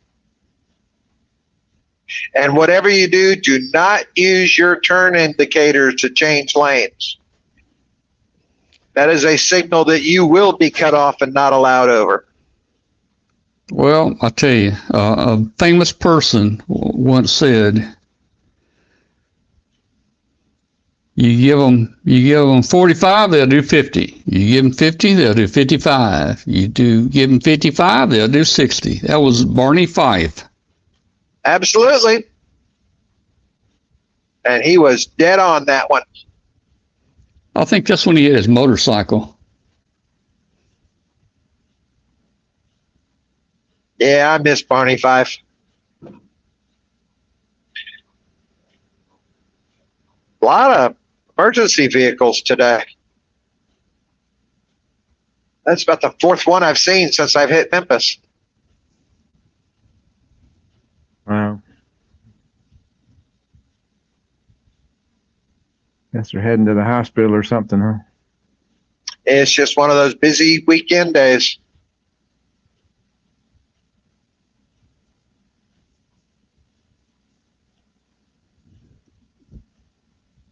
Yeah, we're 3 miles from swinging south. Yeah, so you think the turnout was a little less than normal, huh? I think it was. It felt down this year. I was watching the video here yesterday. It looked pretty slim in the clean. But you know, normally when the gates open on Friday and Saturday, I mean, it is just wall-to-wall people.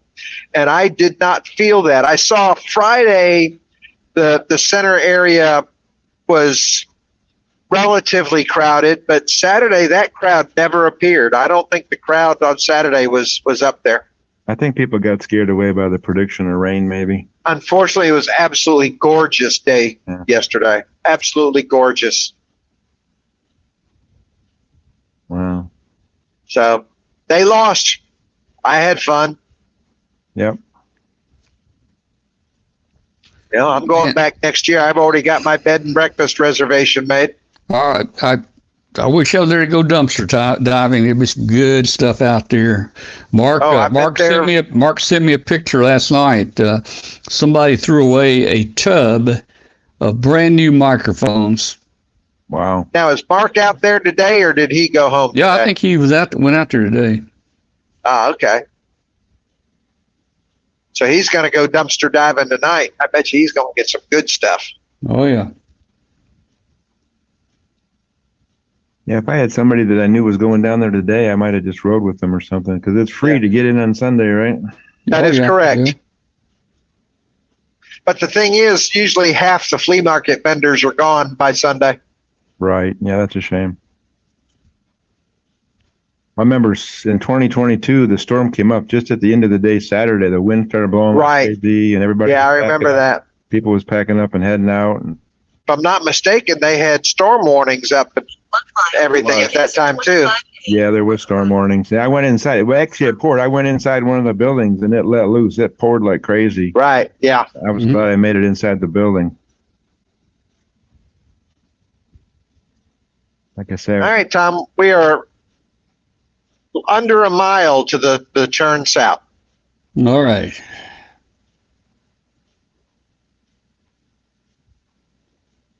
That'll be a mile closer to home. You're doing pretty good. Yeah. What was that? You broke up a little bit. From there, let's say it's just 5:25. I don't know if you can make it down to South Haven by 6 o'clock or not. That'd be 30 minutes. Oh gosh, yes. Can you? No. What? It's 5:25. 5:23. I will be home in 13 minutes, but there's also going to be a Popeye's chicken stop. No, you can't be home in 13 minutes. Not from there. Yes, I can. He drove by his old work location. He knows. You're telling me you can be down to South Haven from there in 13 minutes? I'll be in South Haven in 7 minutes. All right, I'm going to pull up the map here and do a measurement on that one. Start a stopwatch. I'm going to pull up a map on that. You start you a stopwatch. I'm going to pull up a Google map measure. My clock is at 5:22 right now. I will bet you that before 5:30, I am at the South Haven exit. All right, I'm pulling up Google Map. Okay, I've got it. Let's see. Okay. All right, I've got the Google Map up. We are now making our run for the border. Let me pull it up on this. Let me pull up on a screen here where other people can see this. Oh, it looks like the balloons have just gone out over the ocean now. Yeah, they're just getting out over the ocean there from Florida. All right, let me see something here. Yeah, I checked the track earlier. Did they actually go over Memphis or anything? No, they didn't come. There's the Graceland exit, by the way. We can go to Graceland. Let me see here. Map. We're going to Google Map. They kind of went over Nashville, didn't they? The balloons, yeah, they probably did. They may have. I looked at the tracking this morning. They may have. Let's look at this. All right, here's the map of Memphis, guys, and I just passed Brooks Road. Graceland is due west of me by just a mile or two. okay, so. Now, it doesn't 40 didn't go all the way over to 55. They make that detour over around the north side. Did you take that north side 40? No, I took the south 240. Oh, you took the south 240. Okay. I just came through the south interchange. Oh, okay. So you are getting down there. I agree with you now. Yeah. Oh, yeah. Where are you now? Tell me where you are. About. I'm about a mile south of Brooks, coming up, I believe, on Shelby. The Shelby Drive exit will be here in about a mile. All right, but I am making that run for the border. Let's look. Got to get across the state line. There's a Tennessee. There's Rains Road. You're not at Rains yet. No, I'm just about at Rains. Just almost at Rains. Here's Rains Road, guys, right here. He is on 55, heading south right here. And there's South Haven right there. You're in South Haven somewhere. Let's see. Not yet. I have not. No, when you get to South Haven, you got to make a left, don't you? Do you go over to 51, past 51? I go over to 51 and make a left, but I'm going down to Goodman Road because I want my Popeye's chicken. Oh, I got I'm going one exit further than I normally would. Well, I thought you were up. When you said I was up near, I thought you were up at the top on 40 up there, fixed to turn south on 55. You thought I was up near Millington. Oh man, yeah, you did good. You did real good.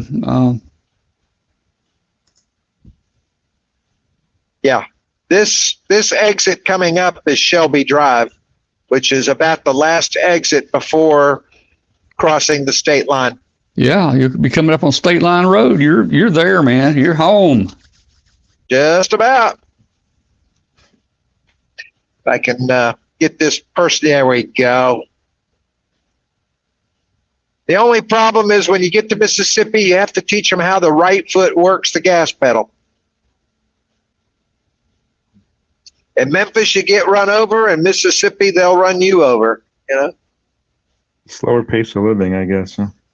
Yeah, well, I think they think they have issues determining the left or right foot is the one that makes the car go faster. That's okay. We're back up to light speed. In 1.5 miles, take exit. I don't know if you did any shows on high-speed mesh. Then keep right. Well, what was it? No, I actually wrote the book on that 8 years ago.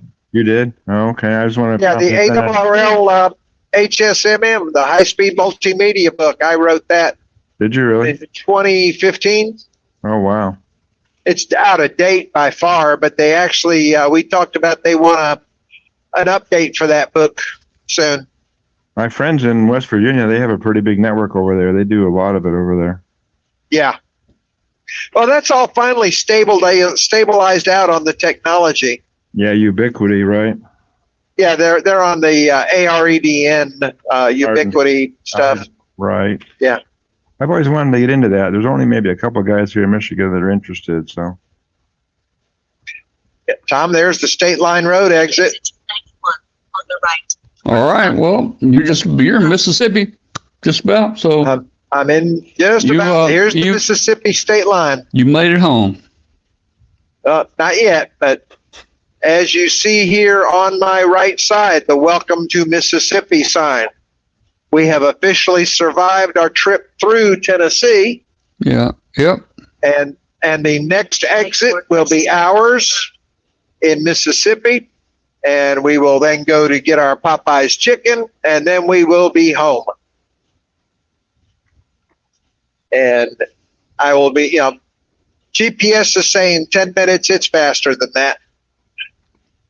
What is it? Is a 5-hour drive to get to Dayton?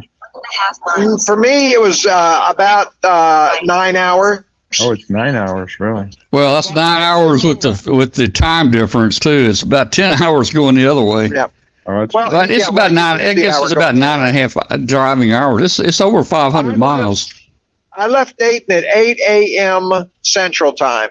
It is now 17:28, so it's 9.5 hours drive, virtually nonstop. Refuel trip and rest stops. It's right at 9.5 hours. Yeah. yeah, it's only like 4.5 hours here. It'd be 4 hours to Dayton. Xenia is like 4.5 hours from my house. Oh, you're lucky. I know. I should be going, But here is the main drag for South Haven. Take exit 289 on the right to Mississippi 302. Then turn right. Is that State Line Road?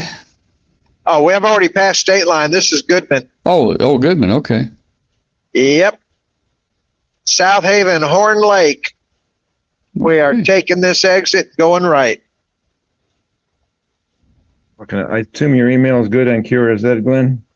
Yes, it is. Yeah, I'm going to drop an email. I'm going to send you one of those newsletters from the guy in Oregon. It's a really good guy. He's got a good newsletter. Okay. Yeah, his name is Steve. N8 something G. I forget, ZGN or something. I forget his call. Let's see here. Find it. Well, I'll say this: the video is very sharp, very clear. From our perspective, looking here, it looks pretty good. The drive video is good, Glenn. Yeah, we had a couple spots while you were sleeping that it dropped off a little bit, but 1/4 mile. never Right on disconnected. US 51 north. Yeah.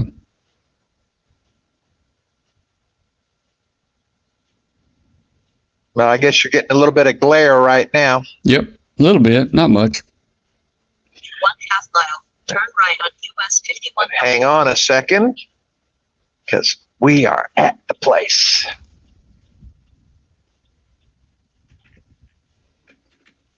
And we're going to mute you for a minute, order Let's our see, meal, and Popeyes. come back. So I'm going to mute you for a second. Have Yeah. you ever heard of Steve Stroh, Tom? N8GNJ. Steve Stroh. No, I don't know him. Got a newsletter. Actually, I guess I should send you a copy too. Yeah, I've been subscribing to his thing for about a year. It's quite a long read because he has a lot of stuff in there, but it deals with a lot of ham radio stuff.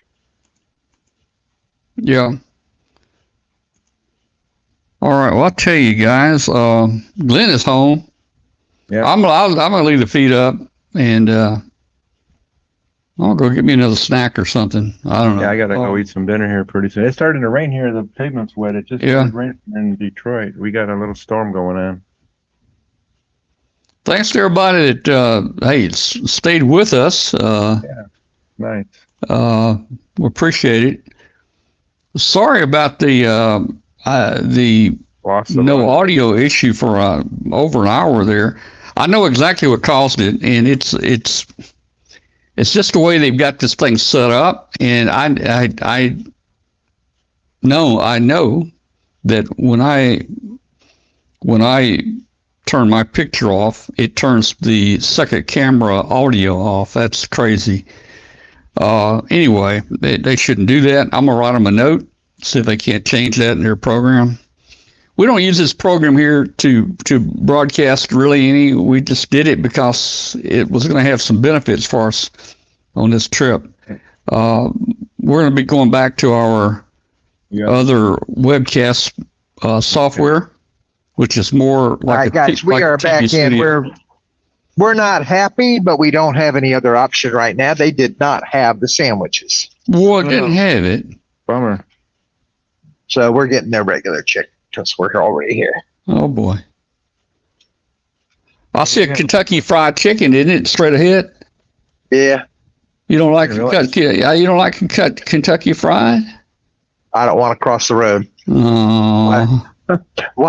Why do I want to cross the road for chicken? What? Like To the get on, chicken crossing the road. hey, why did chicken cross the road, man? To get on the other side. Yeah, because they didn't have chicken sandwiches. I didn't realize you had that long of a drive today. But anyway, you made it successfully. No flat Yeah, tires, no tickets. It's no nothing. roughly 540 miles thereabouts, I think. Yeah. Okay, I got your email. I just pulled you up on QRZ here. Okay. Your call sign at awrl.net. All right. Yeah, that's it. Easy one. And folks, you have been watching. Hang on a second. Thank you.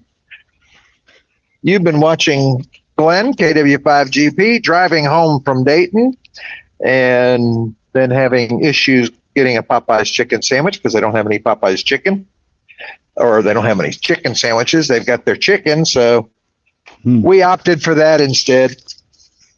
I would have told him just throw it between a couple slices of bread. I'll do that when I get home. Yeah. But it is what it is.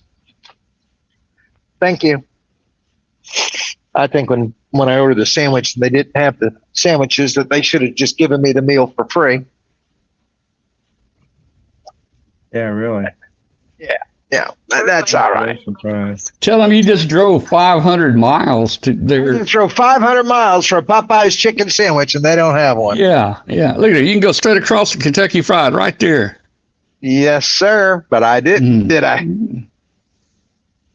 They got a secret recipe and everything, man. Yeah. But have you seen the prices at a KFC recently? I imagine it's high everywhere. It's worse than most places. Well, that's because they got all those secret ingredients and spices. Yep, I guess. You know, they're having to import them from Mexico or something now. But anyway, we are now on final approach here. 7 minutes. We're going to make our turn here on Highway 51, and we'll have a little interesting story about that here in a moment once we make this turn.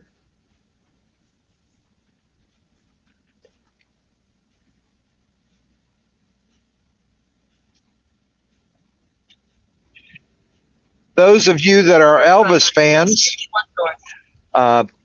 Highway 51, if I continue on this road about 5 miles, it will take me straight to Graceland. So Graceland is about 5 miles Drive. straight in front of me. And we are getting real close to home here.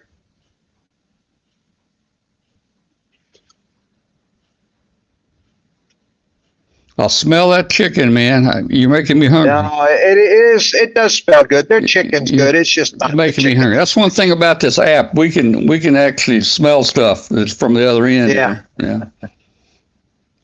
It does smell good. That's for sure. Yeah. And I can assure you I will get mugged as soon as I get inside the house. Gonna have to fight the demons off for dinner. How many cats do you have? I have 3 Maine Coon cats, Maine Coon, okay. the big monsters. Yeah, at our peak we had 4 cats. They've all passed. I've got 2 10-year-old girls that are just absolutely monsters, and I got a 4-year-old boy that's bigger than them. Yeah, my wife's always wanted a Maine Coon cat, but They're not like any other cat, but I've never succumbed. Yeah, they're pretty cool, I know.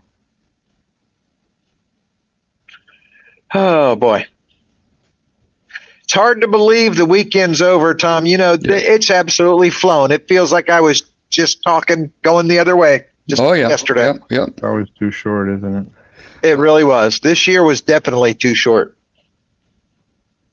All right. Well, you're almost there. So I'm going to start thinking about turning stuff off here. Yep, getting real close. And Dave, thanks for coming on and helping out. No problem at all, Tom. Yeah, thank you, Yeah. Dave. You helped make the right. I know it helped Glenn stay awake and stay alert. Oh, it was great. Thank you very much. Yeah, maybe we'll catch him on the air someday, or we'll see him. Oh yeah, I'm gonna get him yeah. to sign a copy of his book for me. there you go. Well, I'll be at Huntsville and Orlando and Dayton, All right. and I've never been to Huntsville or Dayton, but I should do it. I highly recommend Huntsville. Orlando is also very good, but Huntsville, it's an all indoor venue and wonderful place.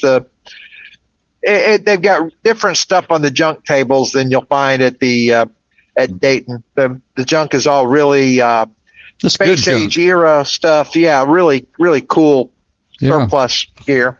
Last year or year before last, Bill Brown and I both got space shuttle flown wire strippers. Drive. Oh, wow. That a guy was selling for like $25 each. Yeah. And they actually have the NASA property tag and everything. Wow, authentic. Yeah, those might be worth something someday. Yeah. But we are now, I may lose you at the bottom of this hill because that's what happened when we did our test, that it would drop out Yeah. right at the bottom of this hill. But we are on final approach here. The checkered flag on the GPS is showing. Turn left on South Stevenson. I'm being told to turn left.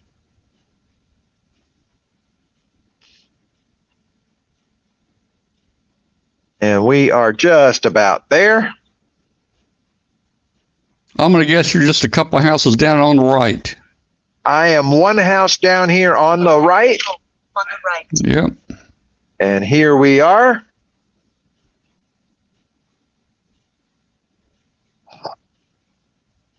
I was going to say you passed your house. Look there, he froze up right there. Well, I knew we had a bad spot right Then there. you might lose it. Yeah, there's right. You're between. Yeah, it'll come back in, but it's kind of a bad spot right there in front of his house. There's a spot near my house where I always lose signal too. Yeah. Yep, there we go. We are here. All right. Thank you, everybody. Good good. day. Good night, wherever you are. Colin's down in looks like I think Australia. So we'll say good day to you, or good night, and 7-3 all. 73 everybody. 7-3 Thanks a lot, guys. I'm getting out of here. Maybe we'll do this for Huntsville. Who knows? Yeah, we're going to shut this down, and we will see you later. All right. Good y'all night, have a good everybody. one. Good night.